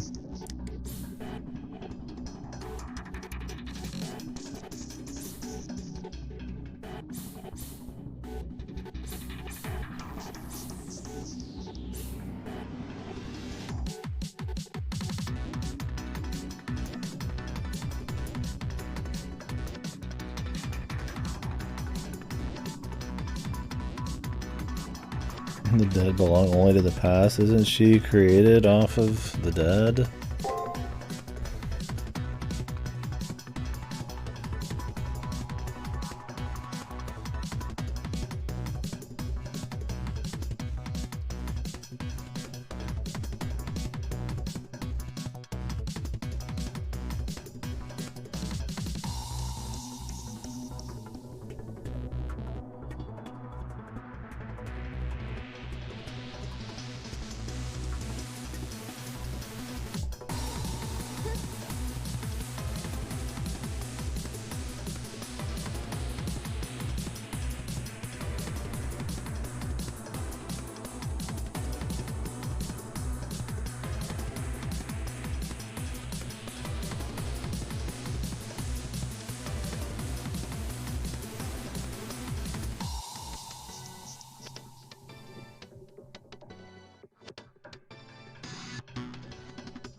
So how does nobody in the world know that a bazillion people were sent here?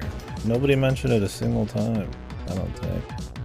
Oh yes, there's been billions of fucking holy wars, and my grandfather's father got slaughtered in the 60-second Holy Grail War on the Moon Cell.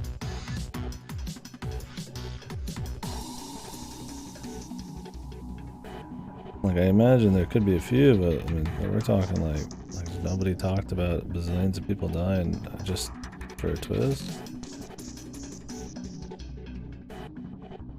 So the people who come in here and wish, if they don't pick what he wants, he kills them.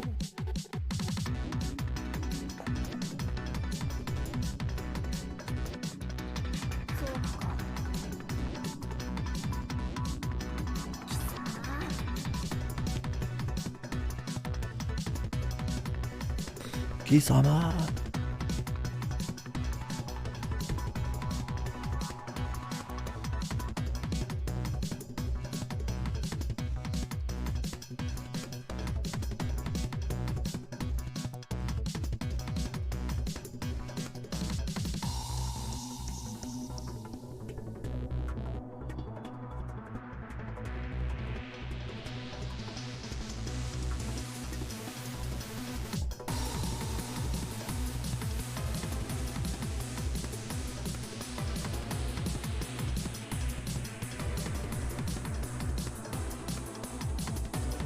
Can't we part of a different war though?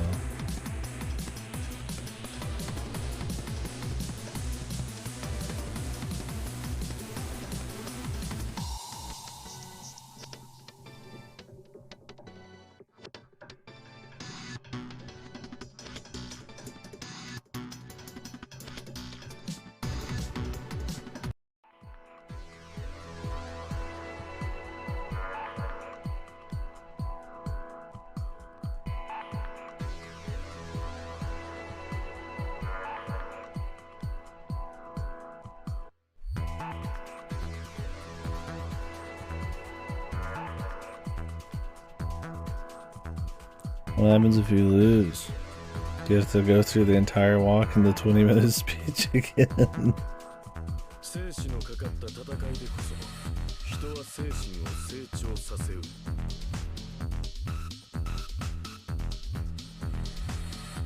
Was he supposed to be the student council president, or is that just something totally different? Save state. I figured that guy was like an actual character, but he just looked kind of similar. I was like, ah, maybe they're trying to make it like an extra little secret there.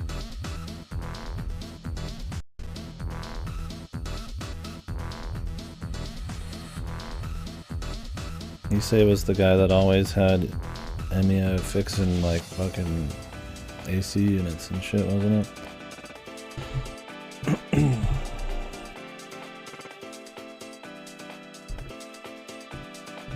I just figured that this guy could pretend, or that they would reuse his character in its special line. He just looks similar. Yeah, music, man. We're popping, dude.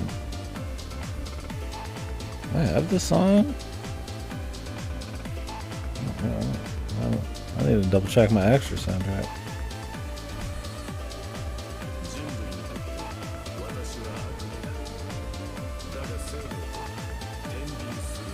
Watch, it's not on the official soundtrack. Oh yeah, maybe that's why. Feels like, that's what I was thinking. It's like a 20-minute song. I'd probably be like, eh. Let me see, I want to check.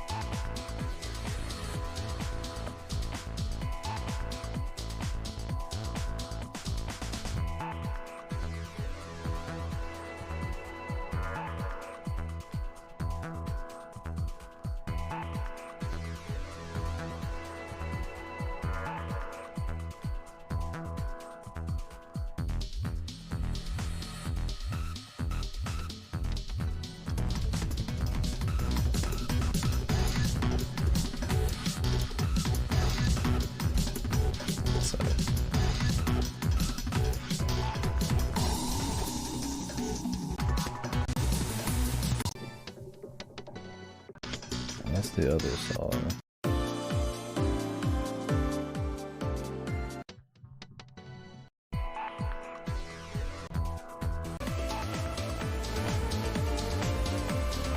No, this song's 4.5 minutes.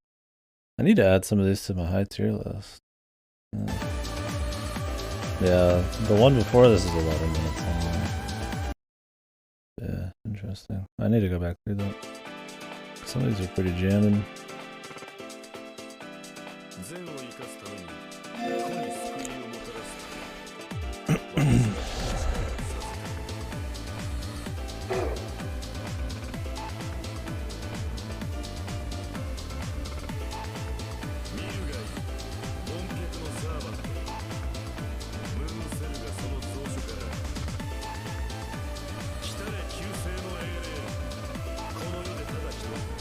Legendary Soul of Salvation.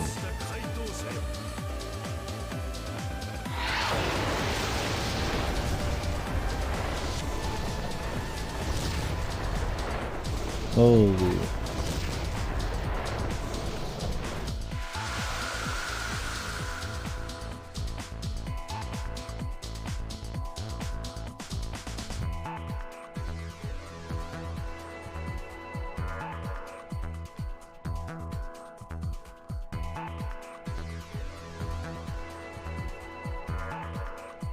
Man's got some big lobes, baby. これはまた凄まじいのが出たな。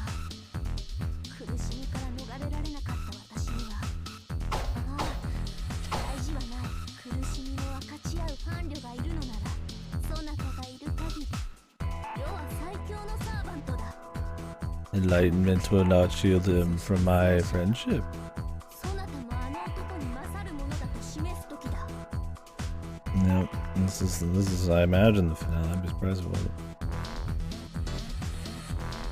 そなたは戦いだけに身を捧げるものではない。手を取り合わねば立ち行かぬ弱さこそが。では始めよう。世とそなた。 I wonder how hard this motherfucker is, man.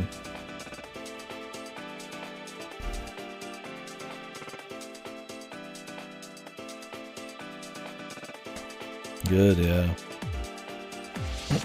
I'm a little stressed. But I'm awake. I have my blood work back, and I don't think it's anything crazy, but it's always like all that fucking medical mumbo jumbo, so I have no idea. So I'm gonna wait for their call tomorrow or call them. But I'm one to imagine, so. A little bit of anxiety.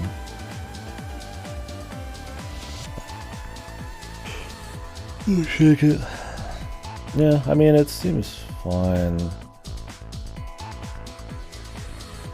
It might just be official medical terms for high hemoglobin or whatever. What's secondary polycythemia? I don't know what that is. It might literally just mean you have high fucking like thick blood. And I read online it's something that you could just fix over time, but it also could be like heart disease or who knows. Curious what they're gonna say. It's probably not a big deal, but it's official medical. It's one of those things that you just don't know because I'm not a doctor. It's probably fine, but we'll wait and see. It could just be diet. 3 episodes of Columbo. I am gonna lay off all of the unhealthy drinks, and I'm biking every fucking day.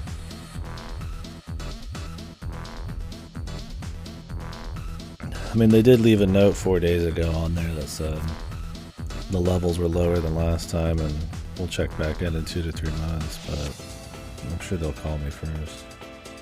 Yeah, I would imagine not. If they left a note like that, unless they found something new, which I doubt they're double checking, I would imagine it's not that serious.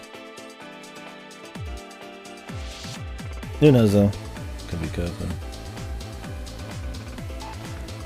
I mean, I imagine the solve would be blood thinners or just diet.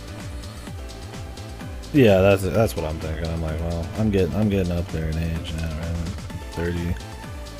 we're getting there, right? Like, I mean, this would be the time to make sure I kick it in the ass. So. I'm trying to bike every day. Just cook while I bike and cut a little out of the stream. That's okay. It'll be good for the stream because I'll probably be more mentally there. I feel like if the more fit you are, the more, you know, lucid you fucking are, man, to a certain extent. Body's running better. Whoa! Enlightenment. An 8-pack. No, I don't plan on doing much lifting. Or maybe some stretching. Just after cardio.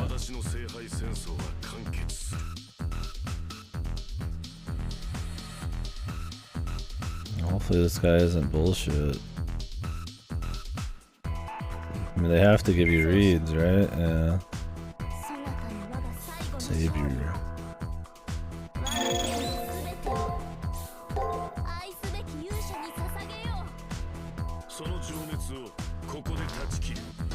人の業を持ったまま人の業を愛した暴君よ。君の剣は He's saying a lot of words we don't understand.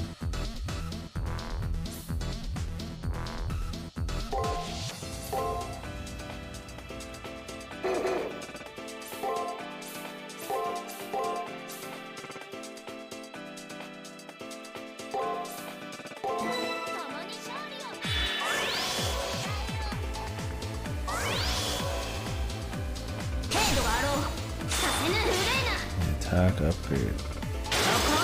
I forgot to give her the insta death protection.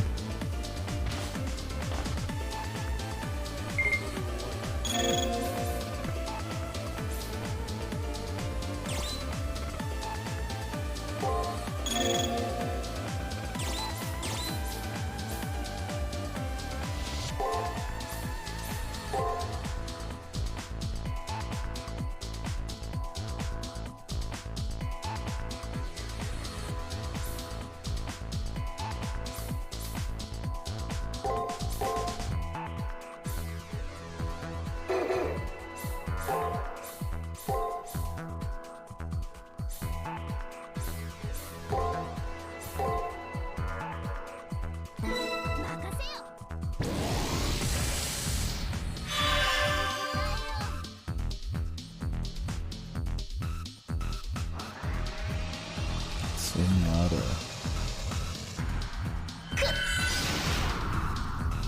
Oh.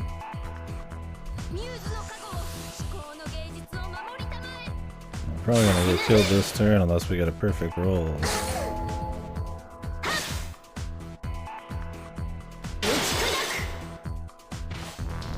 Barely survive.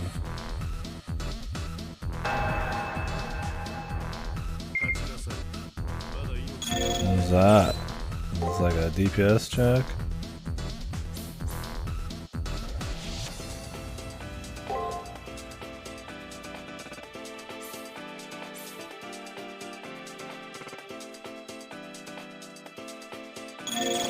You know, I do have like 5 elixirs. I could probably throw some shit around if I wanted.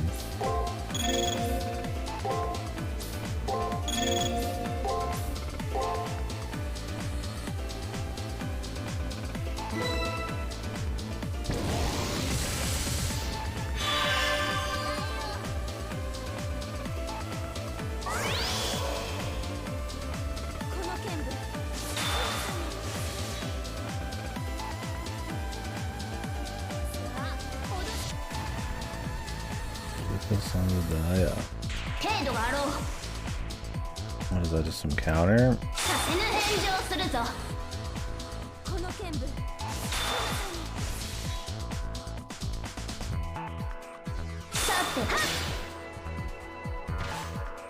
This man just guarded like everything.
Are these just supposed to be like reads on what he's gonna do?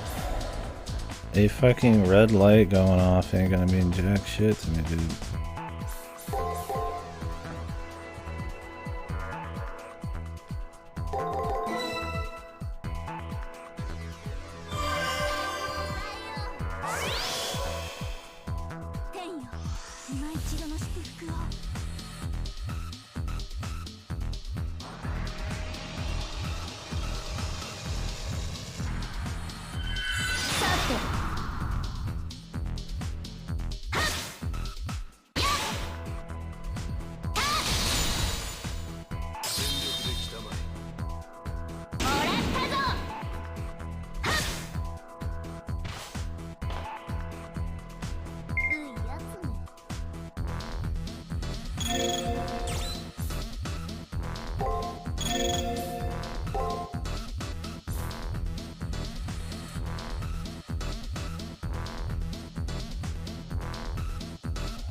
Yeah, music's good.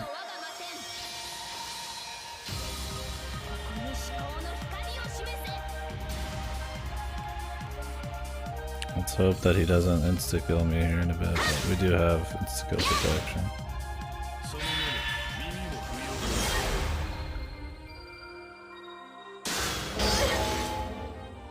She steals my skill, which means I don't get to use the two things I just set up. Yeah, I don't like that it overrides it. I also don't like that he can seal your skill, and then it gives you dead turns and you get stunned. It's like absolutely fucking bullshit.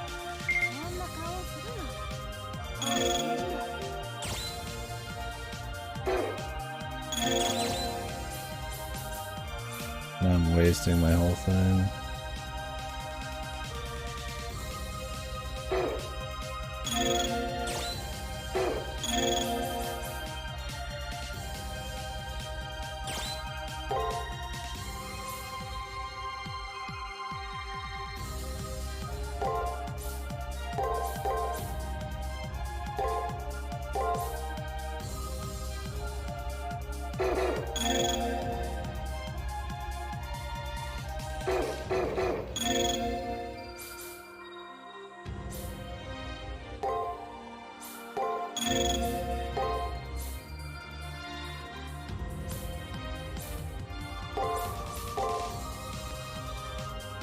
We'll see what happens.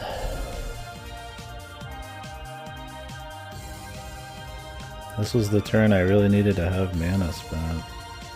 Because the strength's gonna wear off. Really sucks. That skill fucking seal was really bad.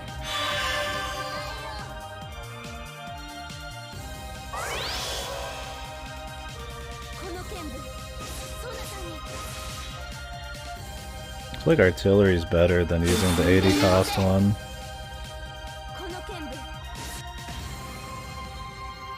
The counter. Is this just like cancel it? I guess so. It still spends the mana, you just don't do any damage. We still have another turn. We won't have the buff though, but we'll have the mana.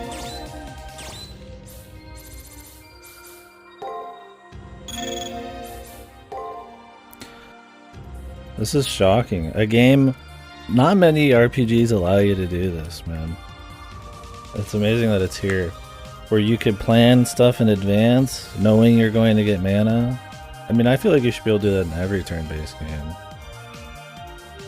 It sucks when, like, you have a turn-based game where you don't have mana and you just can't spend it. Because it spends it on use, not when you pick it. I don't get that, man. But in this, you can do it. magically.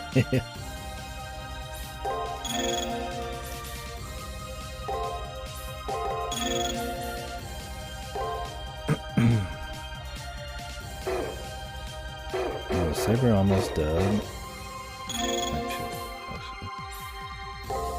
Might actually miss that.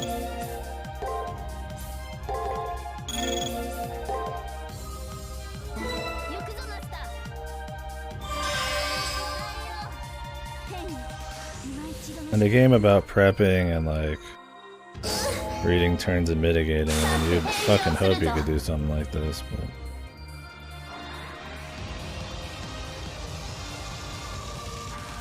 maybe it'd be too fucked otherwise, too limiting.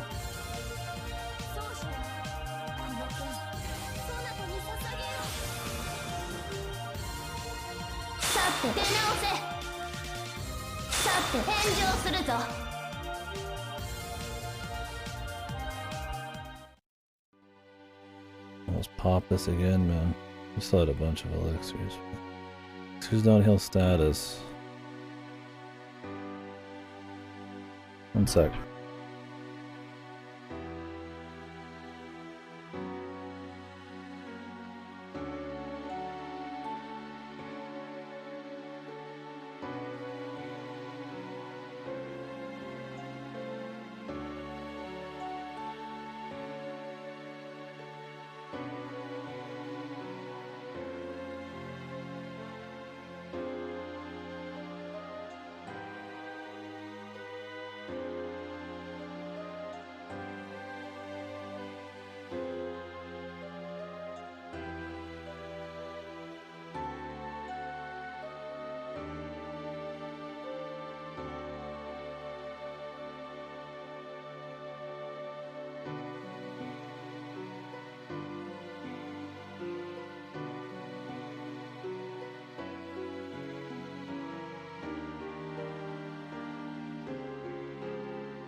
Okay, Oh, the doctor's call. Guess I'm good. Said I'm still running a little high on the old hemoglobin. So to come in 2 months and get my blood drawn, but I don't need like an appointment, or 2 to 3 months. So that's good. They said the old blood thickness and shit gone a little bit closer to normal. Still gonna kick the health in overdrive, but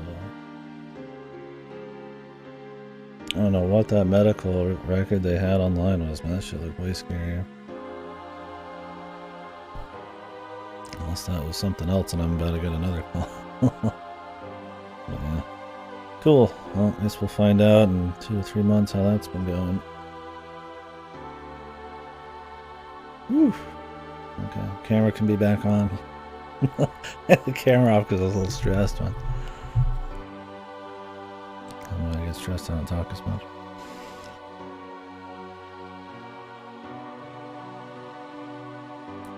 Yeah, I still need to get on that bike though every day. Whew. But yeah, I don't like when the final boss gets overridden musically by like a summon or something.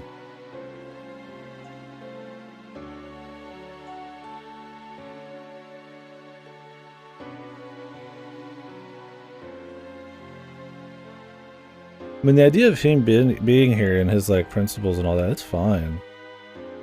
I mean, it is just kind of an excuse to have another final fight maybe, but like, they at least say that he's been manipulating stuff. You don't get quite enough detail, I would say. So it does seem a little goofy. They bring him up a couple times, and the manipulation and stuff you can buy. I think there's probably not enough obvious world building for his ideals to really matter much to you. You have to read a lot of side NPCs to even get an idea of what the state of the world is. And a lot of it's related to kind of Leo's thoughts more than anything. It's still cool, but yeah, it's one of those like more conceptual things.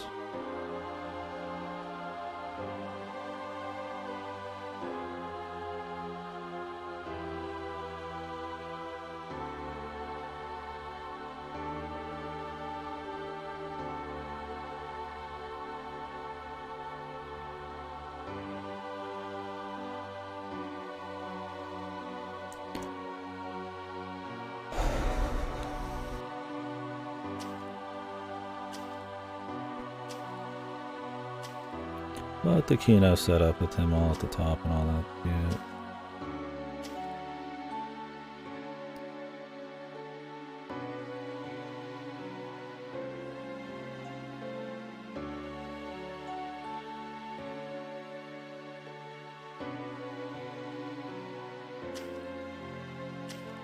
The walking off.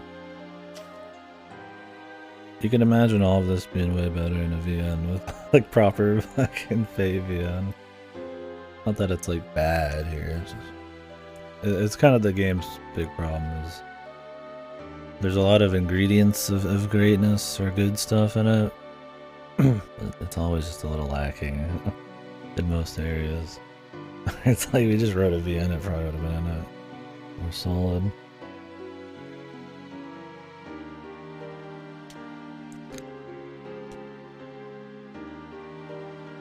And for the servant just to stay.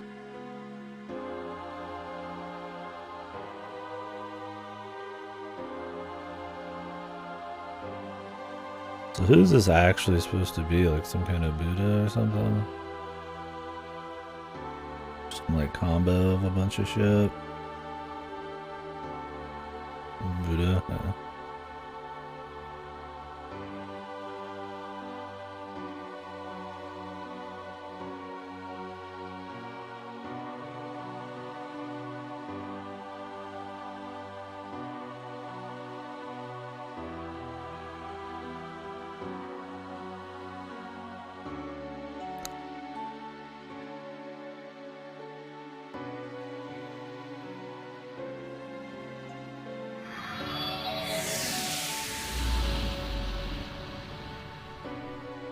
I do like this song for it. It kind of has this like weird whimsical sound in the back.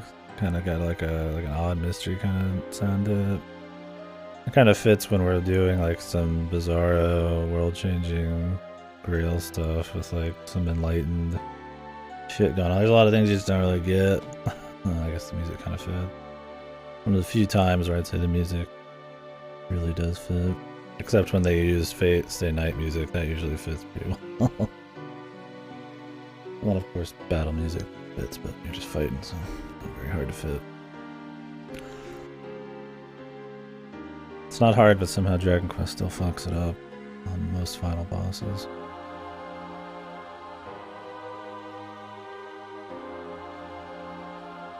The only person to have escaped the cycle of suffering.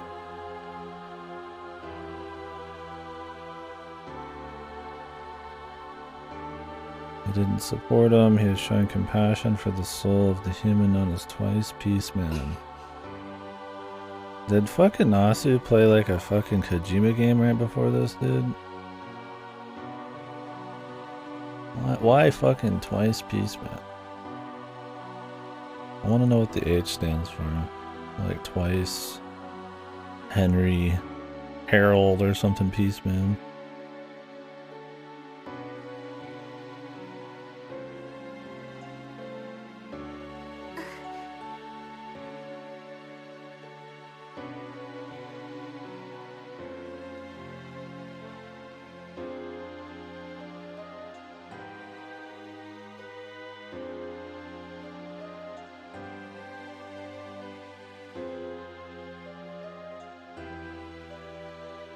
They don't say.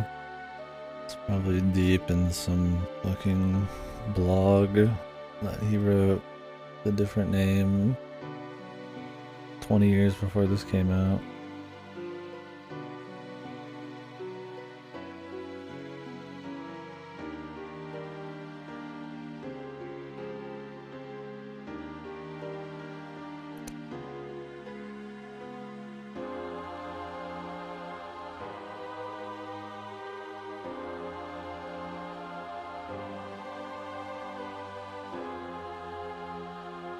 She's gonna seal the moon cell. She's not gonna wish to exist. Although that's fair, this is probably a little too much juice for anybody to get a hold of. Kind of the typical answer you'd expect, but alright.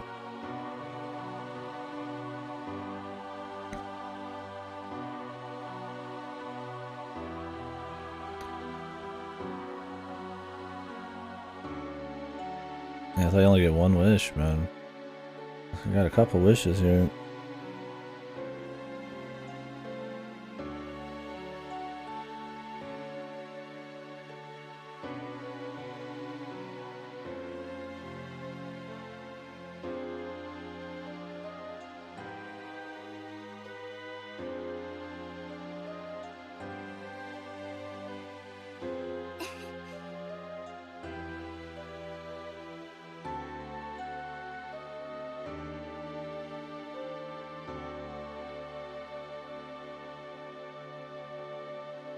I do kind of like Ronnie here. I mean, I don't like her that much as a character, but I feel like... I don't know how Rin ends up being, but I kind of like that it's all just Fate extra shit right now. I feel like Rin popping off here and spouting some bullshit. Sundry mode probably wouldn't fit as much. As some kind of like homunculi given like life sort of deal. There's a bit more parallels with our character. Ronnie wasn't as bad as I was expecting, but I mean, she's not really anything special, right? Especially compared to like the good Nasu shit. She's just kind of like an okay ally character.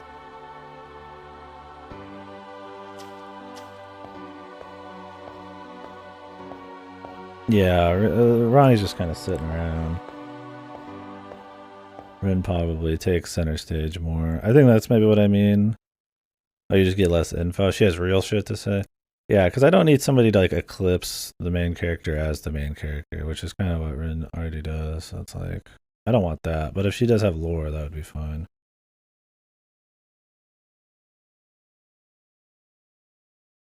We'll see in the remake, I guess.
とる。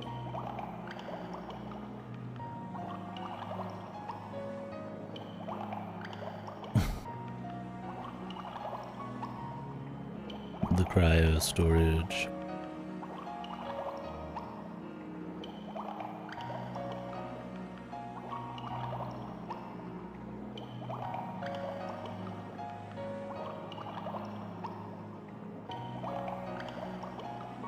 You really were real.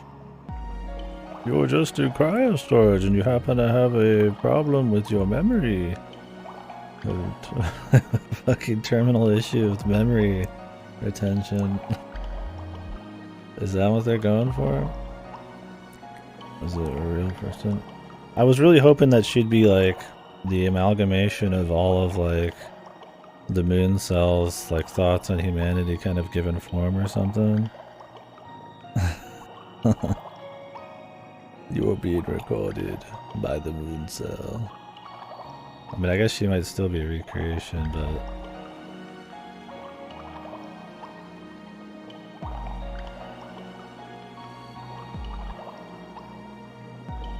Is she just gonna be inserted into the other chick?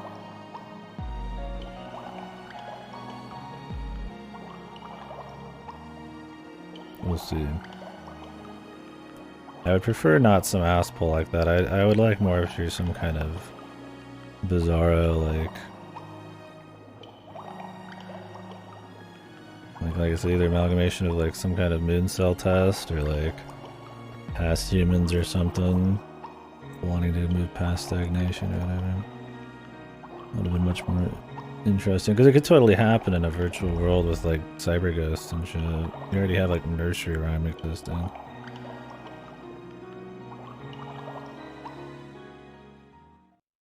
Just, oh no, it's actually a real person. Oh, that's nice. I don't think that'd be like, alright. Kinoku Nasu. Kino's right in the name, baby.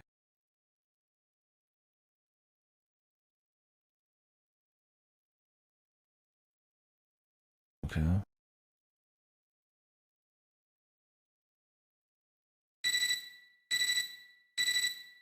Starfox, we need your help.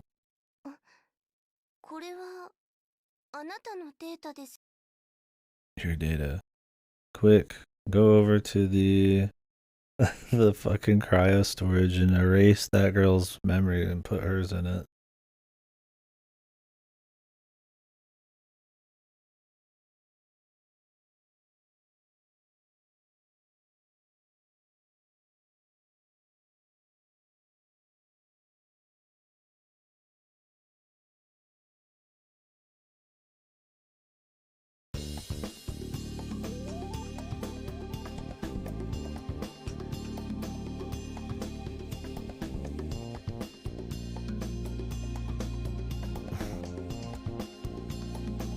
Hello. Was that it?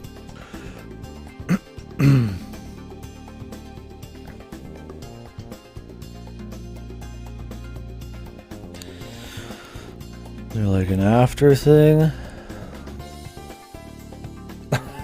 That's it. I'm just data. I happen to just, there's no magic to it. She just is another person's data, just somehow given form, and she just happened to just be really good at kicking ass. And then she just gives her data to this other chick. Just to like, what, is she gonna bring her back? Shikiru Jetta Maya Sakamoto. Like, so what? I mean, what's the point of giving her the data? Oh, just the location. Okay. So she's gonna save her original self, who has terminal brain death. Okay, whatever. I mean,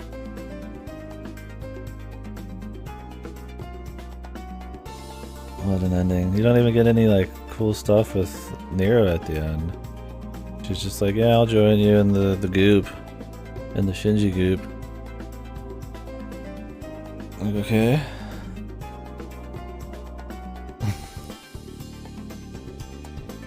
Yeah, I'm fucking kneeling, dude. I'm buckled under the surprise of how fucking weak that ending is. So what I was gonna say, this feels like a Route 1 story, right? This feels like we just got the Fate route, but like worse. And then you need Unlimited Blade Works, and then Heaven's Feel afterwards, right? Like, oh yeah, you know, there's a real person, and there's this guy here, and all that, but you know, maybe you get some deeper, interesting character stuff, and some other shit another route. Yeah, that's my thing, is like 30 minutes with the fucking crazy techno music, twice each a piece of man. The fucking war. Oh, he was right, you know. The war, you know, humans do evolve through war and fix the stagnation of this apocalypse with war. And like, and then it's like, okay, you know, whatever. I mean, it's a little much, but the build up is fine enough. I'm listening, right? I'm sitting there. And then it's like, it ends with removing any of the possible symbolism, the greater interesting implications of like a human created by the moon cell, the super cyber ghost possibly, that stands for like the humanity's trek onwards past stagnation, and just says, oh yeah, you're just a cyber ghost of some fucking chick. I guess you're just good at kicking ass too. You're dead. Like, what the fuck, dude? Mike from World's End Club. You don't want to remember anything from World's End Club. All Fate fans who support us with enthusiasm. Yeah, thanks for translating the original VNs and CCC. You treat your fans right. There's no translation for this. Yo, man. Swords. I didn't even play fucking Red Man. Why is there all these fucking swords here? Just because swords are cool, I guess. That's Nero sword, isn't it? Yeah, buy the good one now, please. Surely they'll clean this up in the remake. Yeah, I imagine CCC is just a better everything. Surely it wouldn't be hard, right? Okay.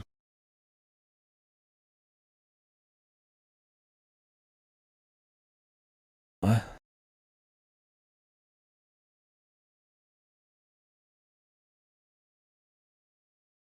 What is she gonna?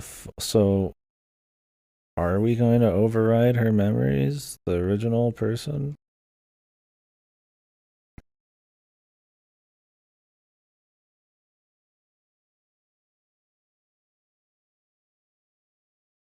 If that was the case, what are we just gonna fly to the moon to visit her?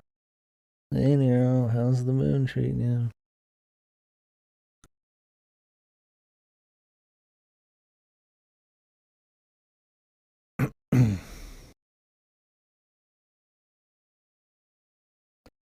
I like how there's this big theme of her wanting to survive, to understand who she was, to realize that it doesn't matter exactly your origins, but to just like understand what you care about and the people around you. And then it ends with, I'm just gonna shut the moon cell down and just die. Like, okay. Okay. I would have been fine with her not shutting, like, closing the moon cell off to people, just wanting to live or some goofy shit, right? And maybe it's some grander fucking goofy dream, but Jesus, dude, yeah. Peaceman should have won, brother. Twice Peaceman, dude. Twice cooked baked potato man, or whatever. He deserved to win. Yeah, the one who wanted no more war did nothing other than stop the wish machine from getting access, which I mean is fine, but I'll miss those I've met along the way.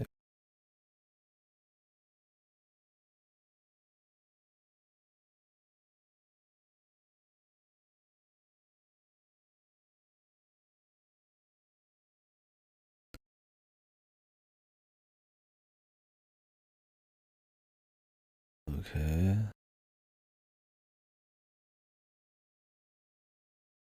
So So she's just still there, dead. I mean, Nero's clearly just chilling. Yeah, it feels like this Final Fantasy 1 epilogue fucking shit. This beautiful stuff that doesn't really have clear enough meaning in a time where we really need it. And it just kind of goes. I mean, I assume she's in some way alive, maybe, or Nero's just really helpful. She's gonna save her original self. The Ronnie gets fucked over too, or she's gonna hope the cryo version. Watch the cryo version just gonna be a huge bitch. I mean, she'd have the same personality, I guess, right? But why was she so good at fighting? Why did she become such a good master if she was literally just some chick with the brain damage? Was it the brain damage, dude? Is that what did it? That picture's so perfect. Yeah.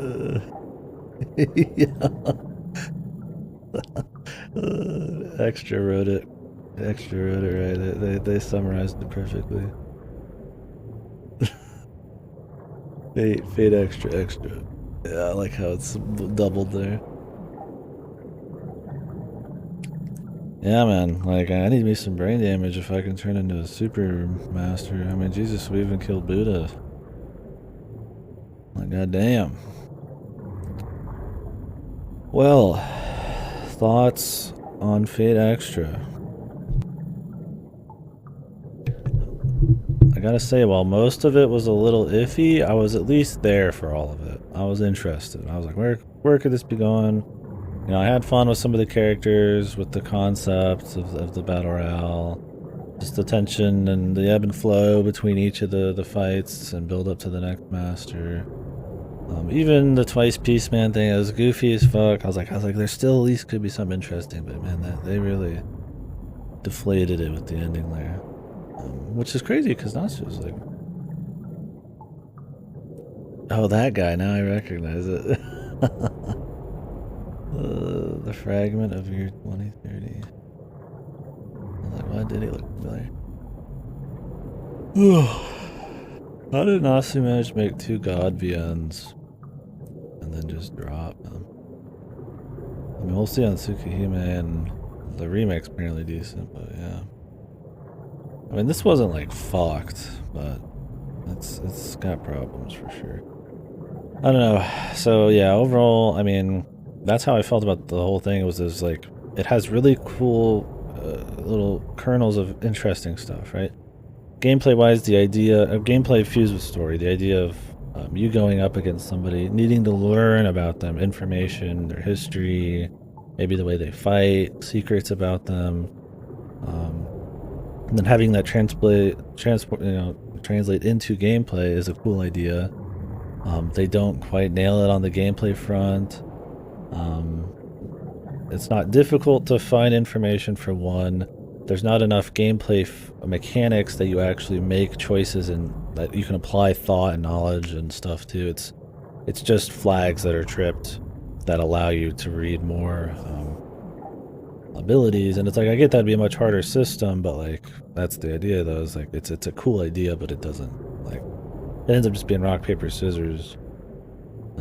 We'll talk about the combat more in a bit, but so I mean, I like that element. You know, of course I like the battle royale with historical servants, and interesting masters. It's what makes it's a setup for what makes Fate so good.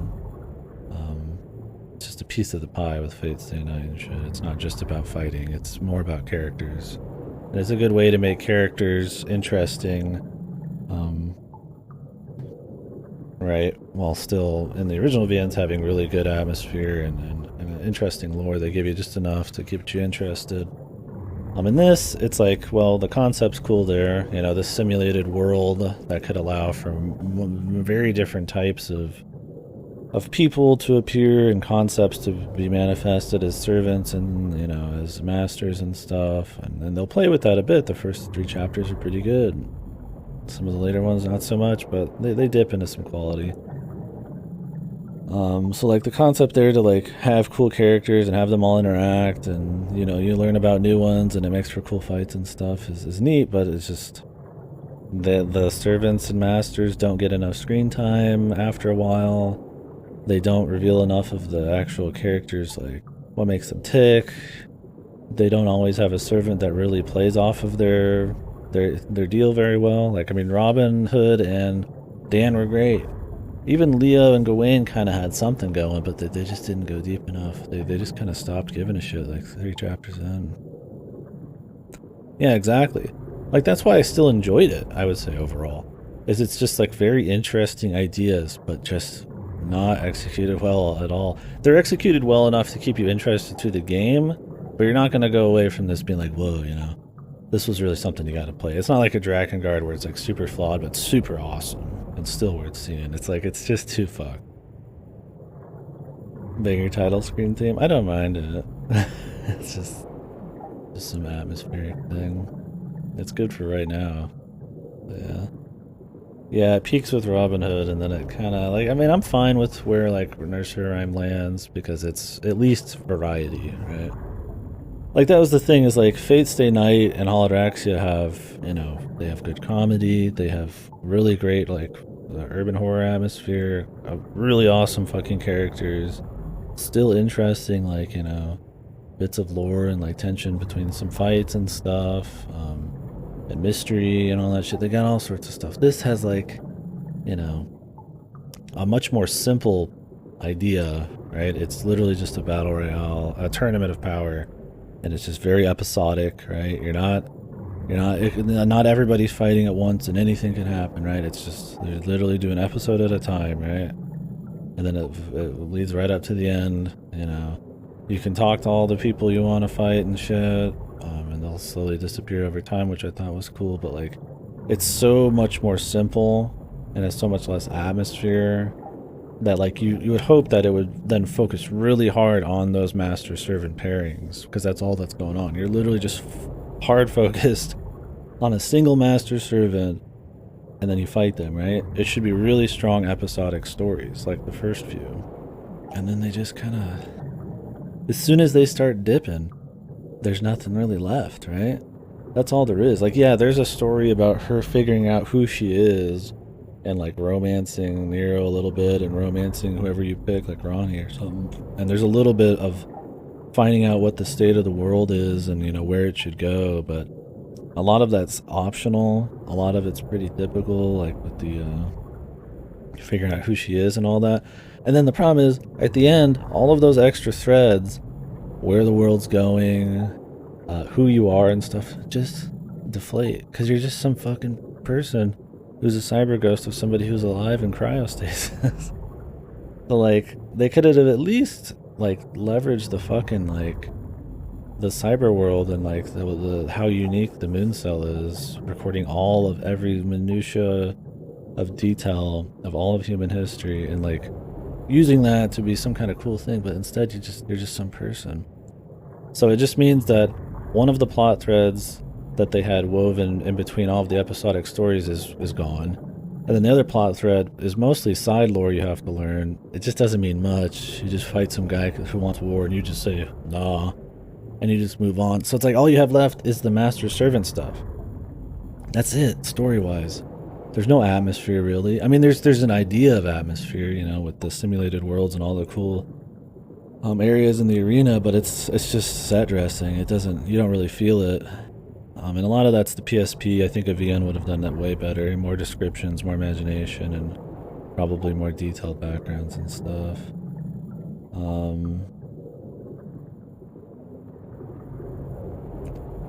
But yeah, the problem is it's just so focused on the master servant stuff, and none of it is really better than anything in the other VNs. Almost all the master servant stuff is at least somewhat more interesting. I mean, Robin Hood probably beats out like a couple people, but like, like it's not a whole lot. It's just a shame. The Dynasty Warriors one would be next, yeah. Not the next game I play, but it will be coming up. And I imagine this ending, the fan service people will cry too much, so the next one's probably going to be Goof Troop. This feels like a first route of a VN, right? Where they just kind of get the basics going. They have the fight.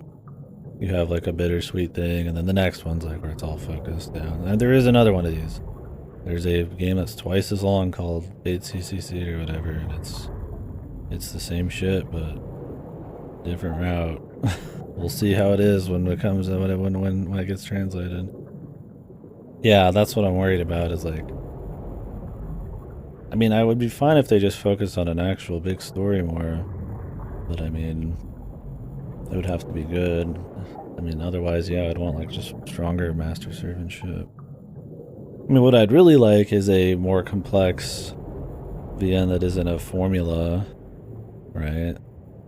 Like in Phase Day Night or something, and you're just going through the story of somebody in this with a bunch of crazy characters and dripping with atmosphere and a mix of action and and emotional storytelling and all that crap. But I mean, I think the gameplay limits them on that front.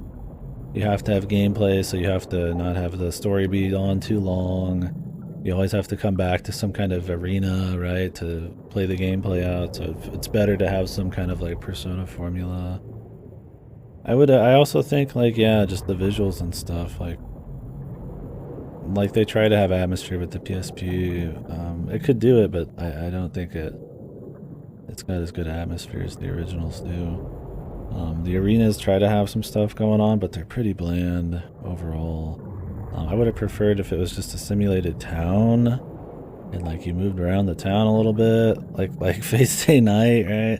And did stuff, and shit happened, and then like maybe there was places you could still like, you know, have a hub like the school and talk to people, but having it all be kind of yeah, games suck. I don't think it sucks. It's just kind of, it's interesting. I guess to somebody like me who likes to play these, it's got enough interesting bits about it that made it worth playing. But yeah, the execution just makes it. It just ends up. It'd be hard to really recommend it to like a big Fate fan, or somebody who can't handle the gameplay. Yeah, no, I think it's fair to say it sucks. I had enough fun with it. I was interested on where it was going. Maybe it was just the stream element, just me talking about it and all that. I don't think it's good. I could respect it being bad. I don't know what I would call it at the end of the day. It's got ideas and it just fails at most of them. At least to its credit, it's not very long, which is good. I mean, it's like what, 20, 30 something hours. Yeah, the Columba. Now that's some good writing. Yeah. My brother's been watching Columba. I got him into it. He's way past us now. I'm going out there in Columba. He's in all new places, man. But yeah, I mean, the music was great. I did like that. It wasn't always fitting. It wasn't always fitting, but it was. It was good music. There wasn't many bad songs. The most fitting ones are ones where they pulled generally from Fate's Day Night. God, I'll never do it. Not gonna happen.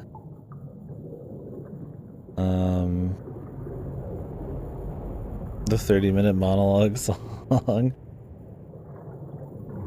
I don't want it to distract me.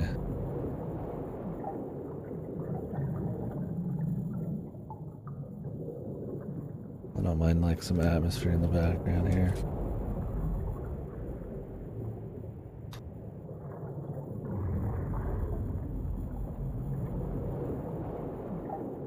I'm already distracted now. I need to write notes and just stick to them.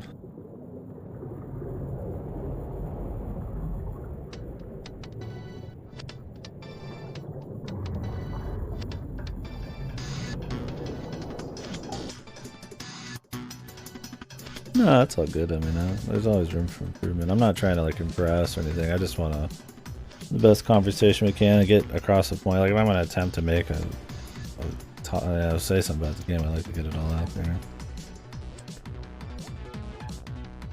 There's just some things I was missing, and obviously me taking like a 3-minute break to turn on a song. I probably should already had it turned on. Not much flow to it. But yeah, I don't know. What else was? Oh yeah, I was gonna talk about gameplay.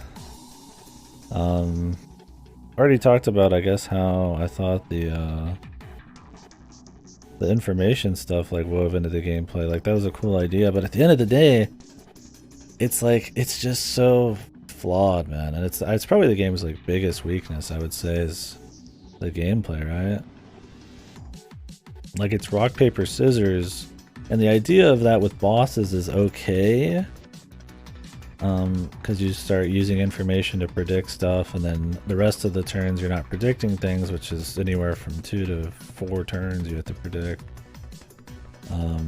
You can use skills, you can use command spells. Oh yeah, I didn't realize that the remake was doing a totally different thing too, with cards. I think it was worth just checking it out. If it was like twice as long, maybe not, but because there's another route and they're changing the gameplay heavily, I think it'll be cool, yeah, to have done it first. Yeah, it's just very interesting. But yeah, just like the idea of the combat kind of works for bosses, although you could still get dicked. But the problem is, even when it does work on bosses, which it doesn't work super well, but it's like, it works better, it ends up not working halfway through the game. Because instead of predictions, the bosses do too much damage, and they're completely centered around one-shotting you. You can also only do one spell a fucking turn, so you're not going to get to use an item, you know, and a spell. You have to just pick one, and the problem is everything does so much damage, and everything either one-shots you or does almost all of your health if you fuck up even like twice. You end up just spamming heal every time. It's all about when do you put the heal in the prediction list, and always having the ability to survive insta-death on. It's like, I mean, I probably did more strength than most people, but I didn't do any stat except strength and defense, right? Like, I mean, my defense sure could have been maybe more, but I don't think that's inherently going to change how you do anything too much. Maybe the other characters are really different, but like, being able to like read ahead and mitigate RNG just stopped mattering, because you never really were able to like really do anything other than heal and just attack. Like you could do certain attacks to like cut enemies' turns, sort of, and you could use like items sometimes in a way instead of, you know, to save MP at the end there, but like, or to like kind of help with like pre-healing and stuff. Like there's cool things like that. Like if you run out of mana, you can still put spells down as long as mana comes in later. Like they do some stuff, but yeah, I just think the bosses just turn into this one-note, one-shot thing. It's the same with normal enemies. They all feel the same. There's not many of them. There's only like 5, which is boring. They're all reskins. Immediately on the second level, you got reskins. But on top of that, like, they end up just being played all the same. Yes, sometimes they have a little bit different stats, and of course they will lean more on different patterns, but like, you don't have a much of a different way to interact with them. You really should, in the dungeons, be able to stun enemies. Have some kind of other field skills you can use. Probably have one free spell you get every fucking enemy to mitigate how you want. Or you start learning their patterns quicker, or have some kind of mechanic at the beginning to like help you learn a pattern. Like maybe instead of just doing an attack, you know, if you do an attack a certain way or well enough, you can like break like some kind of, you know, thing, and then that lets you like, you know, break a slot, and then you could read what's ever in that slot in the future or something. Like just some kind of extra system to like make the fights more interesting. Instead it's just like you just guess. You get one read on random enemies and dungeons, and then you just guess the rest. And in late game, when everything's doing a shitload of damage, that just means you're gonna spam skills to skip their shit. Or just grind against them long enough to finally get like 2 or 3 things, and it's just lame. It doesn't help the dungeons have absolutely no depth to them. They're raw, 90-degree turn, dungeons. And I don't hate that kind of thing. There's plenty of stuff like that in really old dungeon crawlers. But even in like SMT1 or something, you're still going to get warp tiles, rotation tiles. The areas are still going to look different enough or have some kind of like theme story-wise for their existence or something. Like there is like nice backgrounds and Fate Extra at times in the arenas, but otherwise there's just nothing going on. Or at least the combat or the enemy variety would be there, but there's just nothing. So, I mean, they're at least short, which is nice. If they were long, it would suck. Yeah, exactly. That shows you how bad Soul Hackers fucking 2 is, man. Yeah, these dungeons are better than all of the memory shit in Soul Hackers 2. Have more music and variety than the main dungeons too. Except maybe the last one. With the tiles that warp you up and down. Better music usage in DK11 too, yeah. I mean, at least, yeah, you're always jamming when you're in the arenas. Like, I didn't hate doing the dungeon crawling, but it was still very flawed. I think the things that save it are, they're short, the game's not super hard, level ups feel pretty good, so at least you get that basic RPG kind of like satisfaction of like, you know, upgrading yourself. They did try to spice up the arenas with events all the time. A lot of them ended up gimmicky and shitty, especially in the character route parts. The Arcade one was annoying, the Monster Hunt, and all of the shit with Julius was a pain in the ass. I would say one of the biggest problems with the dungeons is they're very punishing for being very gimmicky. You cannot save during them, and despite them being short, you still are going to redo possibly 20 to 30 minutes. If you just get killed. And the thing is, it's not just that they're punishing, it's that it is bullshit when you get fucked, right? Like, you'll get triple chain against an enemy that you can't read against. Then he'll get a bonus attack and insta-kill you. He'll use a spell and then hit you like once and then kill you. You know, it's a 50-50 question against like a boss, and if you pick the wrong one, he insta-kills you. And it doesn't happen that often, but anytime you do get fucked in this game, it always feels like you just kind of got dicked. And then you have to have a 20-30 minute punishment for it. Just put a save in the middle. Put like, I mean, I guess you don't have to put a heal because that would make the day scheduling thing not work. But just let me like save once, right? Like halfway through or something. Like, it just seems kind of goofy. I mean, if the combat was better and then everything else was better, it would be fine, but it didn't matter as much as the end and the beginning, but in the middle it was pretty bad. At the very end, you could at least spam so much magic that you're able just to throw away half the fights.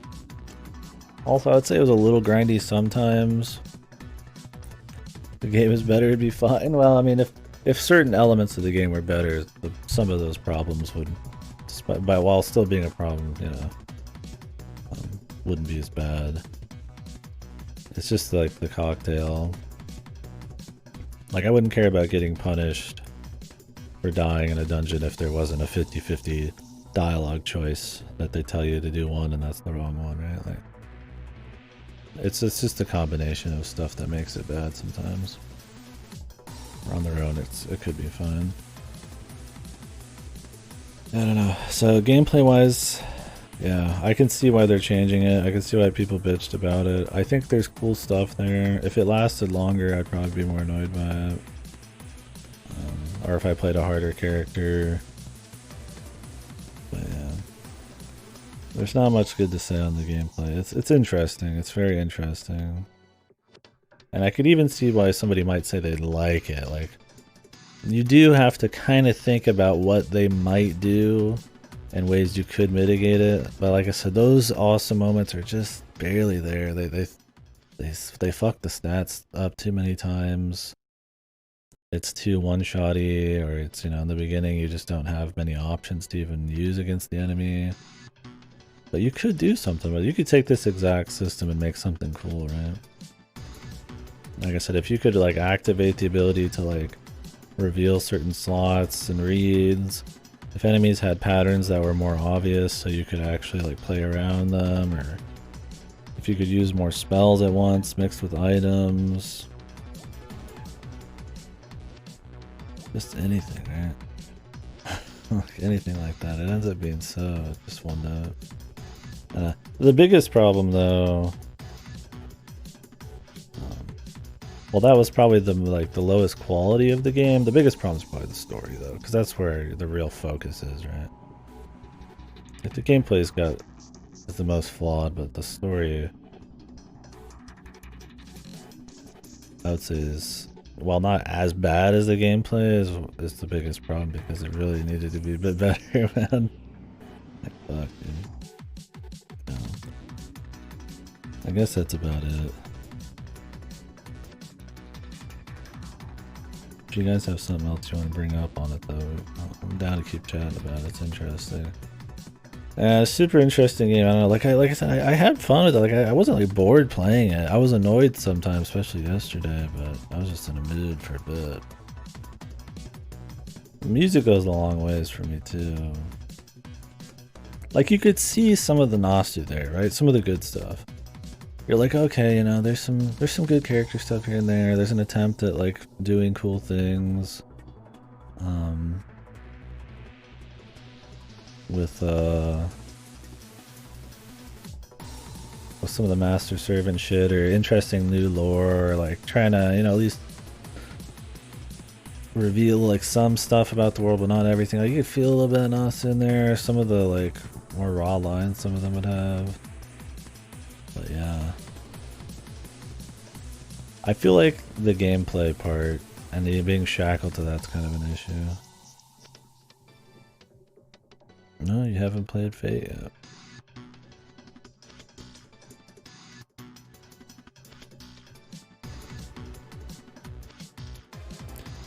Yeah, I don't feel the Persona. Maybe from afar, I think it looks that way. Maybe it is inspired by it. When did Persona 3 come out? I'm sure it was before this. This is like 2011.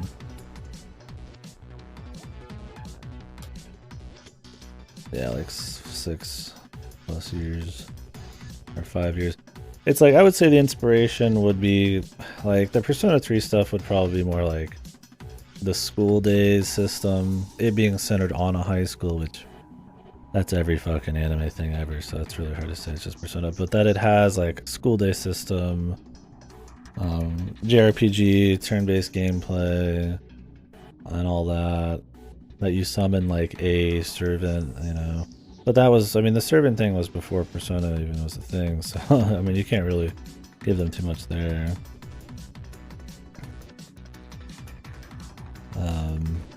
Yeah, it looks very, I mean, I said it myself, it looked like Persona, like Persona Light at the beginning, but it honestly just doesn't have the breadth of variety, focus on the characters enough, and even the depth of gameplay to even really be called a Persona thing. There's not like there's any S-links or areas you go to, really, or you just have one thing you upgrade, right? Or you upgrade Nero like you're playing an SMT game, but in SMT you'd also get an entire roster of demons, so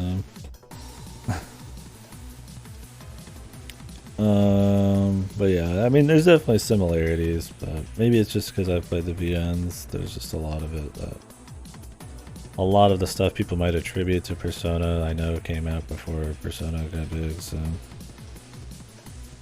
like the servants and shit, they're not really Personas, you know, because I don't know when I don't know how big a deal Persona 1 and 2 were, but honest thoughts on the powder copter. That they must really change her character a lot after this. She was an interesting character a bit. Obviously not as strong as almost any of the servants in the other Fate games, or the Fate VNs. But like, she wasn't as goofy and fan servicey as I thought. Like, they definitely play up the romance a little bit, but I almost bought it because at least she was like serious and had a sort, not a code of ethics, but like she had a reason she ticked. It wasn't just like, ha, my titties and my panties are out and, you know, I'm for you, master. And she's just really eccentric and goofy. She is eccentric and goofy, but she has things that happen in her life and reasons she cares about you. And she's not great. It's not like it's Red Man tier where it's like really good. But like, she's far less goofy fan service as I expected, but they must really go off the rails with her and turn her into the Umu machine that she is nowadays.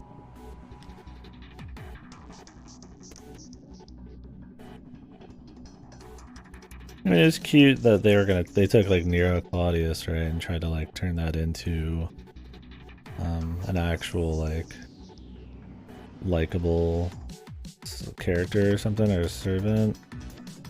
And the thing is, he does that kind of stuff in the other VNs. I just don't think you ever get enough time, right?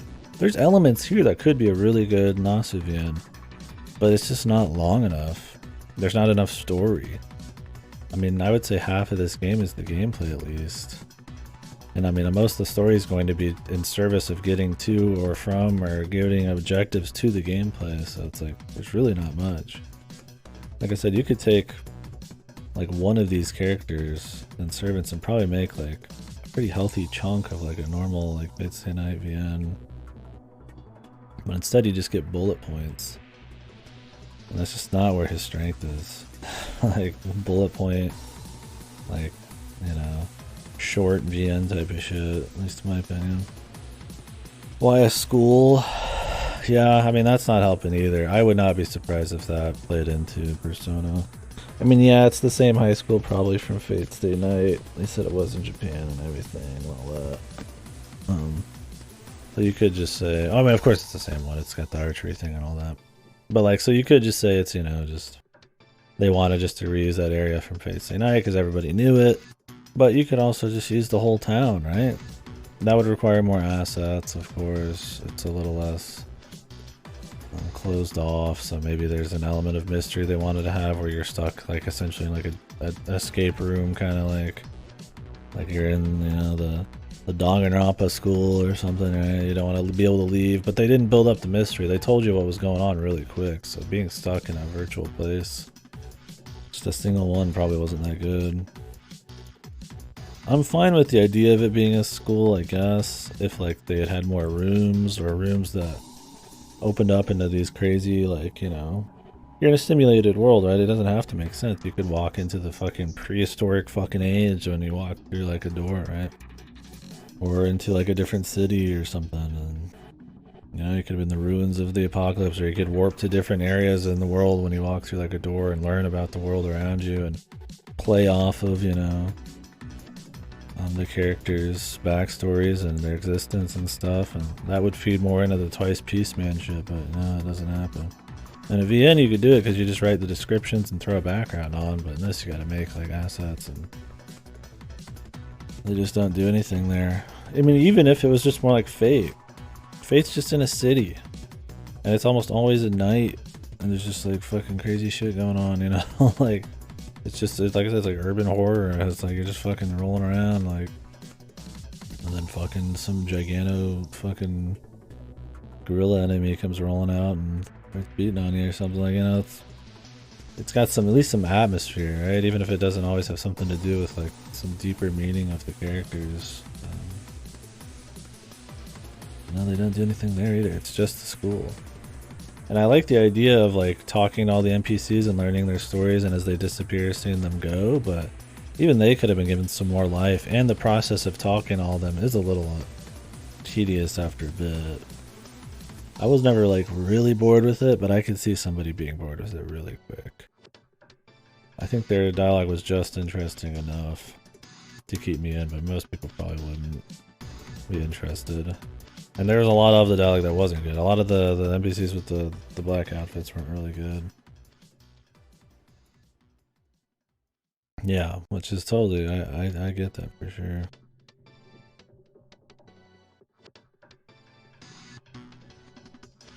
Yep, I get that, 100%. I really want to play CCC. I'm actually really interested in doing CCC. I'd like to dive back into this world and see them give it a different shot, and you know, see if there's like still like maybe some cool characters. I like I like the Fate world, right? I like I'm always looking like, see, is Nasu gonna pull it off, man, again, ever? The thing is, like, yeah, BB and Melty, whatever her name, Passion Lip, with her fucking honkers that are literally this fucking big, you know it's gonna be a problem. I mean, Elizabeth Bathory's in it. I know Gilgamesh is in it.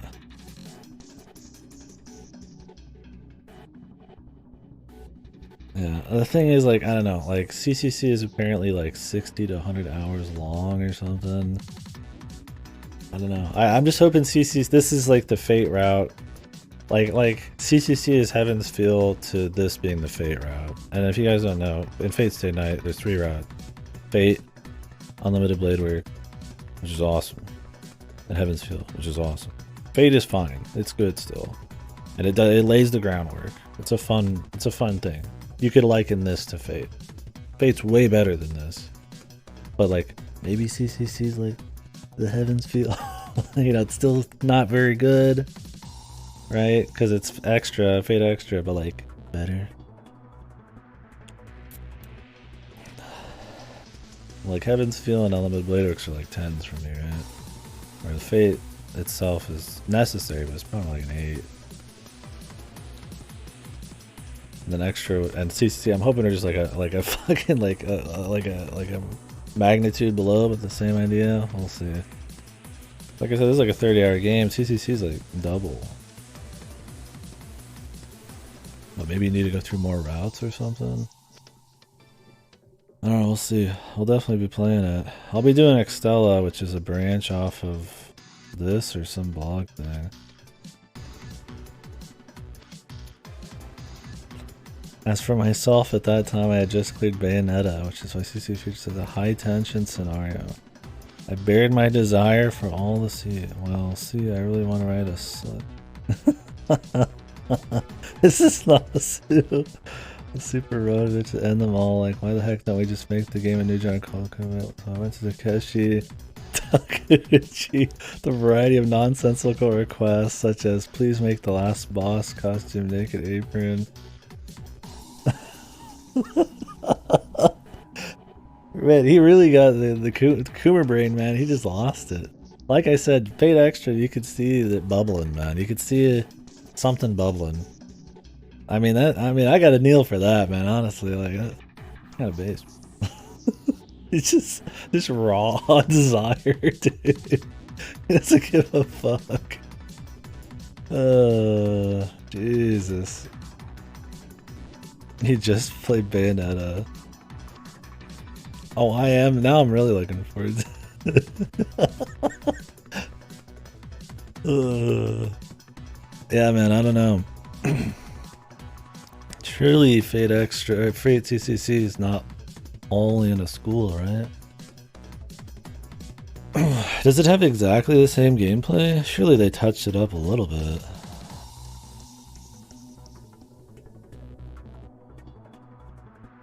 Yeah, he's like, man, on Bayonetta, I need sexy characters now. Yeah, so, I mean, one of the big reasons I played this was I wanted to see where the Fate series possibly started tipping into where it is now, which is a fan service umu waifu selling gacha machine. Very successful, billions of dollars, but like, obviously the quality, the tone, the steady hand when it comes to lore and focus on characters has gone out the window. FGO streams, I streamed FGO for years, man. I ain't coming back. Maybe I would go through the main story that I've not done, but no way. I've done my time. So anyways, yeah, that was the point. I was playing Fate Extra because, you know, I like Fate a lot. You still log in? I have not. I quit cold turkey, man. I would like to get Bazette. I could log in just for that. Yeah. But no, I don't get into it. I don't want to hear the sound effects. The badoing. I watched Pang play and talk to him about it. I'm still interested in it, but yeah, I'm not playing it. But anyways, yeah, the point was I was, you know, playing this because I wanted to see if, like, you know, because like with Uchikoshi or something, you see the quality dip or a different mindset start to come in, and I would say this had a mix. I would say it was not quite as goofy fan service as I was expecting, but you can see parts of it, right?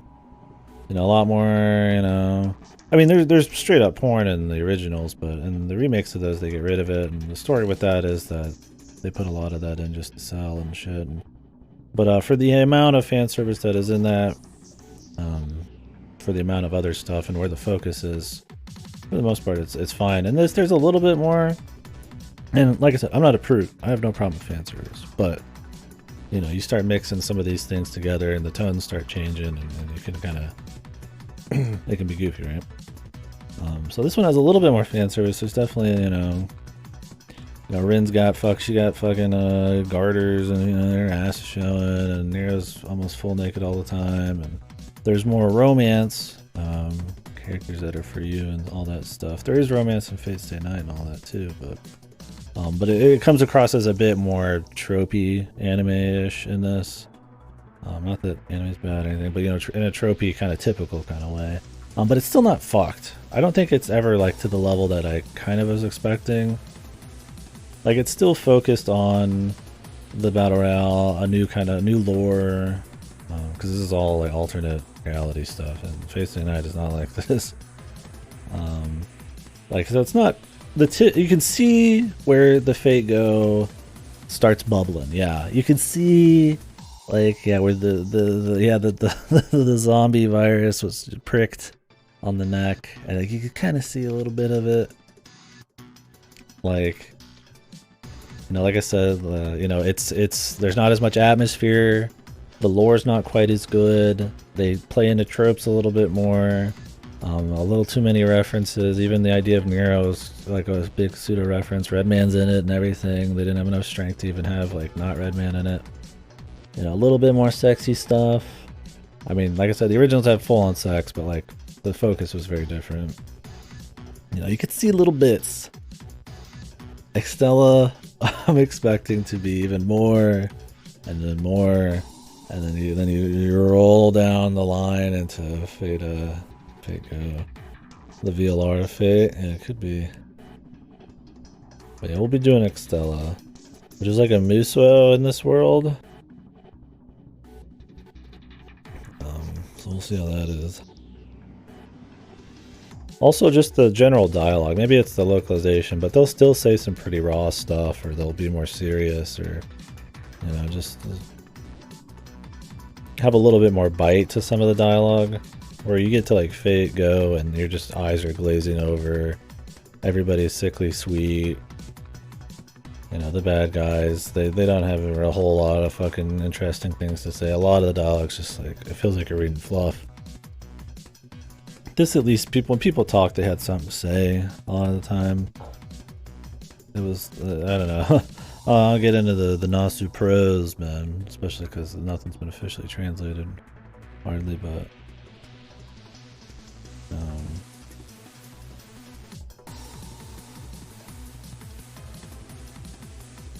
Storyline feels like fluff. I think the problem with Nursery Rhyme is that a lot of it can come across as fluff because they don't give you enough to really latch on to. I was interested in the mystery and the concept of how she could exist and what that could mean for future stuff in it. Also in the battle sense, and like how could a bunch of Nursery Rhymes be like manifested into like a fight. But the execution's a little off. They start spouting off way too many, you know, Alice in Wonderland quotes. They don't really explain exactly what's going on with her in good enough detail. The fight with her, she's using her hands. I still think it's neat, and I think where it falls, like I said, in the pace of the story, right? You get the psycho first boss, goofy guy, and then you get, you know, the more serious, you know, look at honor and loss and all that kind of stuff and regret. And then you get some like more something that's focused on the setting and you know, exploring new concepts with servants. Like they're all doing something really different and really neat.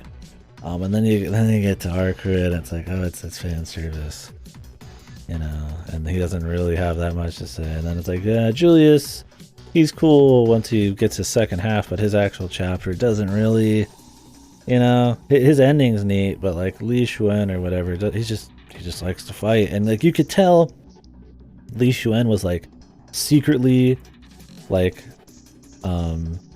sandbagging a little bit. Like he would like, you know, give you advantages just so he could have like a fight, kind of, but it was so in the background that it's almost not even, you're not even sure if it was real. So like that wasn't like super strong. Leo got fucked. He really should have lost his shit. Old Fate, he would have not went out with a smile. He would have gotten fucking mind fucked and forever and gotten destroyed, right? Like Fate's usually pretty fucking dark. I don't know why he went out with a fucking smile, dude. Yeah, Ark just like, I'm not a berserker anymore. See ya, because they couldn't show her fucking croak, I guess, man. I don't know. Also, what other chapters were there? The Rin one. I mean, there was a cool mystery to it. I was like, oh, who's, you know, who is it? But like, there's only 4 people, so you're like, it's gotta be Rin or an NPC. I would have preferred if they didn't show that 4th NPC and it was actually like a surprise on who it was. And then maybe Rin got killed by Leo, and then that gave you more ammo to want to like fuck over Leo. I think the game at the end there really needed like one new Master Servant combo. Like having to just fight Rin, and she's just friendly. It's like, I know who Rin is. I don't really, she shouldn't even been in the fucking game, but they didn't have the confidence to not bring back, you know, half the people from Fate Stay Night. After the intro, I wouldn't say it's all downhill non-stop. I would say it's downhill after Nursery Rhyme. And I respect saying it's downhill after Robin Hood. Oh, yeah. Because like the intro itself, I mean, I think they could have sat on it longer and played up the surrealness of it. And then the surprise of you being there, but that clearly wasn't the focus. So. Yeah, it starts wearing out. And that's what I said is like the main characters, the main character story, the lore and all that, it needed to be stronger. And when it's not strong enough, it's only focused on Masters and Servant. The gameplay's not helping because the gameplay hasn't changed at all since the beginning. So it's everything's focused on Masters and Servants. And then as soon as they start to dip, and they dip after the 3rd one, yeah, it starts to, I wouldn't say free fall, but you're stumbling down the hill for sure. Gimmicks, the Master Servants are worse. The gameplay has gotten a lot more old because it hasn't mixed it up at all. Yeah, they're making the dungeons worse. And then it's like, okay, they finally give you a little extra lore. You know, you reach the end, because I do think they always built up the tension very well, right? You do spend 2-3 hours prepping to fight these people, and even if they're not that interesting always, there is a tension. So all that tension, I feel like also kind of, you know, you're doing all like 20-30 hours to get to the Holy Grail, so you finally do it, and like there's at least that tension, a little bit of lore you learn, and a little bit of your character stuff going on, that maybe the ending could be fine after some kind of weak chapters in the middle and near the end. But god, that ending fucked it. I think if the ending was better, I would have went away like, okay, it was okay, you know, very deeply flawed, but I kind of, you know, I had an okay with it. No, I would say it's kind of whatever. I still had fun with it, but yeah, it'd be hard to like glow about it.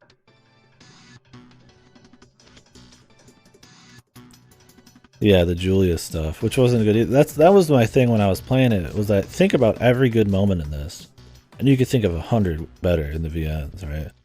I tried to do a lot of the same shit. Part of it's just standards from just like typical writing nowadays, where I see something that's like kind of cool, and I'm like, oh, this is nice, right? But it's like, when you think back to the actual Fate Stay Night and Holiday Axia VNs, right? Where I actually feel some emotions. You know, I gotta turn off the camera or act because I'm actually getting emotional or something. You know, then you compare it to this, and you're just like, the other reason I turn off my camera was because I was barely had anything to say. Yeah, I turned it off here because I was fucking stressed. My heart was gonna explode or something. Because I was waiting for the doctor. Yeah, I was crying at Peace Man for sure. Why is he called twice Peace Man? Why not thrice Peace Man? His backstory.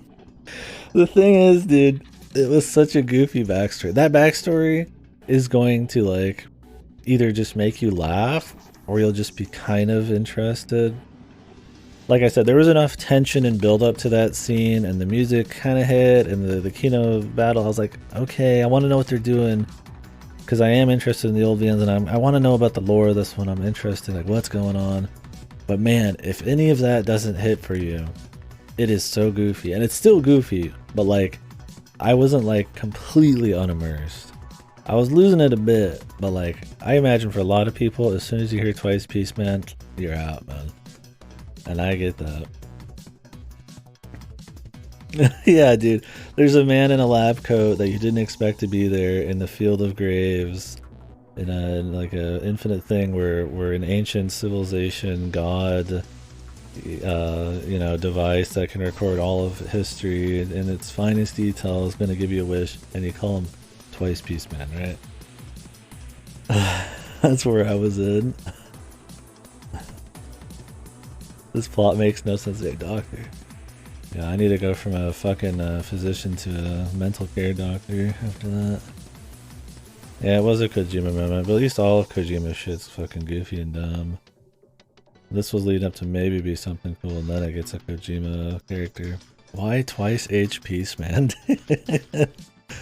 There is nobody named anything even close to that in Fate, man. That was another thing too, is the character design in this was much more... they were much more eccentric. Fate Stay Night and Holodraxia, like the servants can be a little bit more fancy because that's the point. But the masters are pretty plain. Just a dude in a suit, chick in a suit, a chick in a dress. And it's more about the characters and like obviously like their hair and their face and stuff that make them stand out. In this they went for having like people like Julius be much more crazy, and I mean, I guess because of all of the NPCs and stuff in this, I could see why they did it. But, there's a bit more goofy stuff like that, too. Like, Rin's a little bit more over-designed for no reason. He's got, like, an ass window and, like, fucking garter and all that. Also, I don't honestly think, while the art on some of the portraits was good and some of the sprites, a lot of characters looked kind of derpy, and especially the characters that already were done by Takeuchi and Fate Stay Night, they looked bad. Like Kodamine looked like shit. Rin looked like a fucking alien. Sakura, she looked at least small enough where she could have just been a different character. I mean, stuff like Ronnie looked fine. Like the new ones looked fine. Some of them looked a little goofy, but yeah. I'm glad that she improves her art quite a bit. Probably is more interesting than Takeuchi at this point, but a little rough in this for sure. Everybody's got a much more of a derpy kind of soft look to him. While Takeuchi didn't have the, like, his art wasn't godly in Fate Stay Night or anything, it at least looked fittingly like, you know, dark enough to be in the world and stuff. Realistic. Like Kodamine is just like this massive, you know, very like serious faced priest dude who's like really tall, sprite, and like it fit, right? And this he's kinda got like a droopy face, and he's got like a suit jacket that has like pixels and shit on it, and you're like, you know, not quite as imposing. I mean also because you're always looking in from the top, so. But yeah. I wonder if Kodamine does stuff in CCC. Yeah. But anyways, yeah. Twice a piece, man, dude.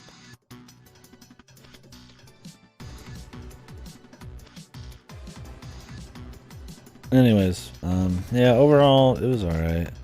I had fun the whole time, but I can't walk away from it and be like, that fun was all coming from good places, right? A lot of it was a stream, a lot of it was just interest in Fate.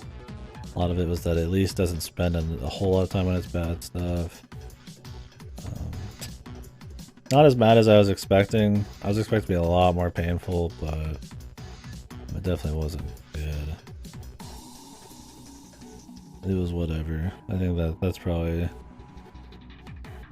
where that's my take. I am interested in CCC though, but Excel is probably gonna come first. Because we don't know when the CCC translation... Apparently they have the translation done, they're just editing and stuff, which is cool. Hopefully we get to see it. And I will play the remake of this, I guess. I mean, I hope the remake buffers out the story a bit. I want to play it, and we would do a different character and do the Rin route, of course. So the new gameplay would be interesting.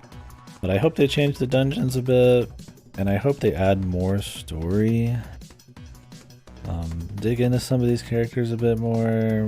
Maybe give us a little bit more lore or something. Maybe a lot of that's for CCC. Remake CCC then too. But yeah, I'm curious for sure. Because it's not like, you know, this had so many cool ideas that with a remake it could really be awesome. It could be interesting. Obviously the story is where it would be the hardest to improve it, but they could also end up fucking it up. It's not like I have like some crazy love for this. It would be more I'd want us to improve, not really caring if they like bastardized it, because how could they really? I mean, I guess make the characters more goofy and fan servicey. Twice HD piece, man. Yeah. Well, anyways, I'm gonna go get some food. I'm gonna get some unhealthy food, like a pseudo. I'm happy that my body's not exploding. I'm gonna go get something that's gonna make my body explode. And then we'll come back. I'm gonna start installing Octopath Traveler 2. I very well might be way more bored than Octopath, even if it's a better game. We will see. This was a much more interesting game than Octopath 1, and I would say Octopath 1's a better game than this. Sometimes a game can be very just interesting and fun and flawed. It's like, I mean, it's mediocrity, right? Whereas something's really mediocre, it's just boring. Even if it's like technically not like bad. Yeah, heartbreaking. I mean, I'm looking forward. It could be, it's another thing, or it could be good. I Live Alive is a fucking awesome game, and I mean, Octopath does a similar style where it's a bunch of separate stories. It won't be good. I mean, it might be good. I think Octopath 1's like solid. I just think it's a little soulless and the writing's stiff and boring.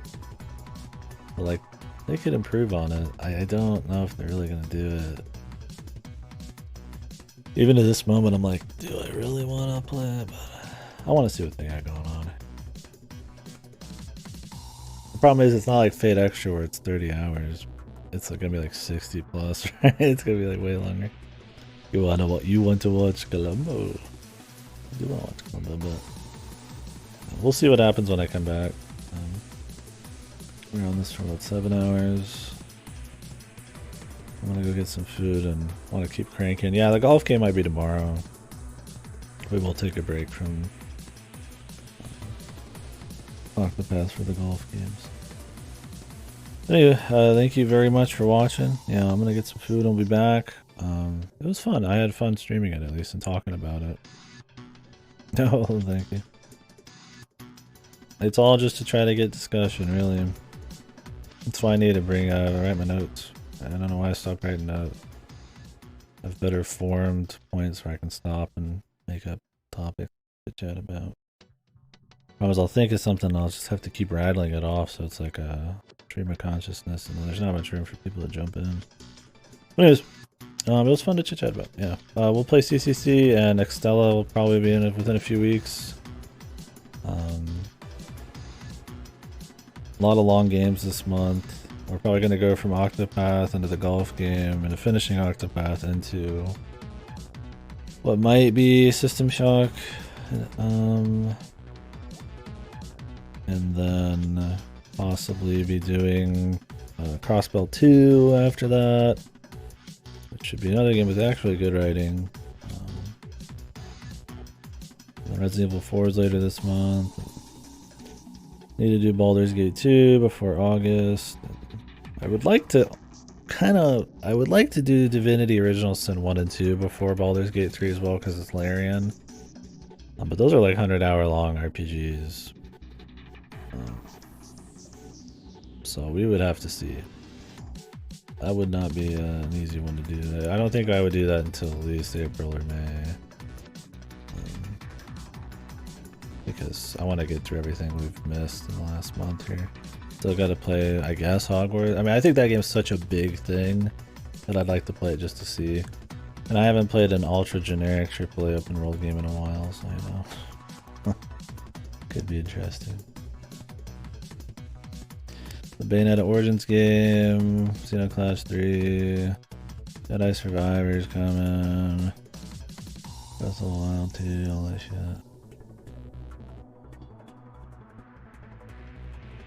So yeah, that could be interesting to chit chat about. You don't hear me bitch enough about that cut copy style of game coming for the Hogwarts thing. It might not be like that, but from everything I've heard, it is going to be like that, so we'll see. When's Extella? As soon as they can send it to me. Problem is, I need to finish a game for them to send it to me. So, it's going to be... As soon as I finish the Golf Journey game, they'll send it to me, and then I'll probably take them, because it's an old game, 3 to 4 days, because they might be sending it from, like, a random city where it's sitting. It's not going to be one near me. So, I don't know. Assuming I get the golf game tomorrow, I think the golf game is actually not terribly short. I think it might be like a 2-day or at least 1 day. Let me see. A little golf journey. A little golf journey. Completionist is 16 hours. I don't know how long it actually is. Let me see what people on Steam got. I mean, it's called A Little Golf Journey. You think it would be like not super long. This guy's got like 14, 18, 4 hours, 22 hours, 10 hours. I'm expecting it to be a day or two long game. And then I'll mark it that I returned it. You can mark it before you actually put it in the mail. And it'll take me 3 or 4 days to get it. Assuming I don't put it in the mail on a weekend. I would assume probably in a week, in a few days max. That's the plan. So, yeah, it looks comfy. It came out physically recently. It's not a new game, but it's not a golf game that has like power meters and stuff. It's more about like kind of puzzling and comfy music. I like fuck it. I always want something churning. And the problem is that Theatrhythm, Final Bar, and Hogwarts are not really available because everybody's playing those. So I threw some other shit in there. I would have threw Extella in there, but I wasn't sure how long this would take. We'll do Extella later. But anywho, yeah, thank you very much, folks. I will be back. We got a lot to get through.